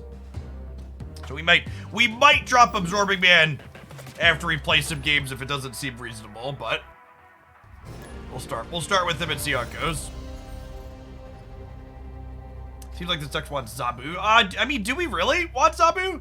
Like, I get there's a few 4s in here, but I'm not, like, rushing to play those 4s ahead of curve, right?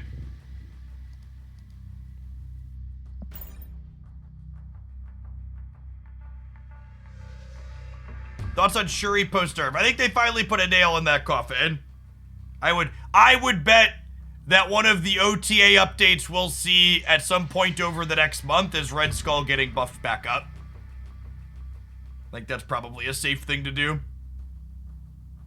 A big part of what made the Shuri deck so strong was its ability to stop counterplay, and making it so Shuri cards can't be played behind Cosmo anymore reduces the power level of the deck a good amount.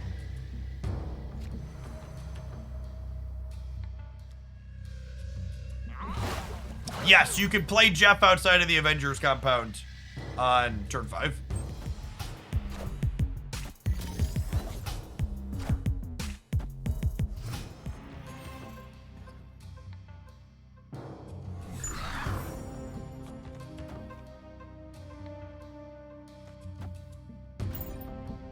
Is leader good now? I think leader's playable. Good remains to be seen. It's definitely much better than it was before.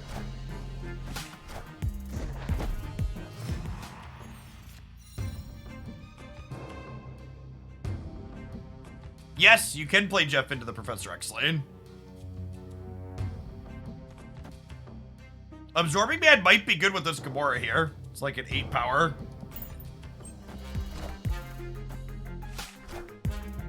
Although thinking about how Absorbing Man plays out in these games, it kind of makes me wonder, like, is this actually better than like a Drax or something if it's just like getting stats most of the time? Because if it's copying Gamora or Spider-Woman, it's just like making stats.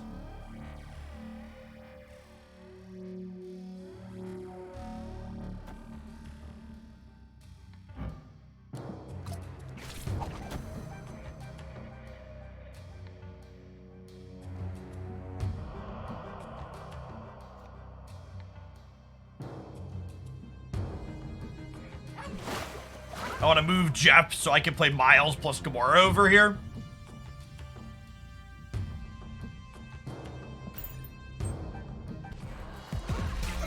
Friendly neighborhood Spider-Man here.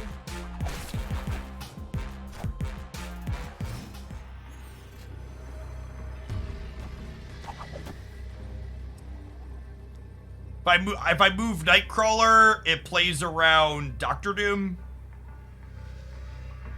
And I'm going to 12, 17, 20 here, so it's plus 15, so not even beating like a Giganto. I think this wins most of the time.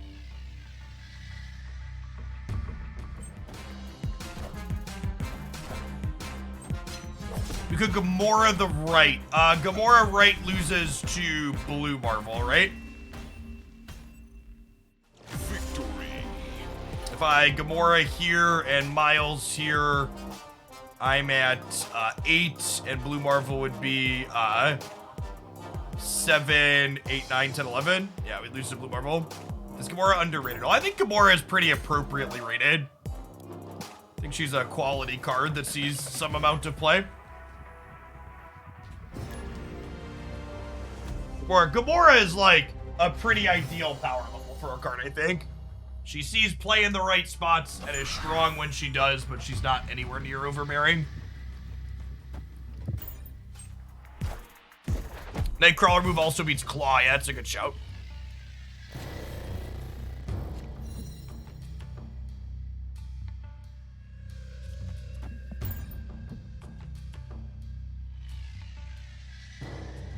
The Spider-Woman variant saves lives, shit.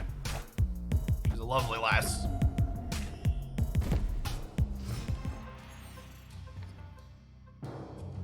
Is Leech really that nerfed? It shuts down all top decks now. No, it doesn't. It wipes their hand before they draw. Leech is fine. It's likely still very playable. But it does not take away their thing.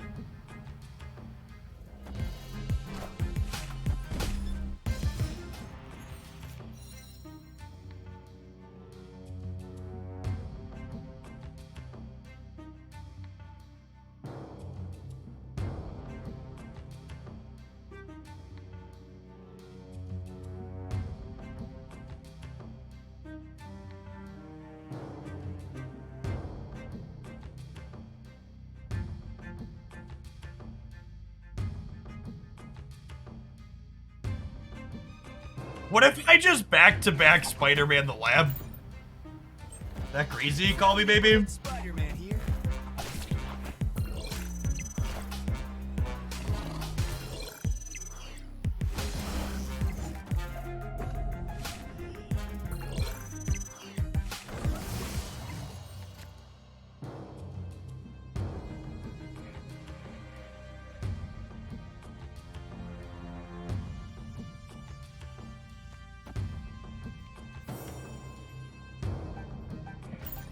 And then we go Gamora Miles again here on the last turn.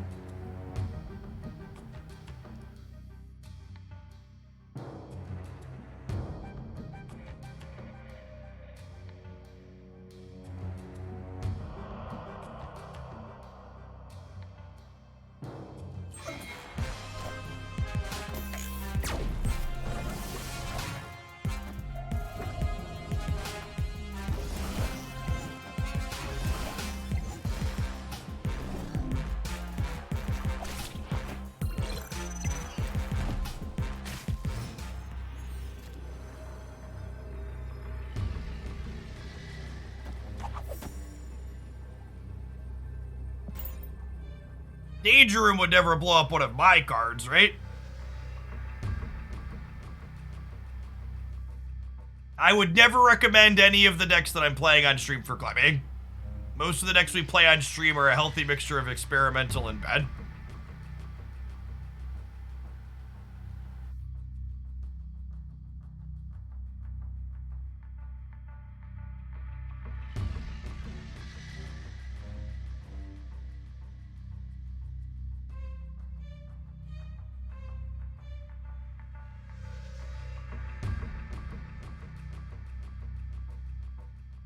This seems like a good room to play cards in, says local man in danger. Yep.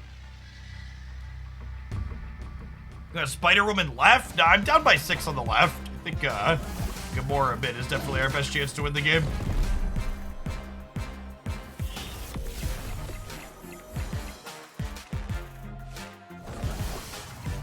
Rip.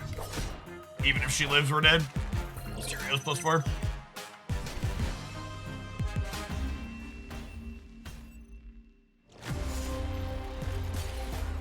There's been a lot of Killmongers in our games this afternoon.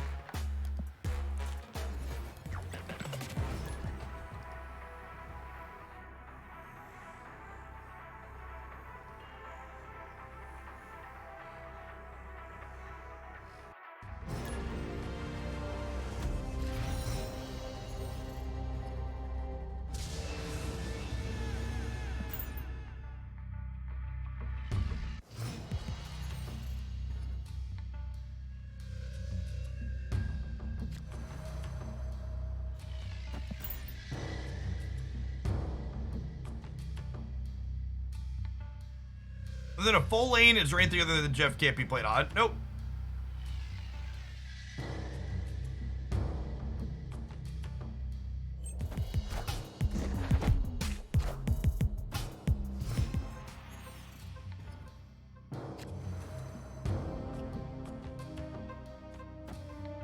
I think I'm moving Nightcrawler so I can go Daredevil Miles next turn into the Pet Mansion.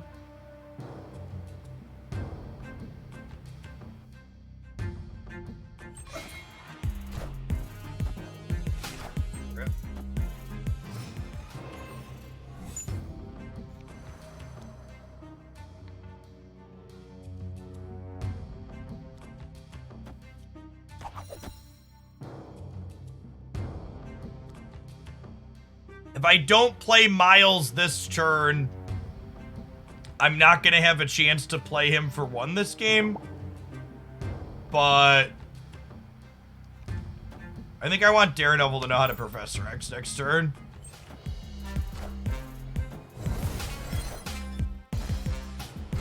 Especially in this era, this feels better.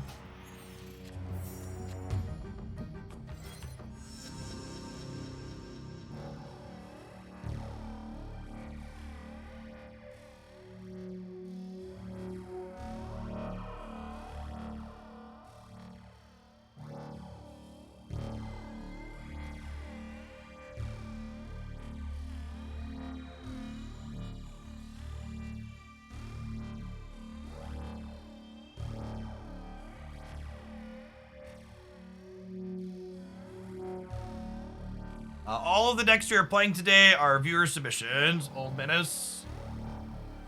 And again, just for what it's worth, in general, I'm not really a fan of the...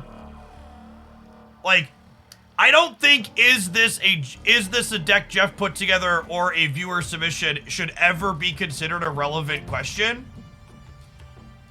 Because nothing that follows as far as being topical should be predicated on where the source of a deck list came from. Like I would expect the same amount of thoughtful whatever, whether it's a deck I put together or a deck I found from somewhere or was sent to me. I think we're dead. Goose Cosmo Nowhere really limited our options this game.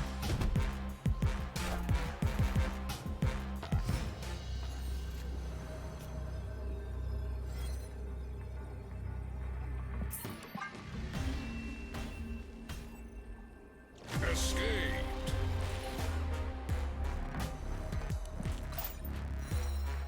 All deck lists have been well, it's not even just about credit either. A lot of the time, I feel like when people are asking, like, is this a viewer deck list, they want to, like, criticize the card choices in a different way. And it's like, you should give the same thoughtfulness to being critical of a card choice, whether I built it or anybody else built it.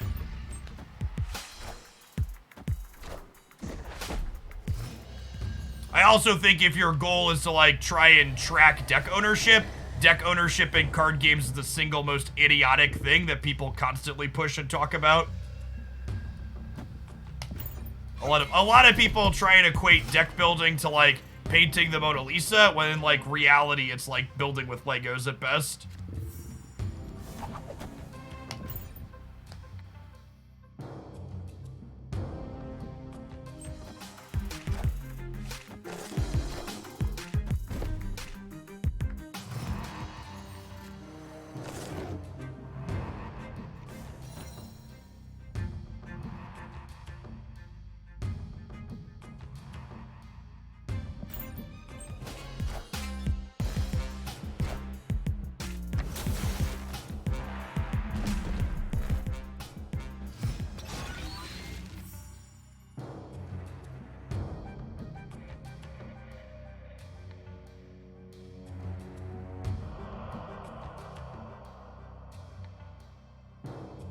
Awful combination locations. It's certainly a combination.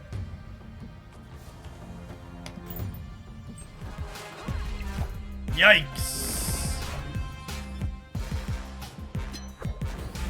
Well, shit.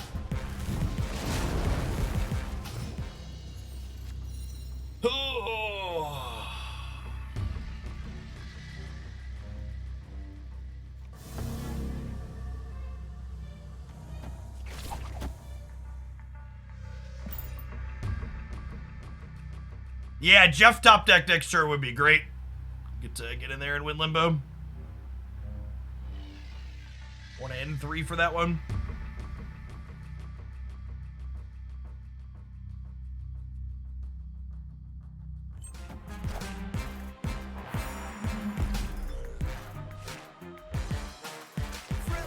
Hey, Thorborg. Thanks for the 4 months. Appreciate it.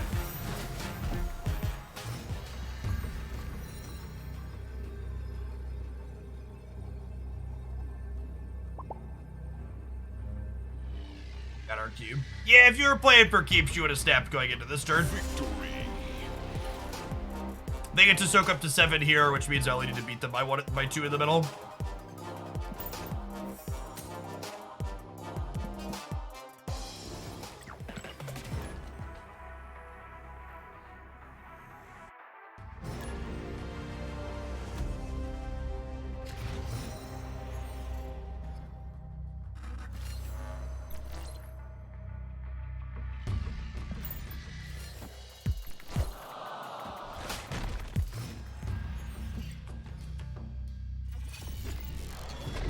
Okay.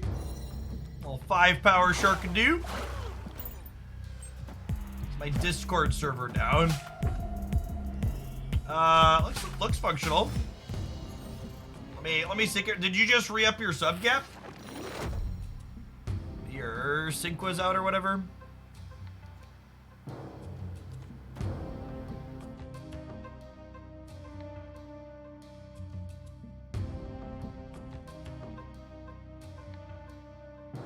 Okay, so this is gonna be kinda sick.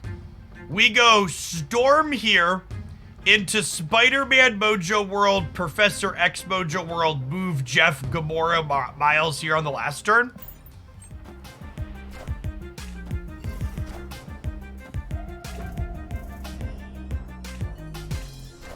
And again, I think if we were playing for keeps at this point, we would snap.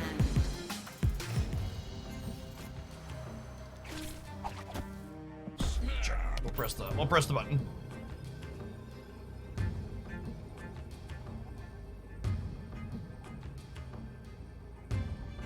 Jeff is so good in this style of deck. Friendly neighborhood Spider-Man here.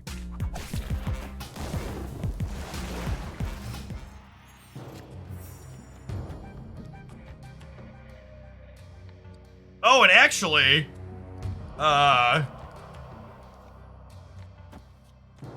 we can do this now, right? This is better.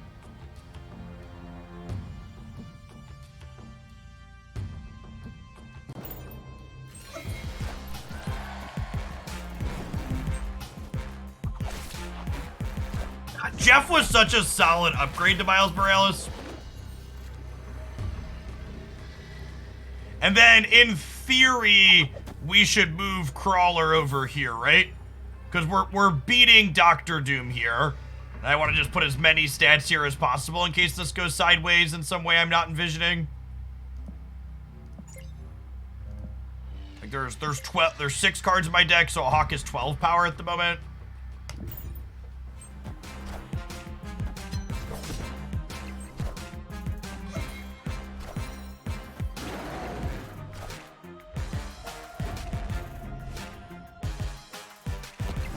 Yeah, when there's 16 power play, is it big enough? Victory. Absorbing Man giving us utility with Spider-Man has actually felt really good. I'm glad we played Give some games and didn't just cut this. Jeff has felt excellent. I'm glad we added Jeff in to the next submission, but Absorbing Man's actually been pretty slick.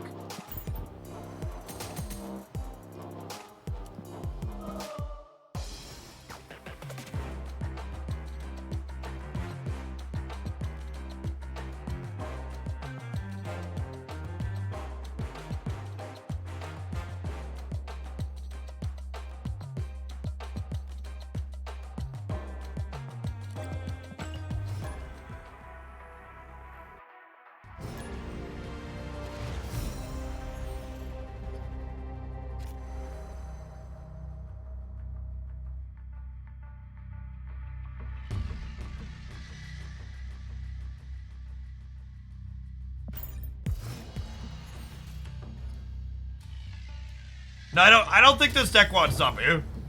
Pretty confident you don't want Zabu.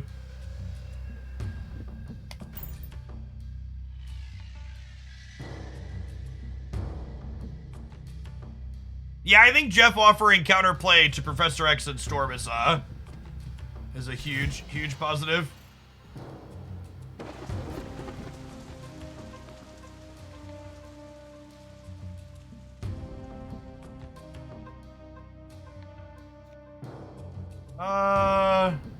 I'm never filling the raft, but they also might be filling the raft. I'm just gonna storm the Pet Mansion, and then Jones, then we'll Spider-Man Wakanda, I think.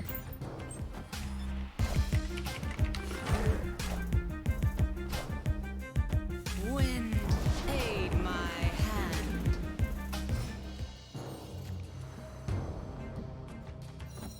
You can play Iron Fist over Jeff if you're missing it in this deck, but it will give you a little bit less flexibility. Gavin, thank you for the 2 months. Appreciate it. Glad you stuck around for the first entire month and decided to do it again. Folks like you make my job possible. Today's been all viewer submitted decks, so no one submitted Spectrum Destroyer, so we haven't played it.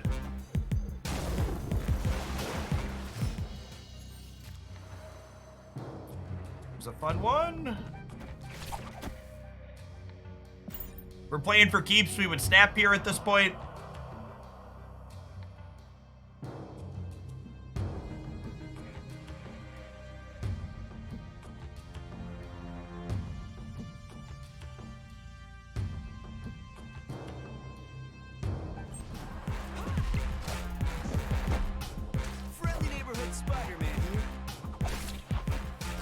Does anybody have this list? If you ever want the current deck list that we are playing, you can do exclamation point deck in chat to grab a link to that.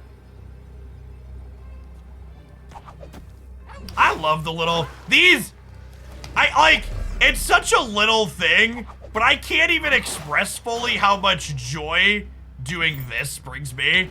Just the little backflip and the splash.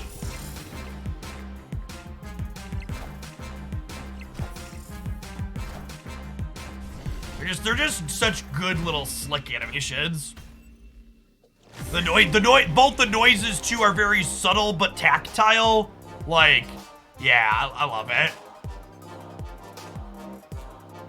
Hey, thanks for re-upping, Friars. Appreciate the 5 months. Welcome back.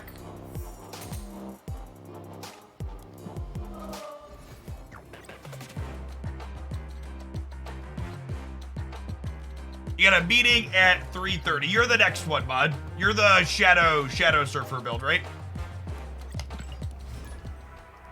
I've got you and one other, and you'll be the next one.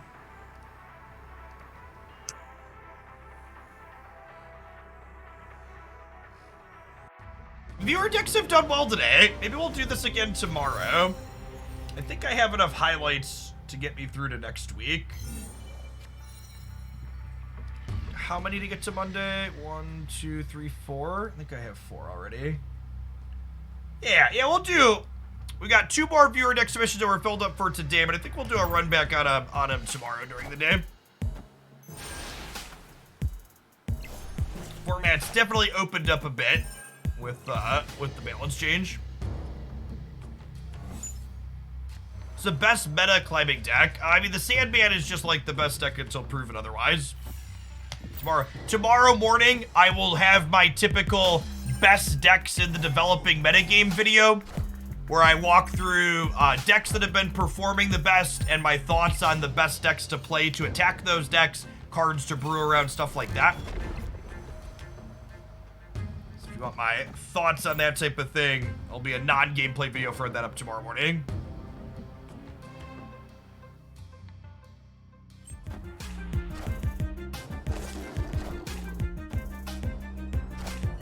Is Jeff broken? Every time a card is playable, Twitch chat is just like, oh my god, this card is broken. Stop it! Leave my shark alone! Leave Jeff alone!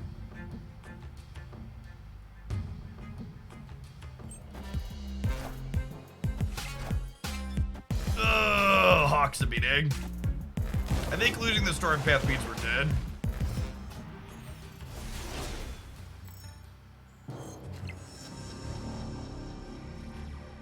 Classic. Q into Darkhawk Gamer on a game match of Subterranea.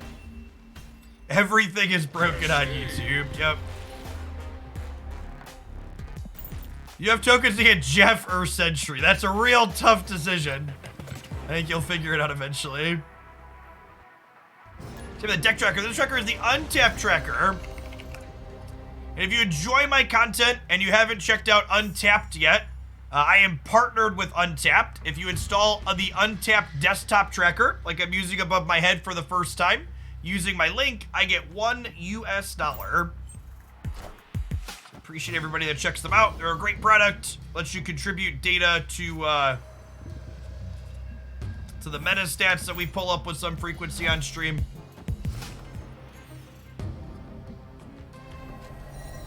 Hey Ray, thanks for the 2/3 of a year. Appreciate that. Easy storm into Jones over here.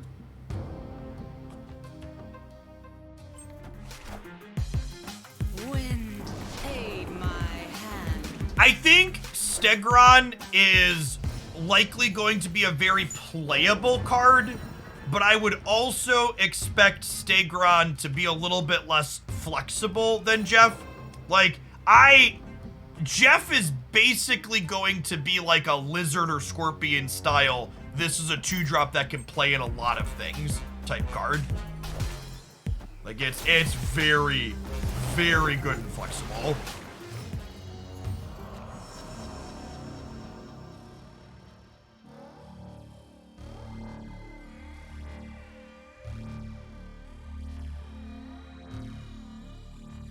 Dagron is reverse Polaris. Kinda, it can hit any card at the location.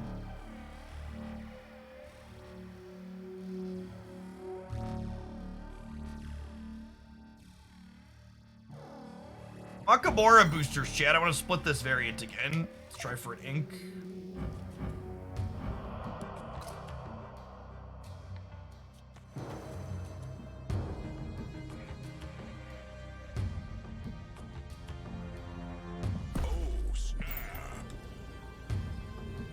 Snap on the Daredevil. Victory.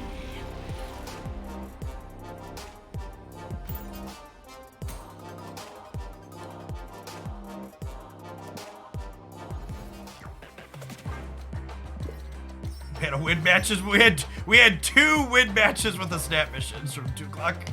Okay. Is using a deck tracker illegal? It is. The official comment from the developers is that you are allowed to use third-party software that does not interface or inject anything into Marvel Snap. The deck tracker is simply reading log files that Marvel Snap generates. It's not actually sending any information to Snap. It is also simply providing you with information that you could be tracking with a pencil and paper anyways. So it's not giving you some kind of unfair advantage. It's just removing mental load from you as a player while you play the game.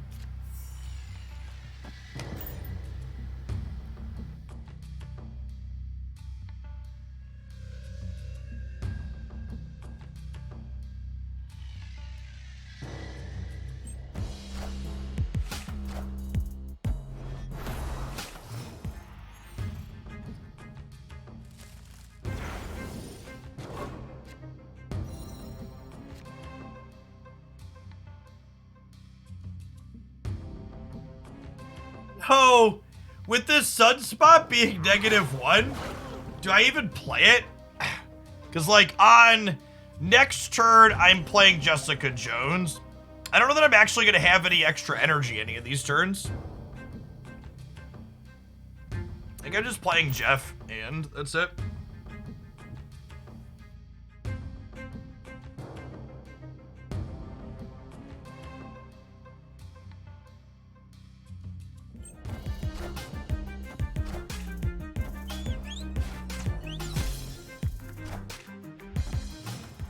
Not their hub card? Yeah.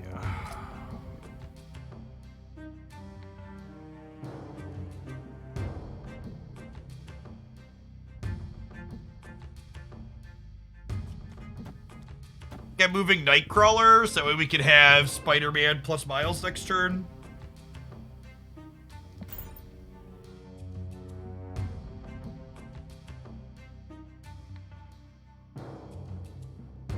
Opponent snapped.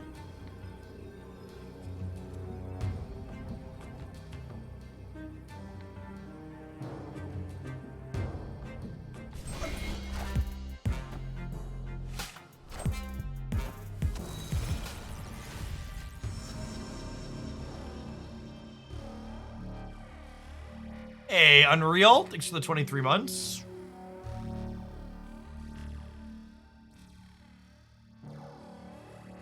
Oh, I was like, how'd they Dr. Doom on 4? Titan plus Psylocke.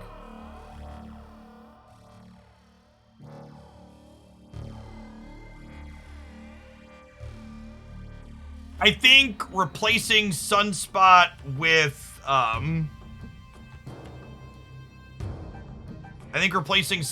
Iceman would probably be a decent idea. Because, yeah, the curve's been a little eh. So this is going to 7, 8, 9. So this would be 12.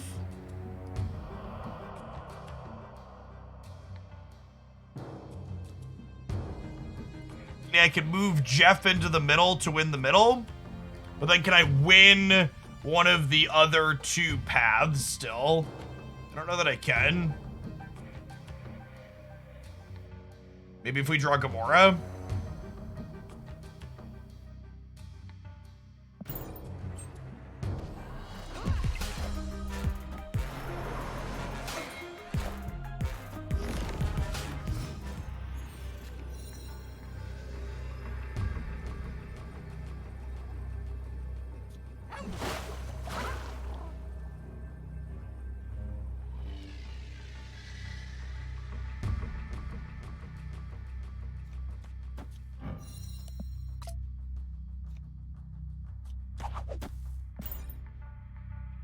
This beats Dr. Doom.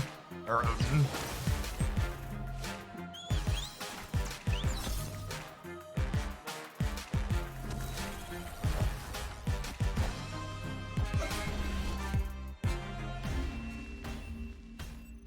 Another consideration for the Sunspot slot could be Titania. So we have another So we have another 1 drop with 5 power to play post Gamora. Hit Will's Lennox. Yeah, just send the notification through. that was a solid game either way. I will say that one thing Sunspot does nicely for this archetype is it lets you like play it early, and then Sunspot gives us extra control over the Storm and Professor X path if it's inside of it, right? Which is nice consideration. Yeah, the Miles stayed 1 because of Arrow.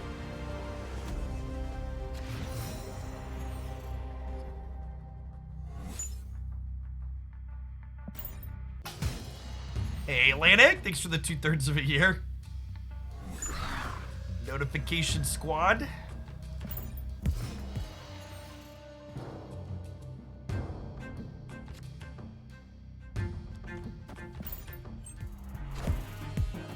Wind aid. Ooh, Spider-Woman for the Raptors. Sounds great.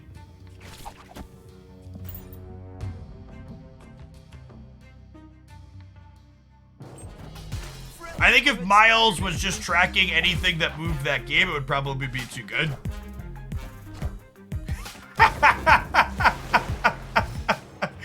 Well, I mean...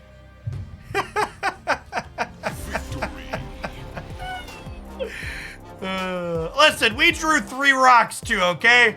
I don't want to hear it. We also drew 3 rocks.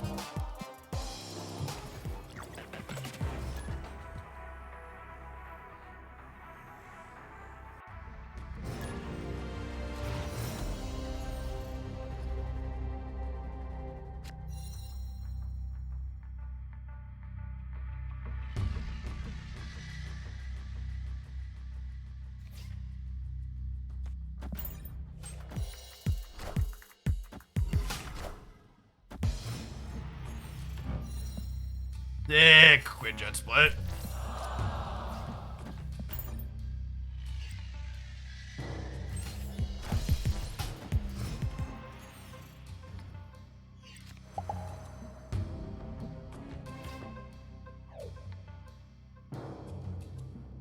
Me. Hello.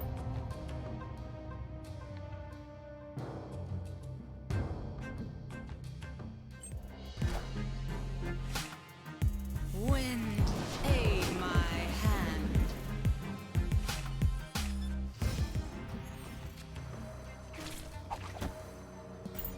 And then I believe the webbing follows Mojo World when it shuffles around here. Is my understanding.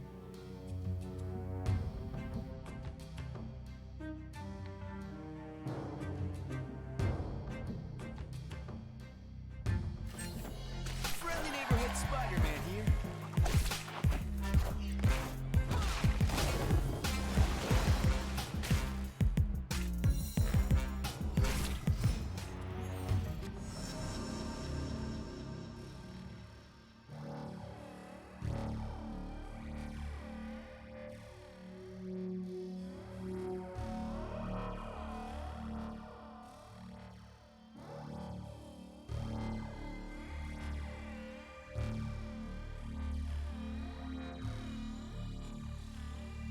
They like Moon Girl She-Hulk deck, Quinjet.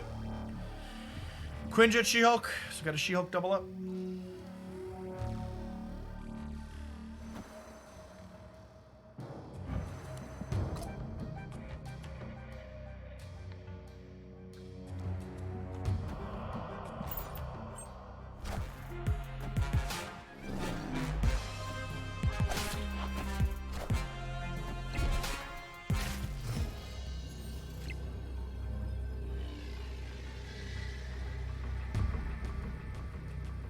So close. Get +7 here.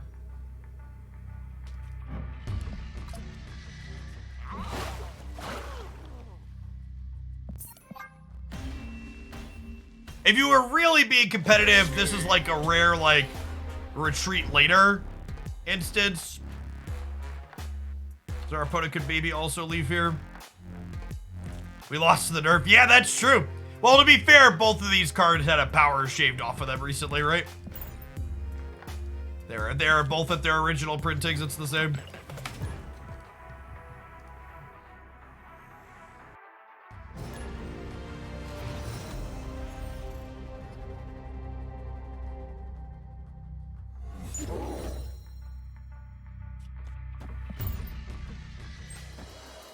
I really love how much they cleaned up the border effects. It's a shame Iceman didn't hit Miles, because Miles doesn't care about no ice.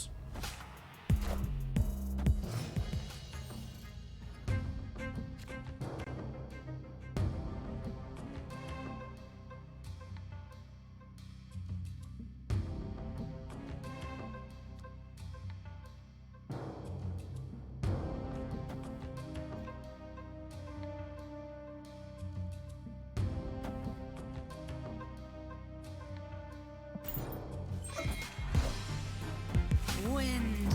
I think I do this, and then next turn we can go Jeff Miles over here.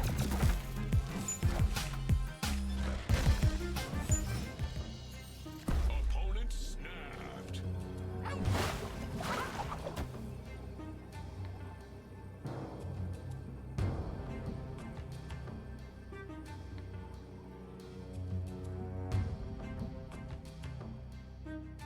You think they're winnowing me again? Do I just vibe on the Widow's Bite for now?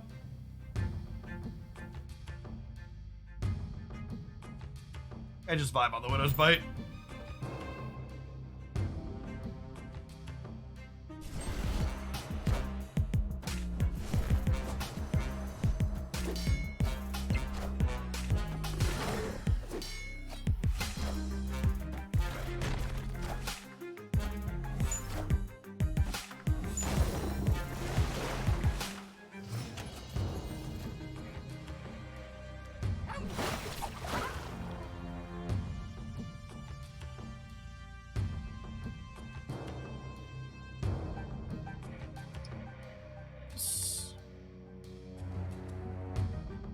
Well,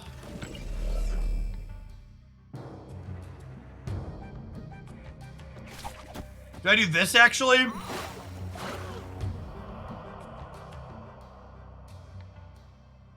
then this leaves me set up to Spider-Woman here next turn. Yeah, I think that's the line. Friendly neighborhood Spider-Man here.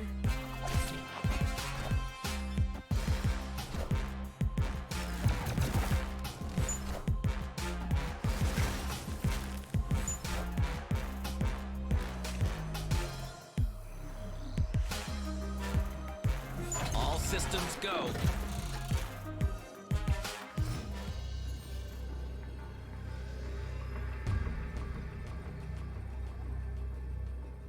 This, I say plays around Doctor, but that's not sure because we lose to Doom in the middle. Spider-Woman hits here.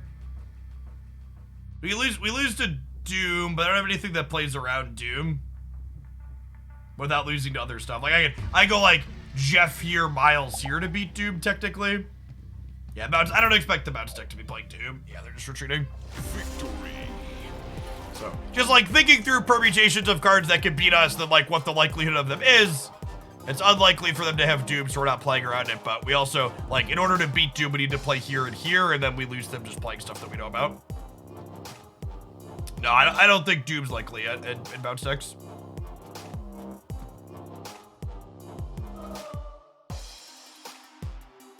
All right, we'll play this one for a little bit. Let's slide along to our next one, shall we? All right.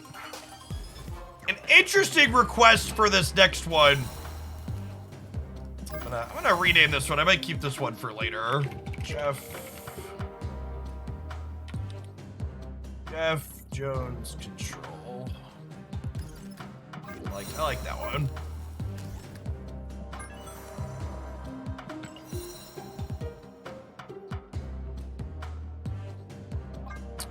So the submitter for this one wants to try and play Ghost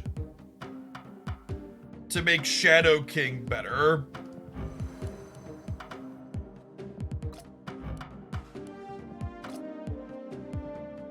I don't know how I feel about that. I guess we could try it.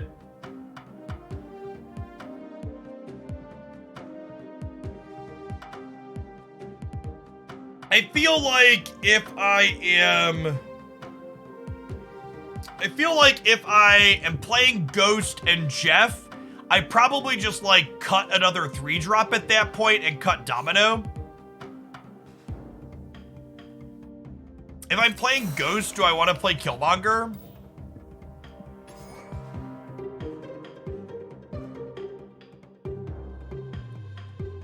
I think the play here is cut. Yeah, I think once you're at like two 1 and 2 drops, you just cut a 3-drop and play 3 because you'll just draw them enough of the time. I mean, I'll ever play Domino if we have just like only that as a 1 or a 2. I think Goose is probably the other one we want to play.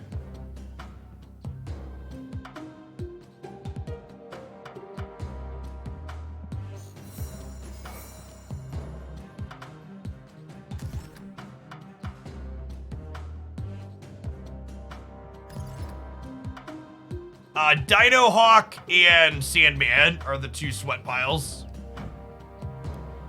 Actually, don't have a lot of Surfer boosters. Have I split this? I've only split this once. Really far off of anything good on there.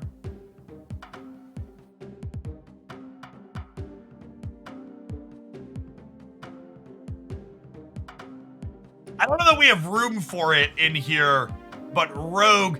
Honestly, okay, so we're gonna play some games here with Ghost and Shadow King. I wonder if Shadow King is even still good in this format post Shuri change. Is another thought. You think he is? Okay, we'll see. I think Rogue's in a pretty all right spot. There's been a lot of copies of Iron Men and Hawks and Dinos running around. Oh, did you see that, chat? There's little acorns that pop out from behind the squirrels when they pop up in Central Park that are new this patch. I hadn't seen that before.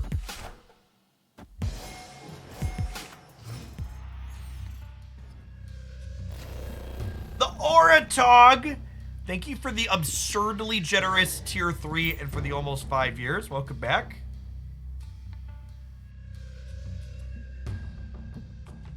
Squirgle has a new animation too, like Mysterio. Sweet.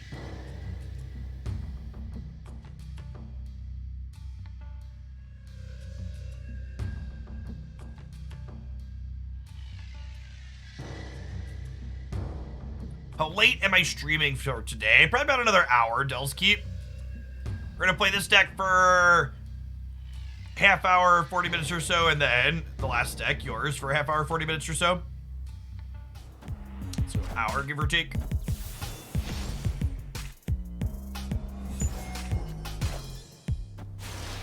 So when Subterranea flips up and my existing hand is strong, I kind of like snapping. Yeah, they're snapping me. Let's get 4 cubes in the box.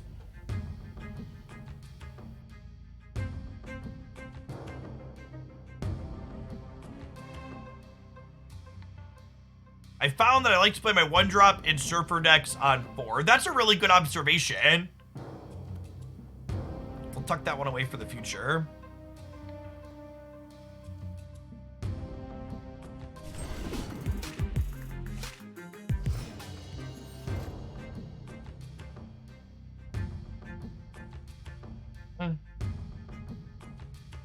Is Shadow King likely to have a text box in the Thanos matchup? I think the answer is no, right? It's just like tempo Shadow King. Like, I think it's just Shadow King for stats. There's a difference between sub-tiers. Yeah, just how much you're supporting each month. All right, you've won the left opponent. You got me. Yeah, I don't offer added different benefits for the higher tiers personally.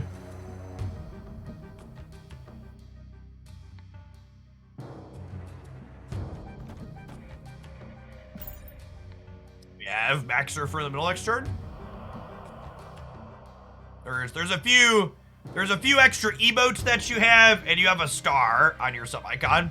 And I guess if you're a tier 3, you actually have, I almost said series 3, a tier 3, you have a different color name in the subs Discord. Rip.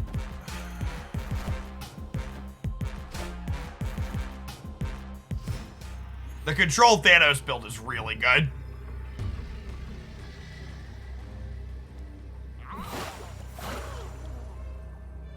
Oh, this isn't enough because of the Soul Stone. Can we win the... Does this win the tiebreaker? No, we're one short still, right? We're only getting +4. We have a link to the deck. The Control Thanos deck was our highlight on Monday on the YouTube channel. Yeah, unfortunately, Soulstone... This thing's just so many numbers. Escaped.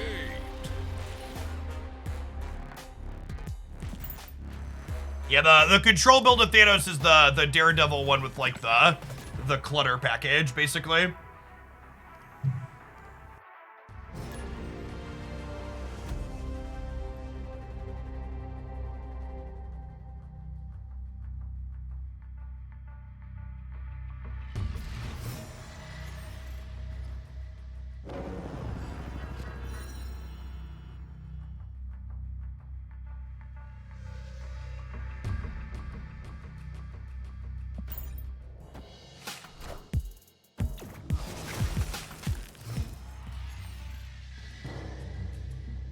Jeff dodging the Iceman was ideal. We're gonna play this on 4.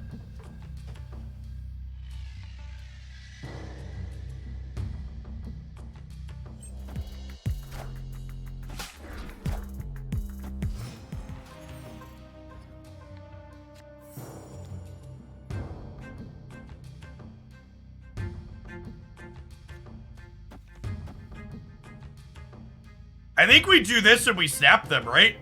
Because they're like a Doctor Doom deck, and this will lock them out of playing Doctor Doom.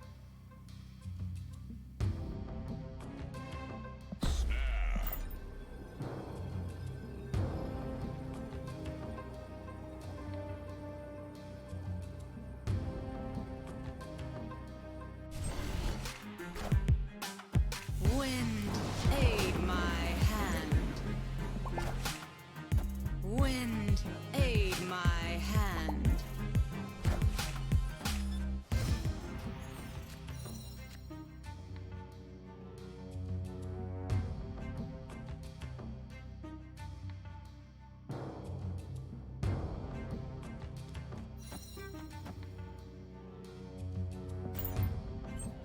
They do have priority here, so they can jug us first. Vision. That's really good.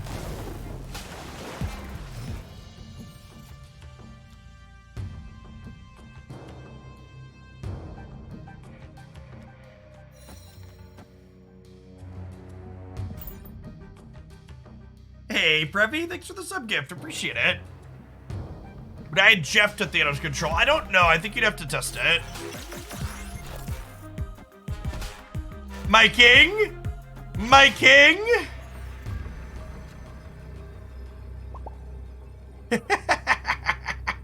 Got him. Got him. Tempo Shadow King? No, no, no, no, no. Anti-Ironheart Shadow King.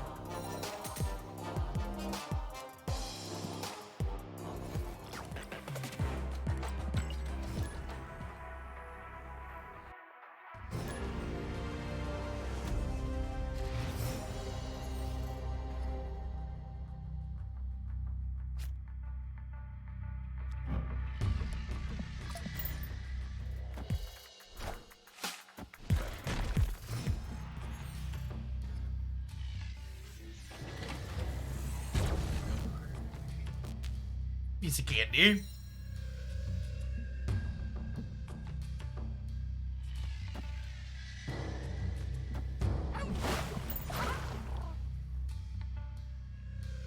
Thanks, Kara. Yeah, it took, that's Storm is officially my most split card. That Inked Storm was my 13th Storm split.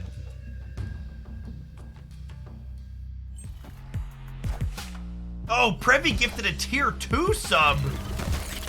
I missed that. Words and stuff. Wait, they just played a Quinjet? Excuse me?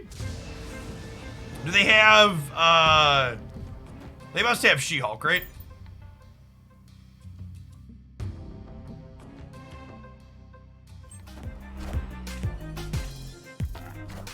Trick, thank you for the 3 gifties.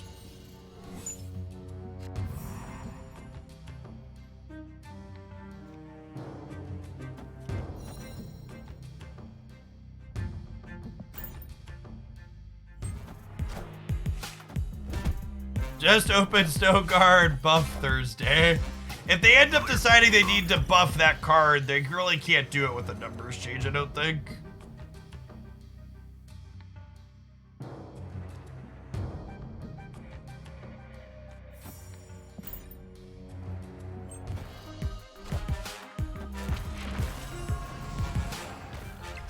Yeah, unfortunately, Shadow King does not do anything to Mystic here. Sarah is a day late and $1 short.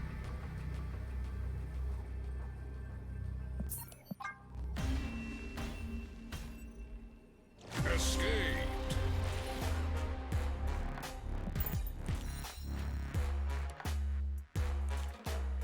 You're only gonna open caches when new cards hit Series 3. I think that's mostly irrelevant.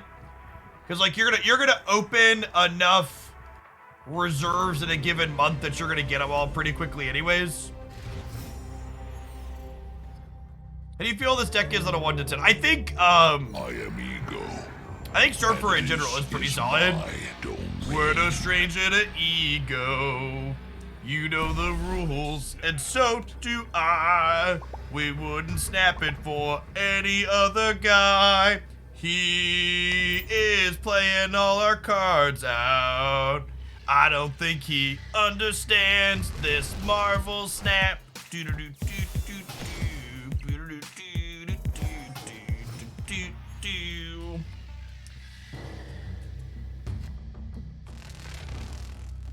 And before Ego floods himself out of the game. Ego, you have so much to live for.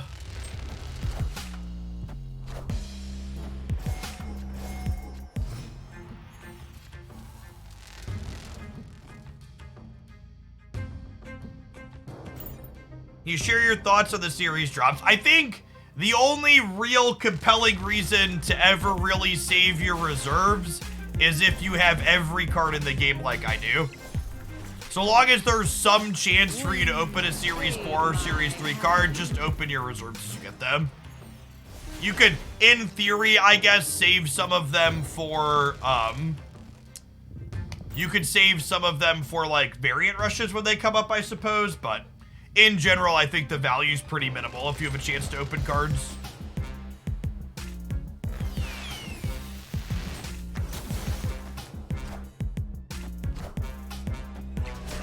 Surfer's been at the top of the untapped charts for the last 2 patches. Yeah, but there isn't really an established good Surfer list. Like someone just pointed out, most of the Surfer lists have incredibly small sample sizes.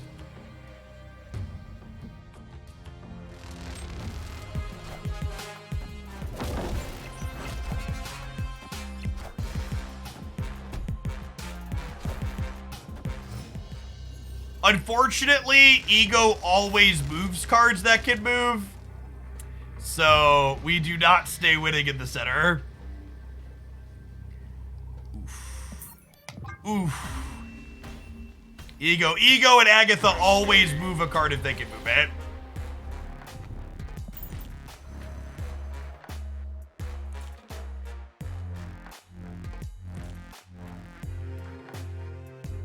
Yeah, so looking at Sarah Surfer on here. Oh, this one actually has more games than I recall. I must have got more played with it. Oh yeah, we're up to a really solid sample size here now. we're looking at? We're looking at 70 to 99, almost 100,000 games in here.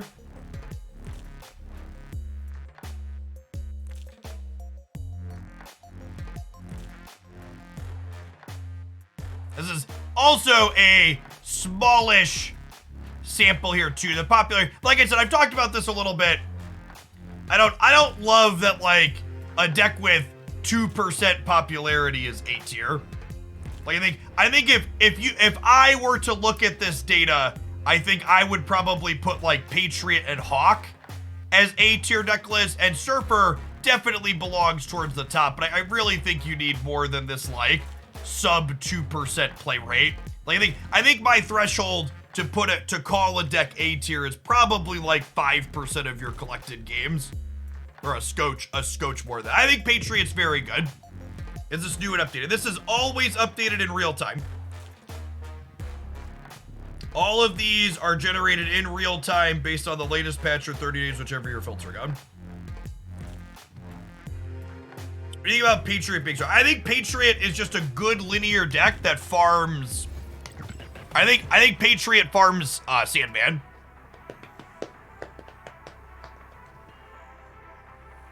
I also think Patriot can easily include counter cards like Debris for Galactus. What's the best Sarah Surfer deck list? I don't really have a strong opinion on that. I don't think we have a good answer to that question. Like a deck like Surfer and like what's best for it really kind of depends on what the metagame looks like, because these decks are a bunch of counter cards. You gotta pick and choose which counter cards you think are good into the metagame. I think I would expect an ideal Surfer deck to include a copy of Rogue. I think Rogue is a card that is uniquely well positioned at the moment. But like, Jeff, what would you cut in this above deck list for a copy of Rogue? I don't know offhand. I think it's easier to make calls on stuff like that, like what tech cards do you kind of seem good, but like what are the ideal 12? That takes a lot of gameplay to figure out.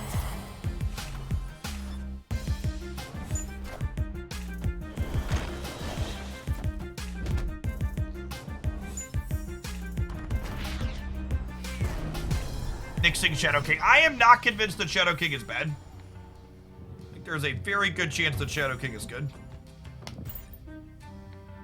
You explain how Ghost works. Yeah, Ghost just means you always go second. So you can see here, we're winning 2 locations, which normally means we would flip up first, but because Ghost is in play, we flip second. Going second is useful with a card like Shadow King, because it means my opponent gets to apply all their buffs, and then we get to take them away. You think the green crackles are gorgeous on here? I might split this one. I fucking hate the green crackles, chat. They haunt my nightmares. I'm just out of credits and I think Sarah boosters, so I left it there.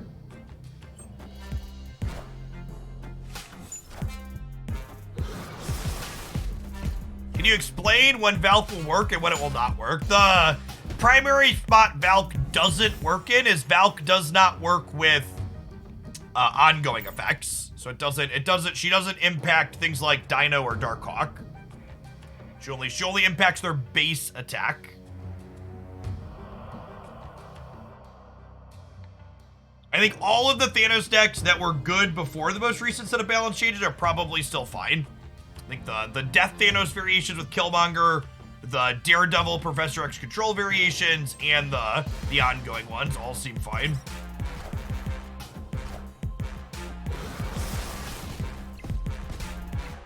Would like one Surfer, please. Rats.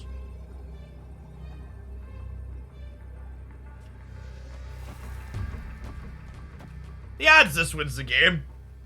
Non-zero.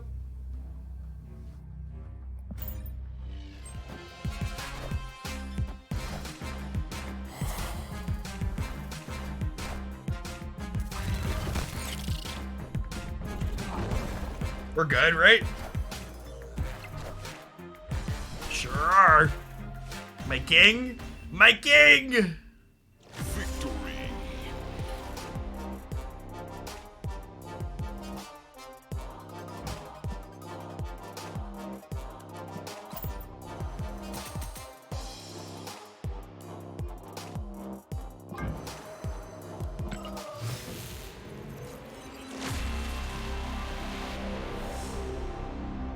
shiny logo.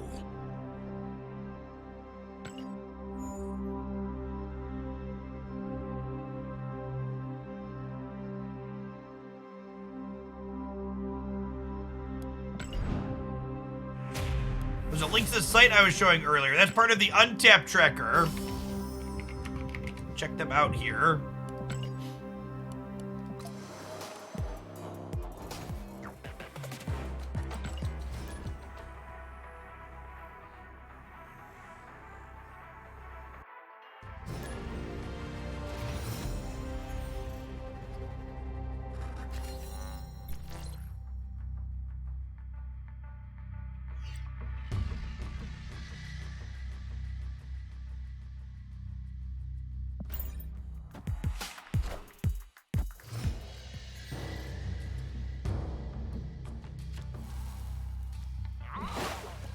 Happily clone my shark.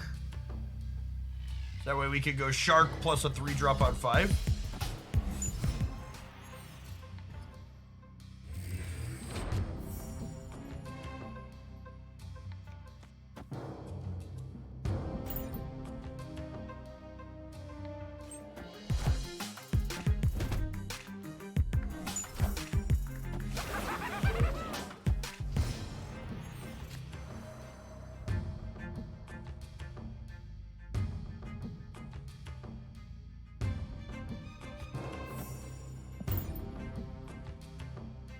Just keep piling up the Fister Mantastics here.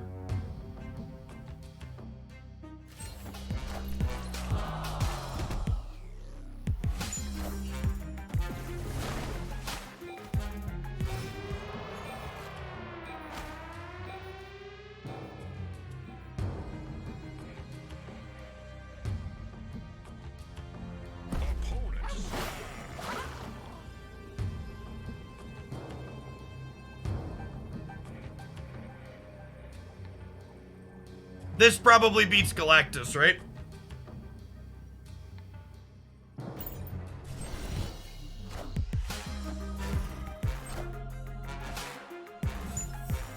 Fucking gang.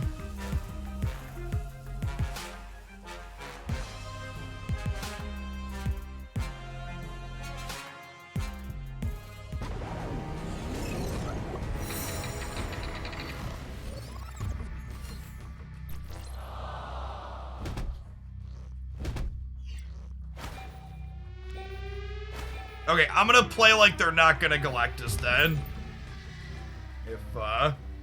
If they saw us make a play that beats Galactus.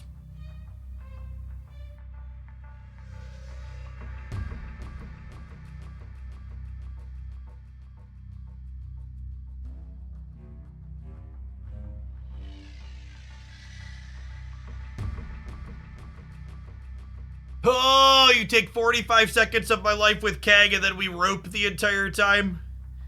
Come on. Oh, they had to check in on the stream and make sure I wasn't. Why even play Kang? Why do you even need it? You know what's up. Escaped.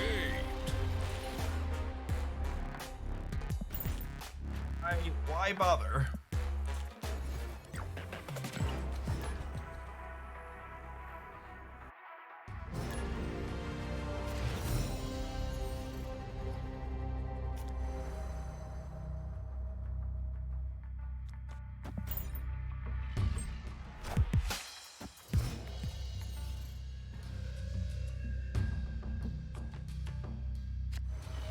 You got a delay to the Twitch stream? Nah. Making the Twitch stream delayed is not worth.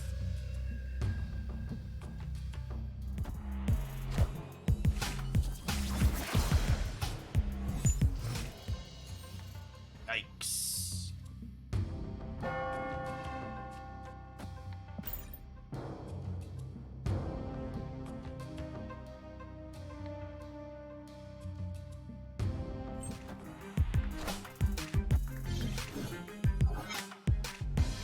Cooking. Wind, aid my hand.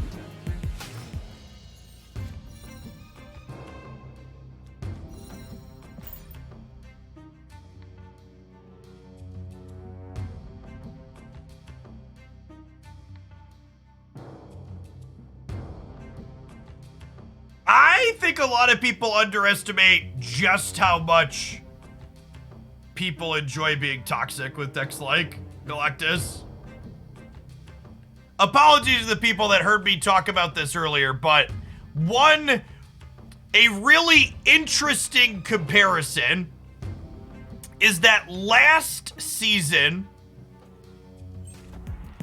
Shuri was 15% or more of the 90 to 99 ranked matches recorded on Untapped. However, if you looked at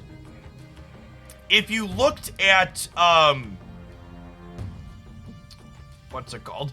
If you looked at the post-infinite metagame, Shuri was only 2%. She dropped off 13% once people were no longer playing to win, basically.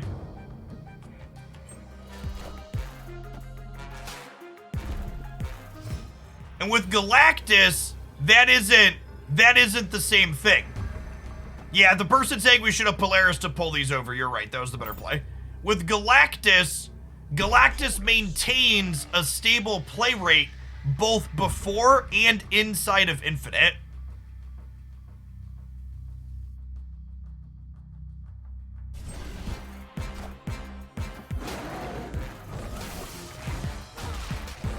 Yeah, this one's on me.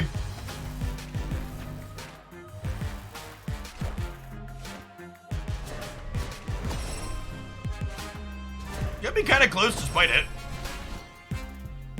Wait, did we tie? Did we tie? God bless. We'd have won if I would have Polaris last year like we were supposed to. So we're up 15, they're up 15, nobody's in the Plunder Castle. Got him.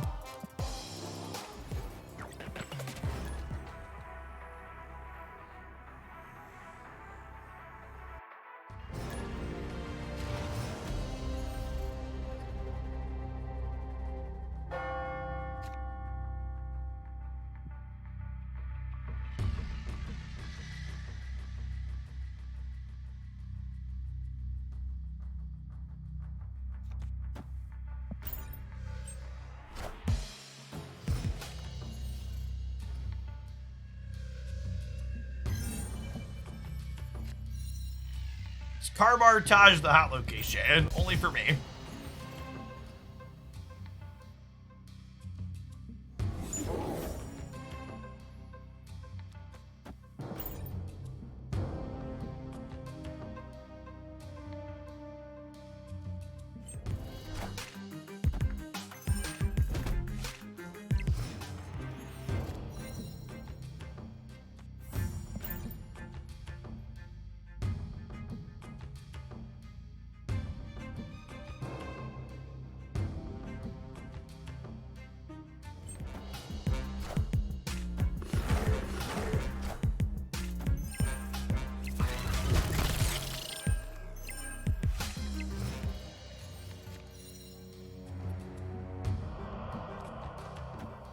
We have Max to Disturb for next turn.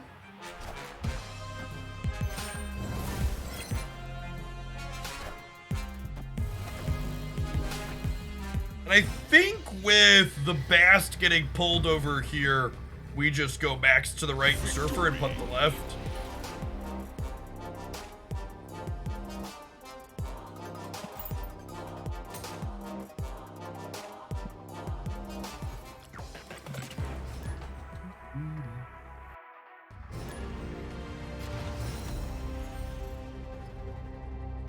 What's the best anti-Galactus deck? I think the Thanos control deck that we highlighted on Monday is one of the better anti-Thanos decks you can play. Or sorry, anti-Galactus decks. Words and stuff. What do words mean anyways?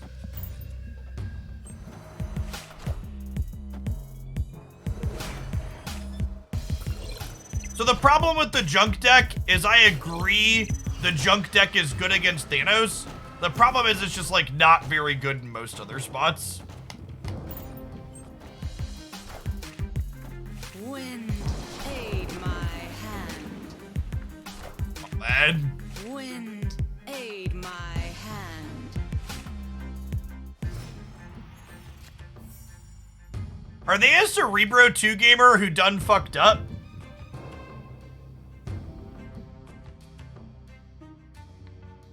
It's kind of what it looks like.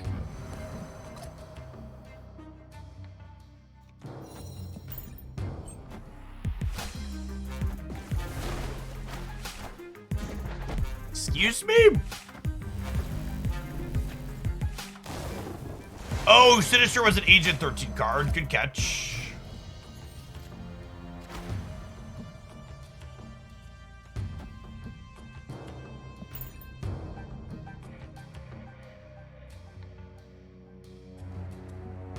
Opponent snapped. We have to leave because of Dr. Doom. Escaped.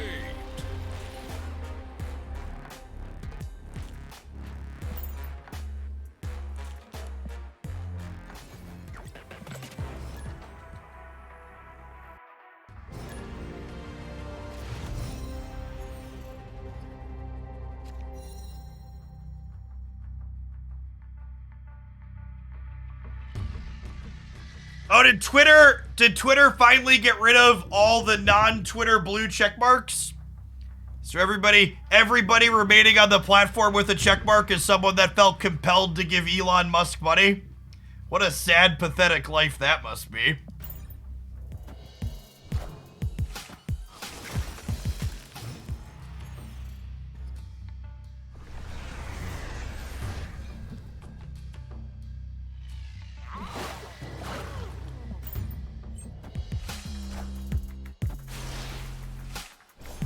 Chat, make sure you hug your fucking kids so that way they don't grow up to be this desperate tech enthusiast who becomes a billionaire and buys an entire social media platform in the search of human fucking affection.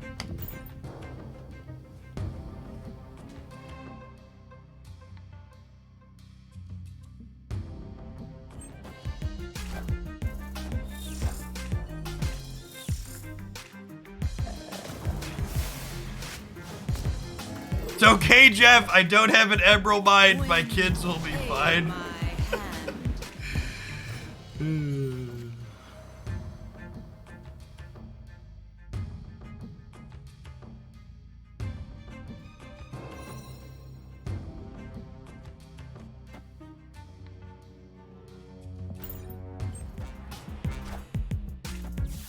Fucking rude. Oh.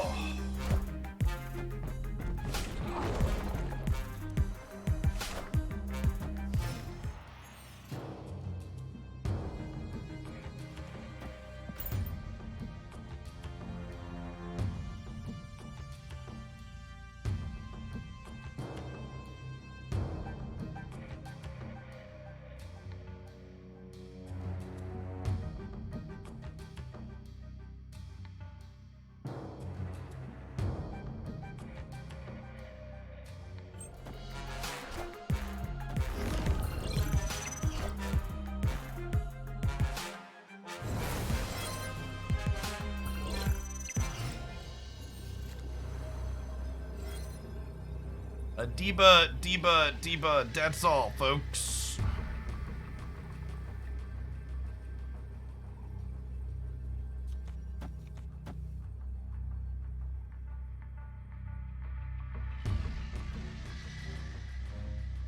And I guess we're going up to 12 on the left. Alright. That's close enough that we'll YOLO it. Dead.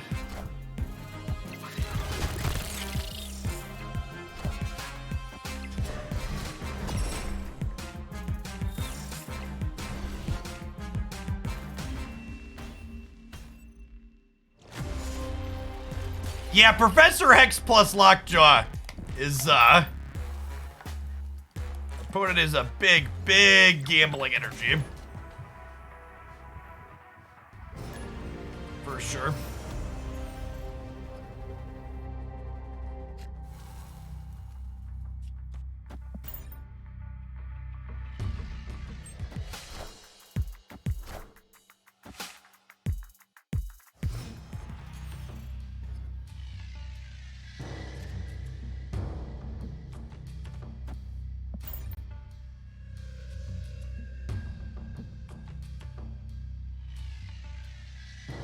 You are allowed to enjoy your Professor X Lockjaw deck. We are also allowed to judge your gambling ways.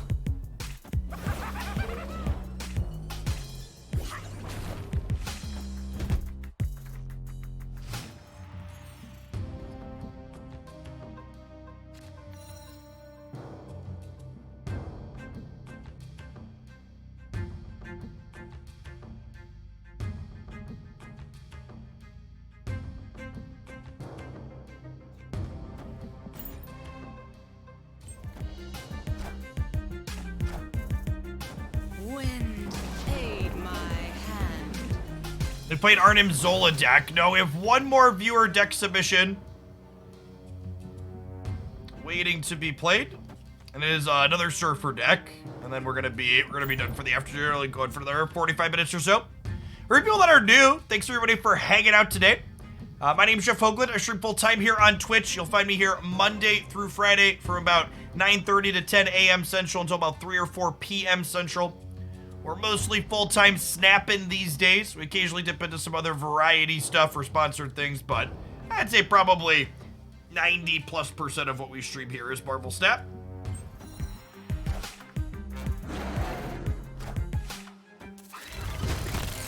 That's true. We did play a viewer-submitted Arnim Zola deck earlier. Again, just as a reminder on how these things interface with each other,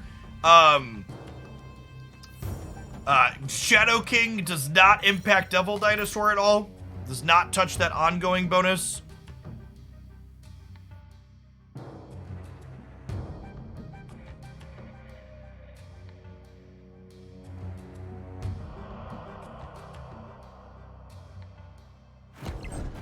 You like this Viper variant? I actually have this one and I don't use it. That's unfortunate. So I'm gonna draw Surfer.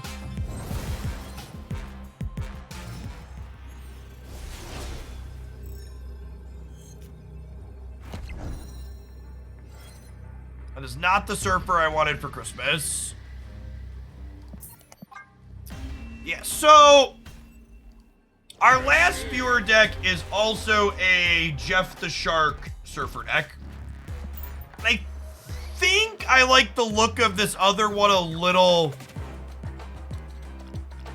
I think I like this other one a little bit better.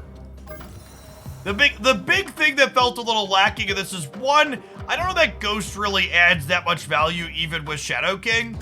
But the other thing that this build's not doing that I found feels pretty instrumental in Surfer decks is I think Nova alongside Killmonger is really strong.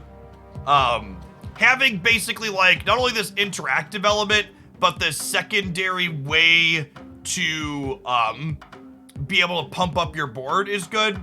I also think Rogue and Super Scroll are two cards that gained a lot of steam with the balance changes. There's a lot of Darkhawks and Devil Dinosaurs in the decks running around right now, and Rogue and Skrull are also good into things like Null. As for Sarah versus no Sarah, I don't know that I have a strong opinion on that. Cloak, I don't know how I feel about this inclusion. We're gonna play some games and find out. This is a viewer submission.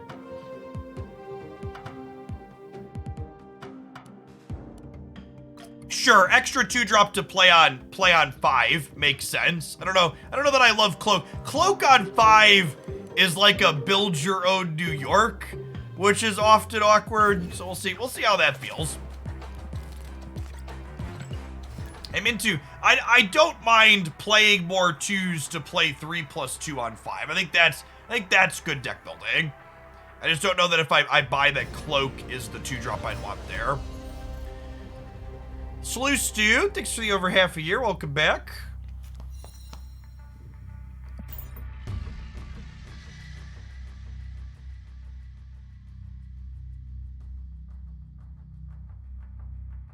Cloak works better if you have Kingpin. Why is Cloak good with Kingpin?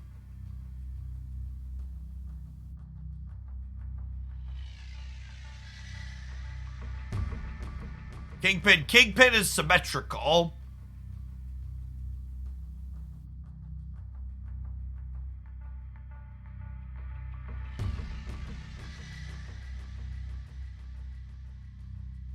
Because it gets a noob once. Yeah, it sounds like it just, like, isn't actually good, but gets to get people on occasion.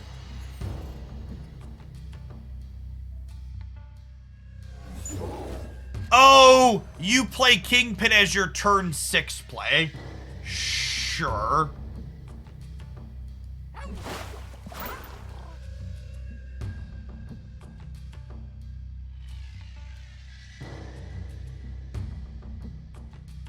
Victory.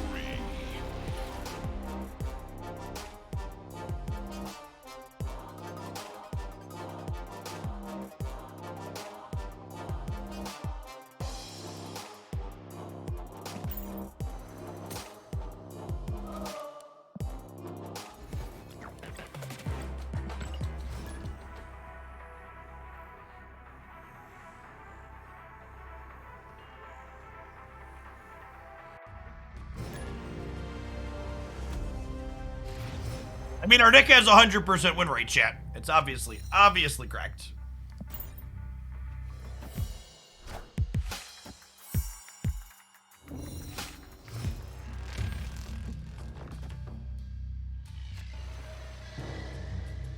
Oh, this list isn't playing Mr. Fantastic. That's an interesting choice.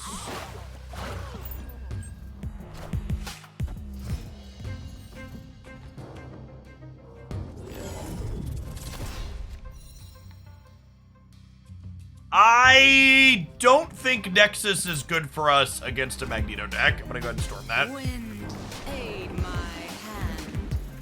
Face the might of Asgard. Mjolnir.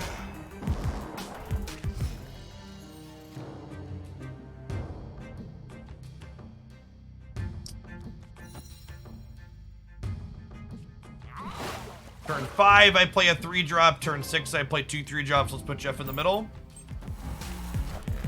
Good God, man.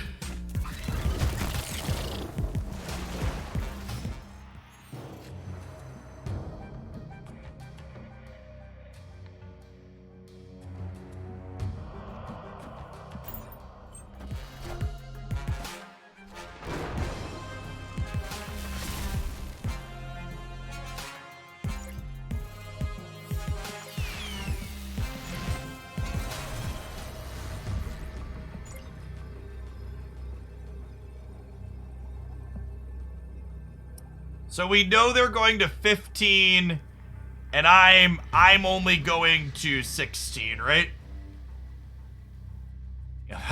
The Lockjaw deck seems pretty okay into the Escape. into the free Lockjaw.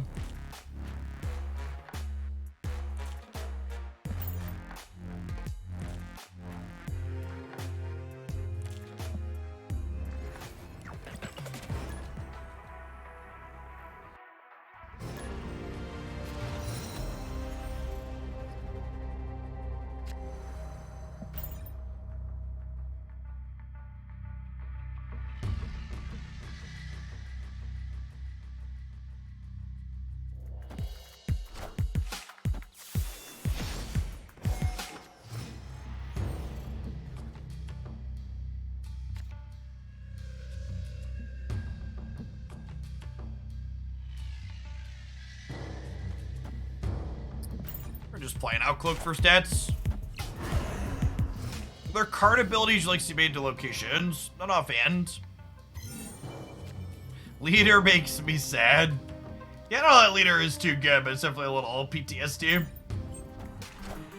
For the third of a year, Essex. Wind, aid my hand.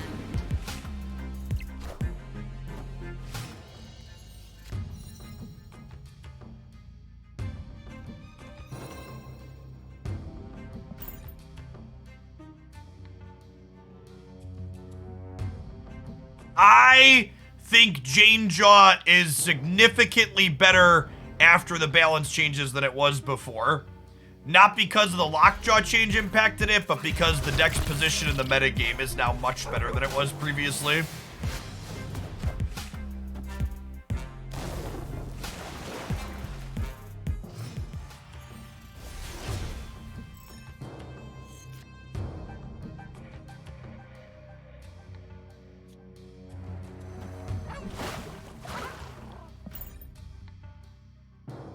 play for the big house because they might slide the She-Hulk over there and punt the flooding.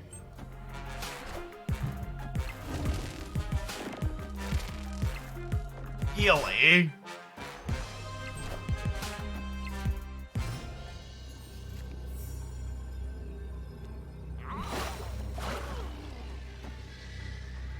And they can't Doctor Doom now, right? Because the big house is locking them out. And then Cosmo's in the middle. I think we're good to go here. I don't need to put Jeff in the flooding. We're adding 6 power there. I can put Jeff into the big house so we win that. I am Iron Man.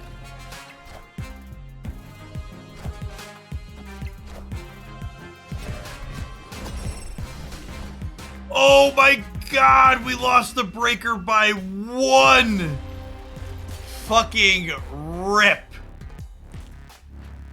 Avalok, thank you for the quarter of a year.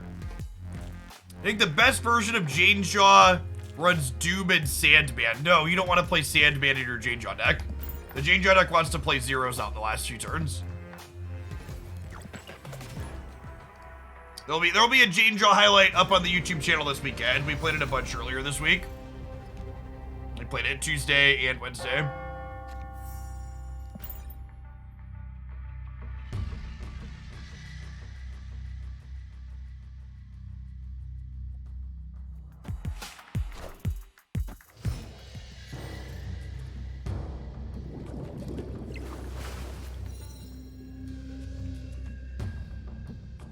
Our own private Karmartage continues, which is nice.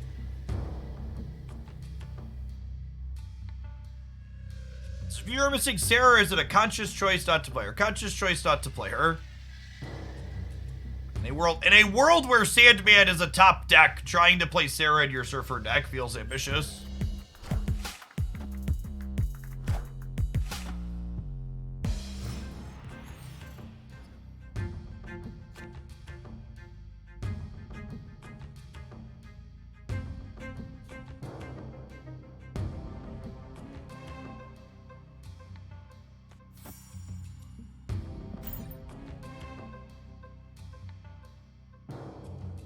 The avatar from a reserve or is a part of a bundle? It was from the old season pass stuff during the closed beta that has not been rerun yet.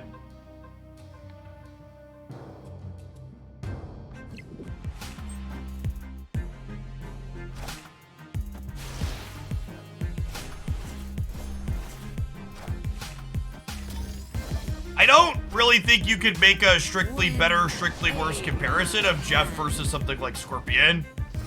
They're both super situational. Where they are better or worse off.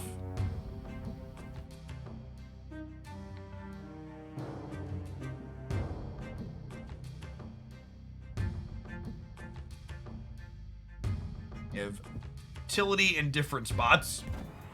Scorpion's also a card where you very much need to be playing it on turn 2. Jeff is a card that we can be happy to play on turn 5 alongside a 3-drop, which is worth consideration as well.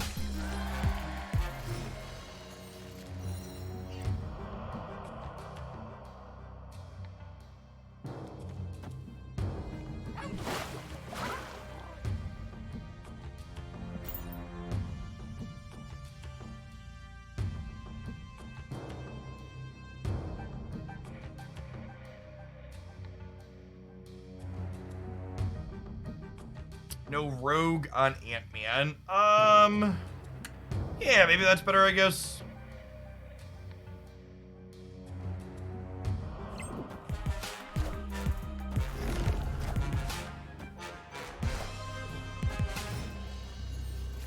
That is a big fucking gamble here, bud. Say hello to my fucking shark.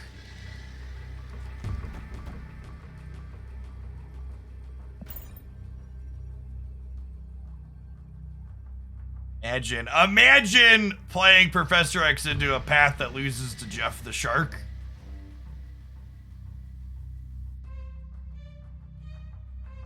Jeff is in his element in Atlantis. He's coming for your ass.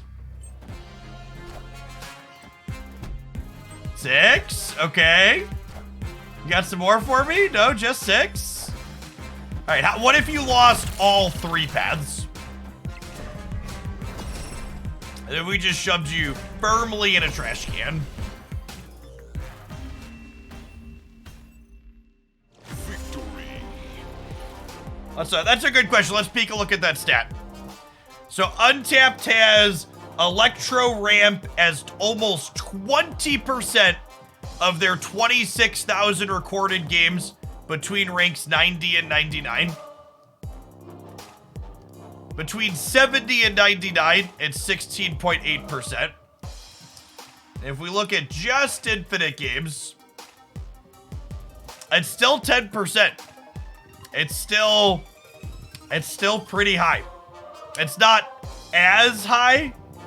Yes. Yeah, approximately a third of the games inside of here.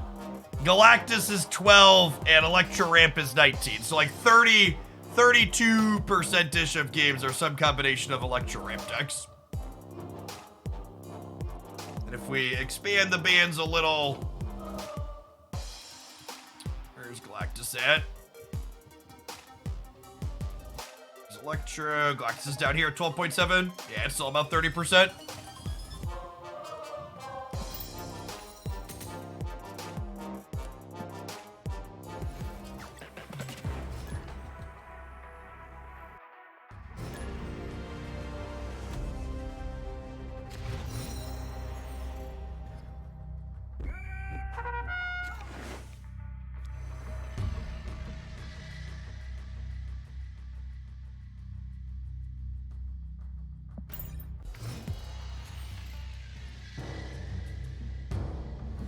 Can you check your 30 to 40, brethren? Listen, at rank 30 to 40, you should just follow your heart, okay?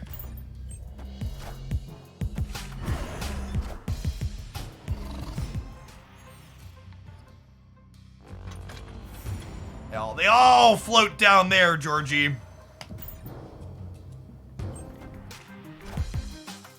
Wind, aid my hand.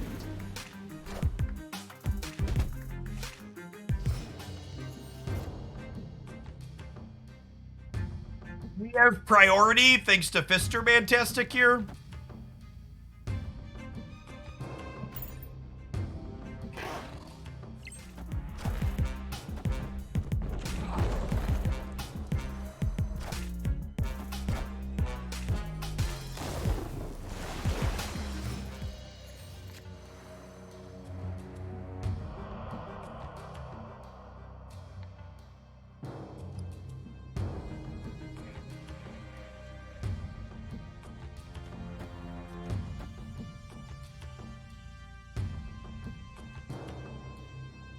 If I do this, they can't Dr. Doom.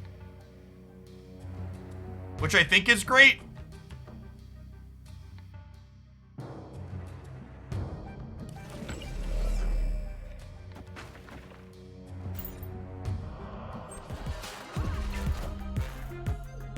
It also gets a chance to Cosmo whatever they're doing this turn.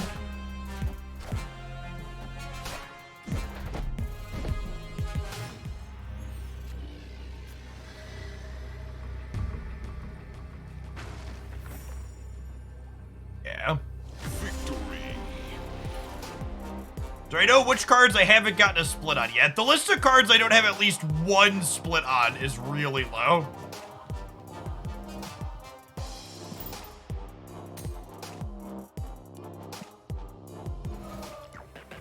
Any good replacement for Jeff? Unfortunately, Silver Surfer never saw any amount of play before Jeff was released, so you're going to need to pick him up for 6,000 tokens if you want this archetype to be playable.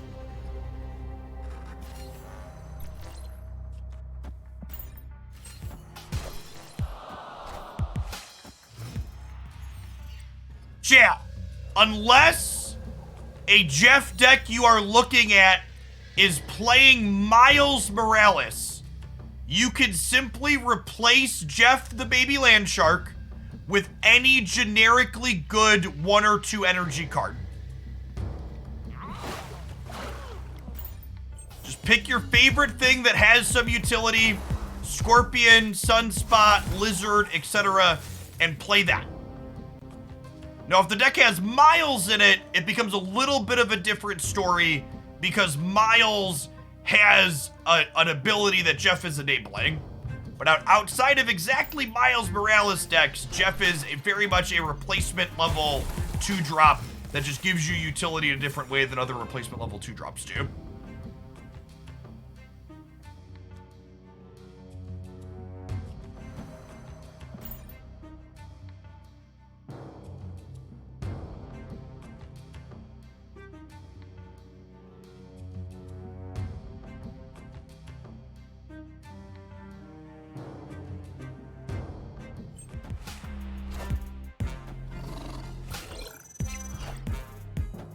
Wind, aid my hand. Aid my hand. How does this deck feel in comparison to the previous Surfer deck? I am definitely a fan of Killmonger Nova inside of Surfer. Should they buff Miles to a 4/6? I think they probably need to see how... I think they probably need to see how, what's it called, is going to play out. How the June cards are going to play out before they decide whether or not they need to buff movement stuff. There are a lot of movement spider cards coming down the pipeline in June.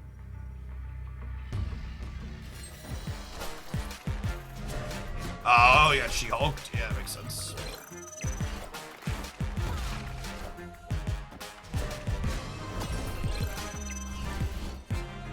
Yep.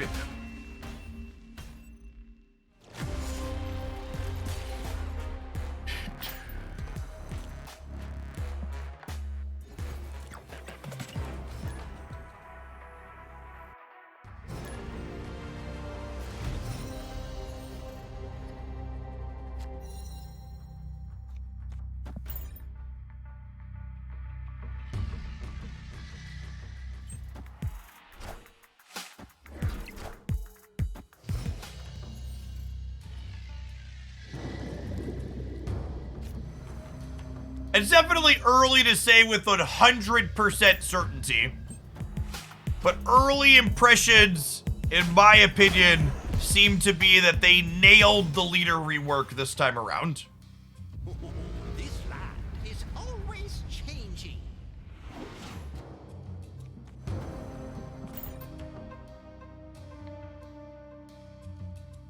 What's your experience with the Surfer deck so far? I think Surfer is a very competitive and reasonable archetype.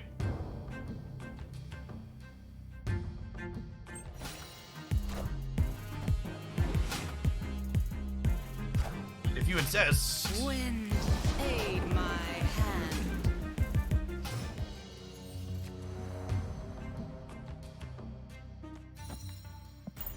Leader over here, like, put me in, coach. Believe we have died, chat.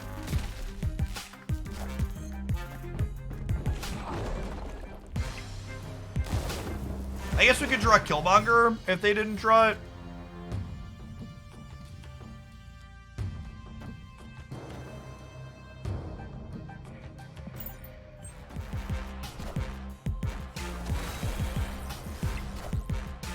Not anymore.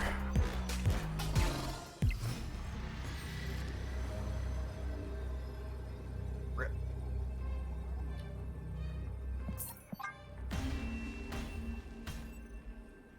Escaped.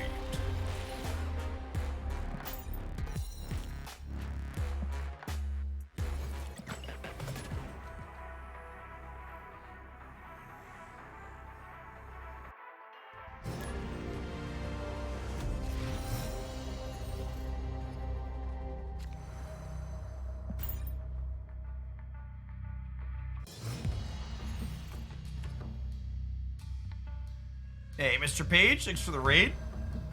You had a good stream.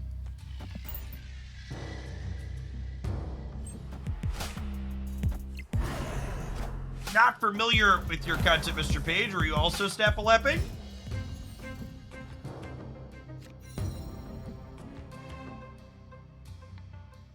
Either way, hope you had a good one. Scorpion and cloned it. Rude. Do this to try and prevent future Scorpings.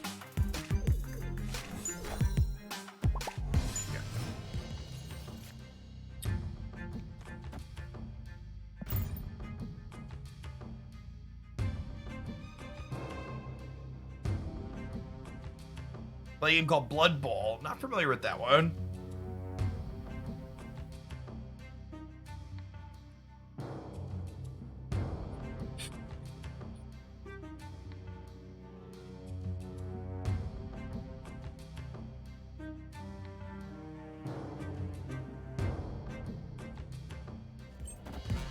Warhammer-based football game.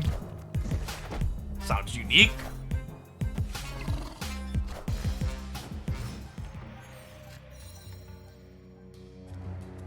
Max here. Do I goose the sewer system because it stops them from being able to put a Doombot into DC?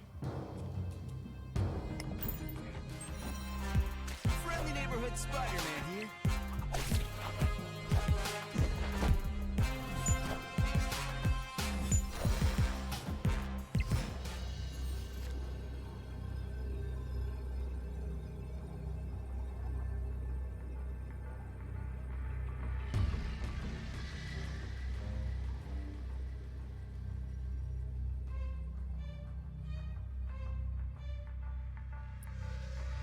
So surfers plus 8 middle.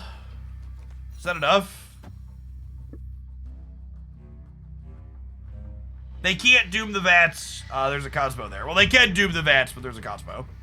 They play like a, if they play Magneto middle and move 2 Nightcrawlers here, they would go up to 16.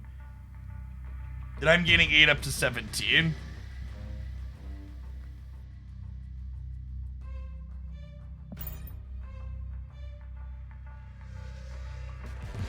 Fine.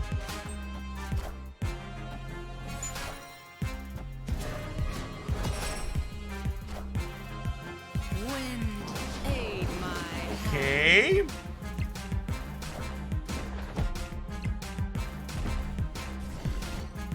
Sure. There's Cloak a good tempo power play in this deck. Yes, it does that early on turn 2. Cloak can also let you kind of split up your broodlings in the late game if your opponent decides to punt whatever lane you played brood into. Gonna spread that power across the board.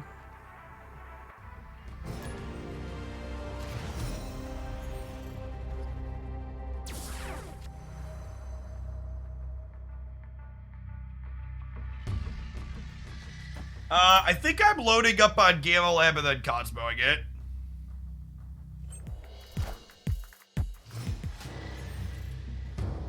Cries of Medusa. She's not good.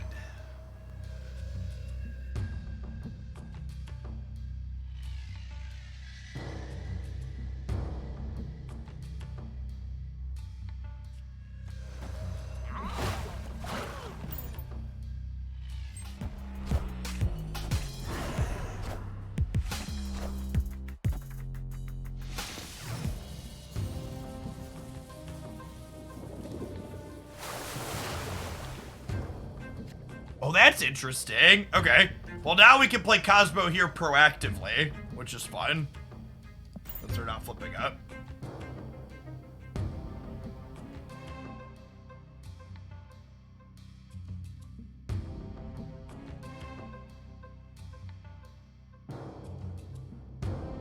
Do I ever play Pokemon Unite with my subs? No, usually just fairly casually. Occasionally I do duos with other higher ranked players, but mostly just been doing like pickup games here and there when I have 10 minutes to spare. If you are playing Unite, we have a fairly active Unite channel in the subs Discord server where folks have been chatting about it. Yes, we used to do, back when Pokemon Unite was one of my primary types of content, we used to do subscriber days, and there were, calling them interesting is a good take.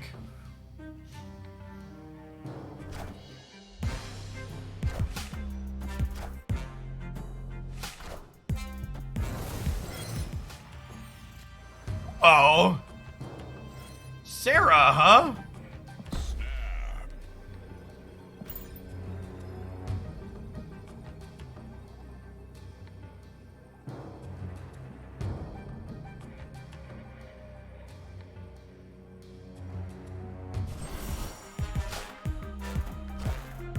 The Hots are the latest Pokemon TCG drama. I typically save the drama for my llama, so I'm not familiar with what you're referring to. Who's my go-to in Pokemon Unite? I largely one-tricked Decidueye to Masters last season.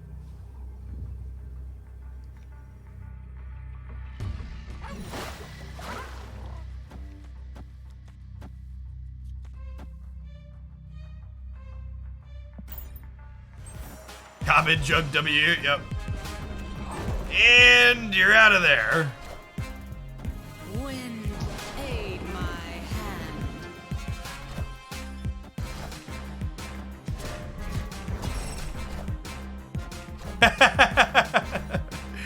hand. Priorities busted, chat.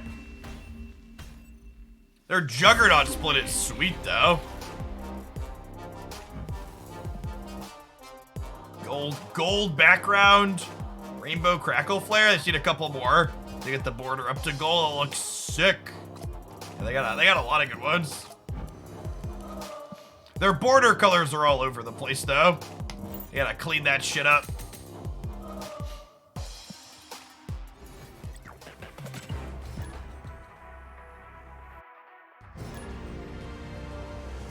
Thanks, Patch. Their season just rolled over. Like yesterday or the day before. When are they adding Jeff the Shark to Unite? Lapras is like Shark adjacent. Thing slaps.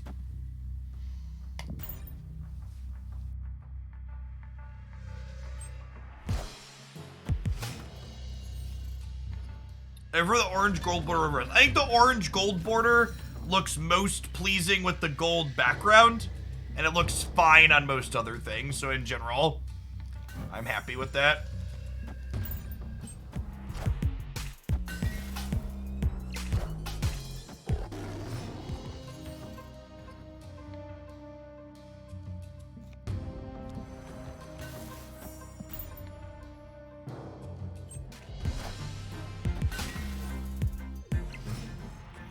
Oh, I saw that story about someone stealing a bunch of Pokemon cards off the assembly line and then trying to sell them all at once. Criminals aren't terribly bright, are they?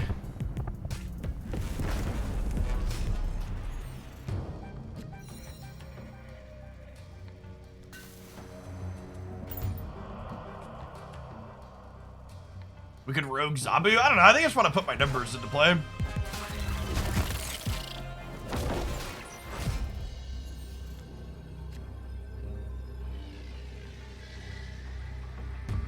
This technically plays for all three, right? Says local man about to lose to Ultron. Do I lose to Ultron? Ultron's plus 9 on the left. Up to 15. I'm going to 13. Fuck, we lose to Ultron, chat. Alright, take my cubes. Well, that's not what I was expecting. Please be king. Please be king. Please be king. Please be king. What the actual fuck? Victory. I mean, we won, I guess. But like, so what is? Excuse me, sir. This is a Wendy's. Oh, they're probably negative Galactus. Yeah, that's a good call out.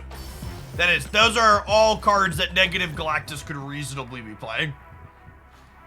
Good take.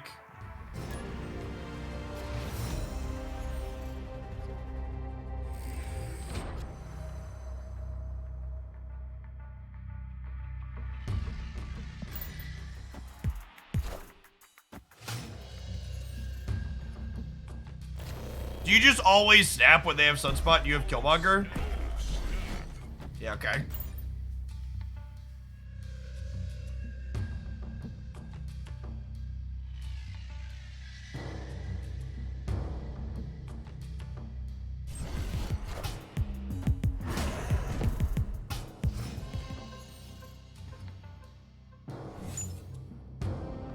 Yikes! I'm having regrets.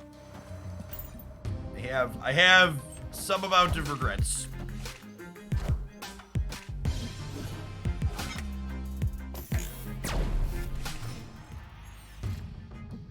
The Daredevil Thanos deck is just good. No joke, no joke. It's playing a bunch of very reasonable cards.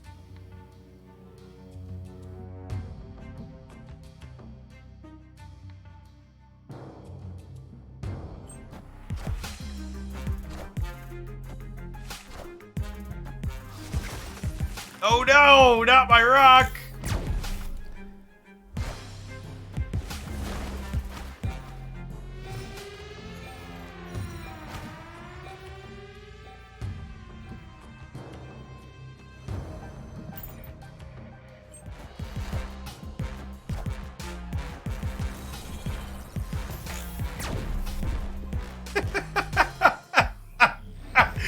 And the hits keep coming, and they don't stop coming. It didn't make sense not to live for fun. Your brain gets smart, but your head gets dumb.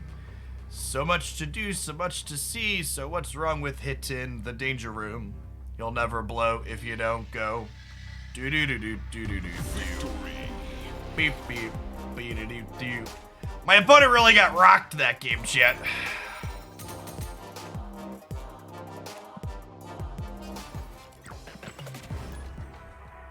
I don't know offhand, Fuzzy. That list feels really tight. I agree that Shark seems like it could be okay there, but the list is real tight. Every slot feels impactful.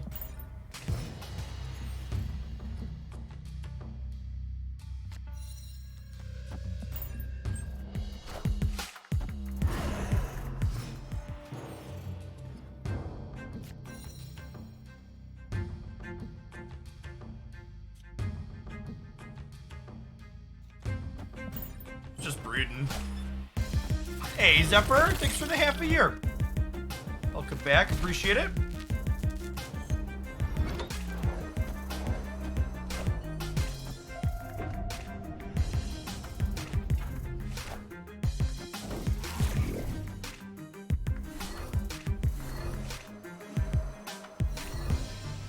Couldn't have happened to a nicer opponent. Couldn't have happened to a nicer opponent. Nice Galactus deck.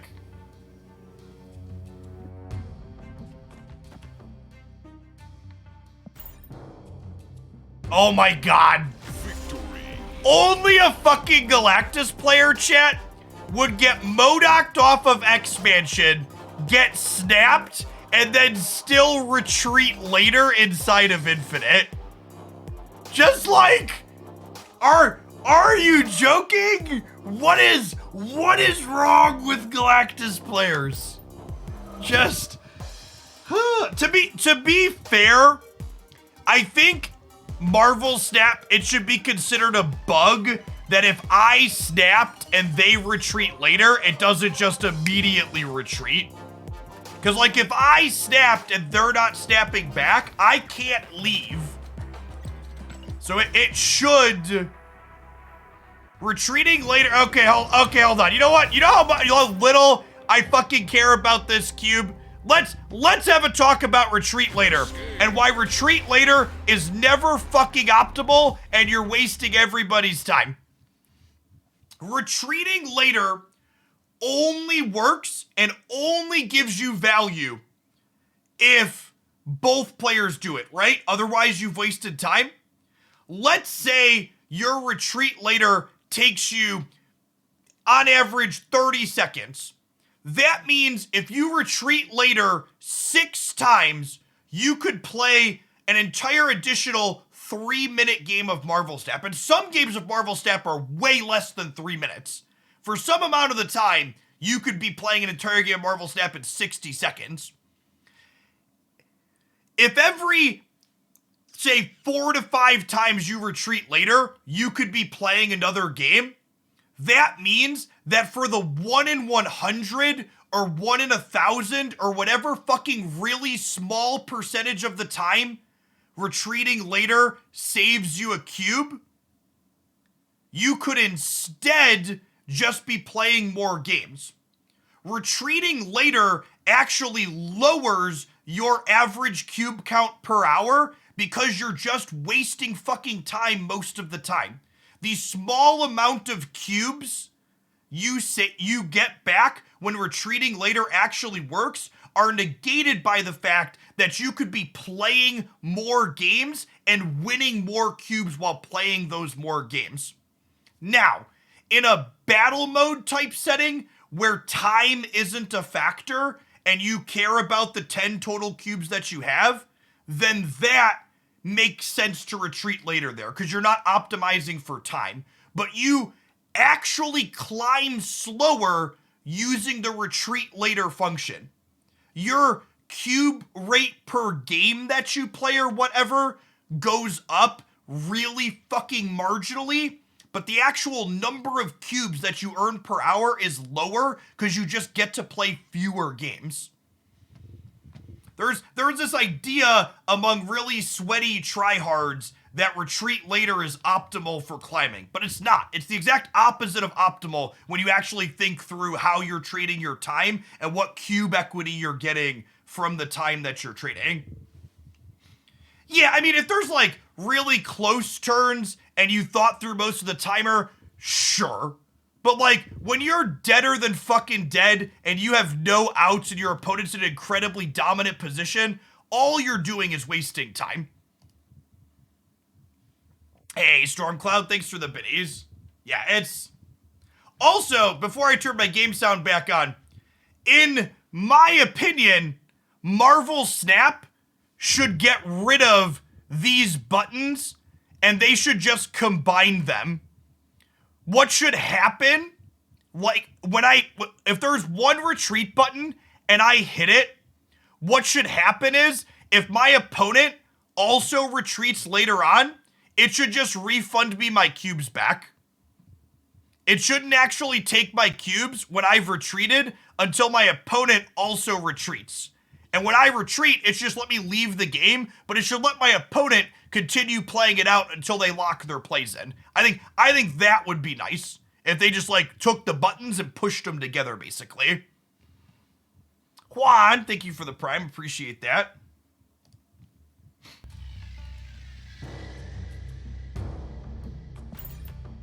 I think it's fucking hilarious that we dropped off viewers during that rant, because holy shit are people attached to wasting time. Like, good God. The mean man on my TV pointed out how I'm wasting everybody's time, including my own. Fuck this guy. Do you think we should ever be able to mulligan? There's a mulligan button right here. Costs you 1 cube to mulligan. Wind aid my hand.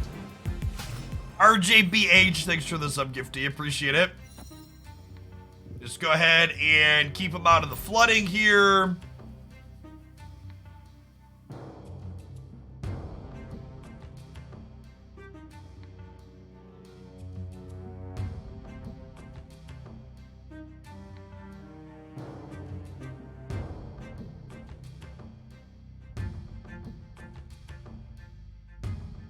For a full-time rant stream now.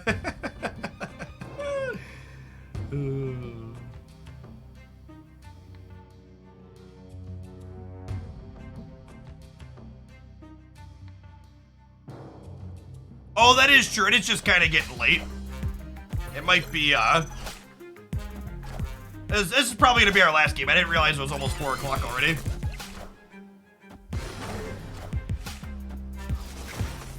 Alright, so long, friends. Oh my gosh, and we filled the Shuri's lab. Well, that's perfect. I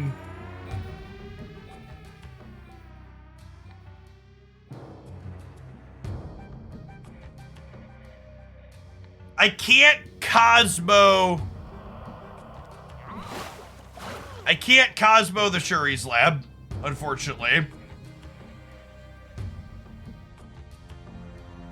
And I can't Killmonger until next turn. We might be a little bit shy here.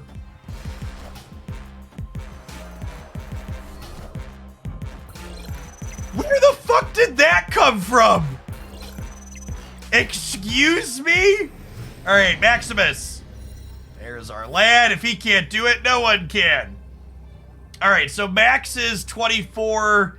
Surfer is 26:30. Okay, we're good to go.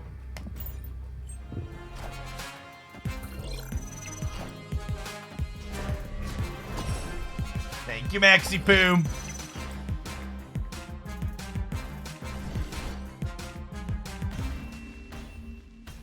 All right, that's a solid game to go on. Thanks, everybody, for the viewer submissions today. Subscribers or potential future subscribers, if you want to get in on viewer deck submissions, I think we're going to do viewer deck submissions again for tomorrow's stream. We had a good run with them today, and I'm going to do another day of them tomorrow. The metagame, while being a little bit sandy, has definitely opened up a little bit post-balance patch, and it was a good time today. Everybody, enjoy the rest of your Thursday, and I'll be back tomorrow at 9:30 a.m. Central. Subscribers, if you know you would like to submit a deck for tomorrow, and you want to claim a slot in advance, I'm going to take deck submissions in advance for that $10 donation tonight from people in the Discord server. So if you're in the Discord and you want to claim a deck slot for tomorrow in advance, slide into my DMs. Otherwise, catch you in the morning.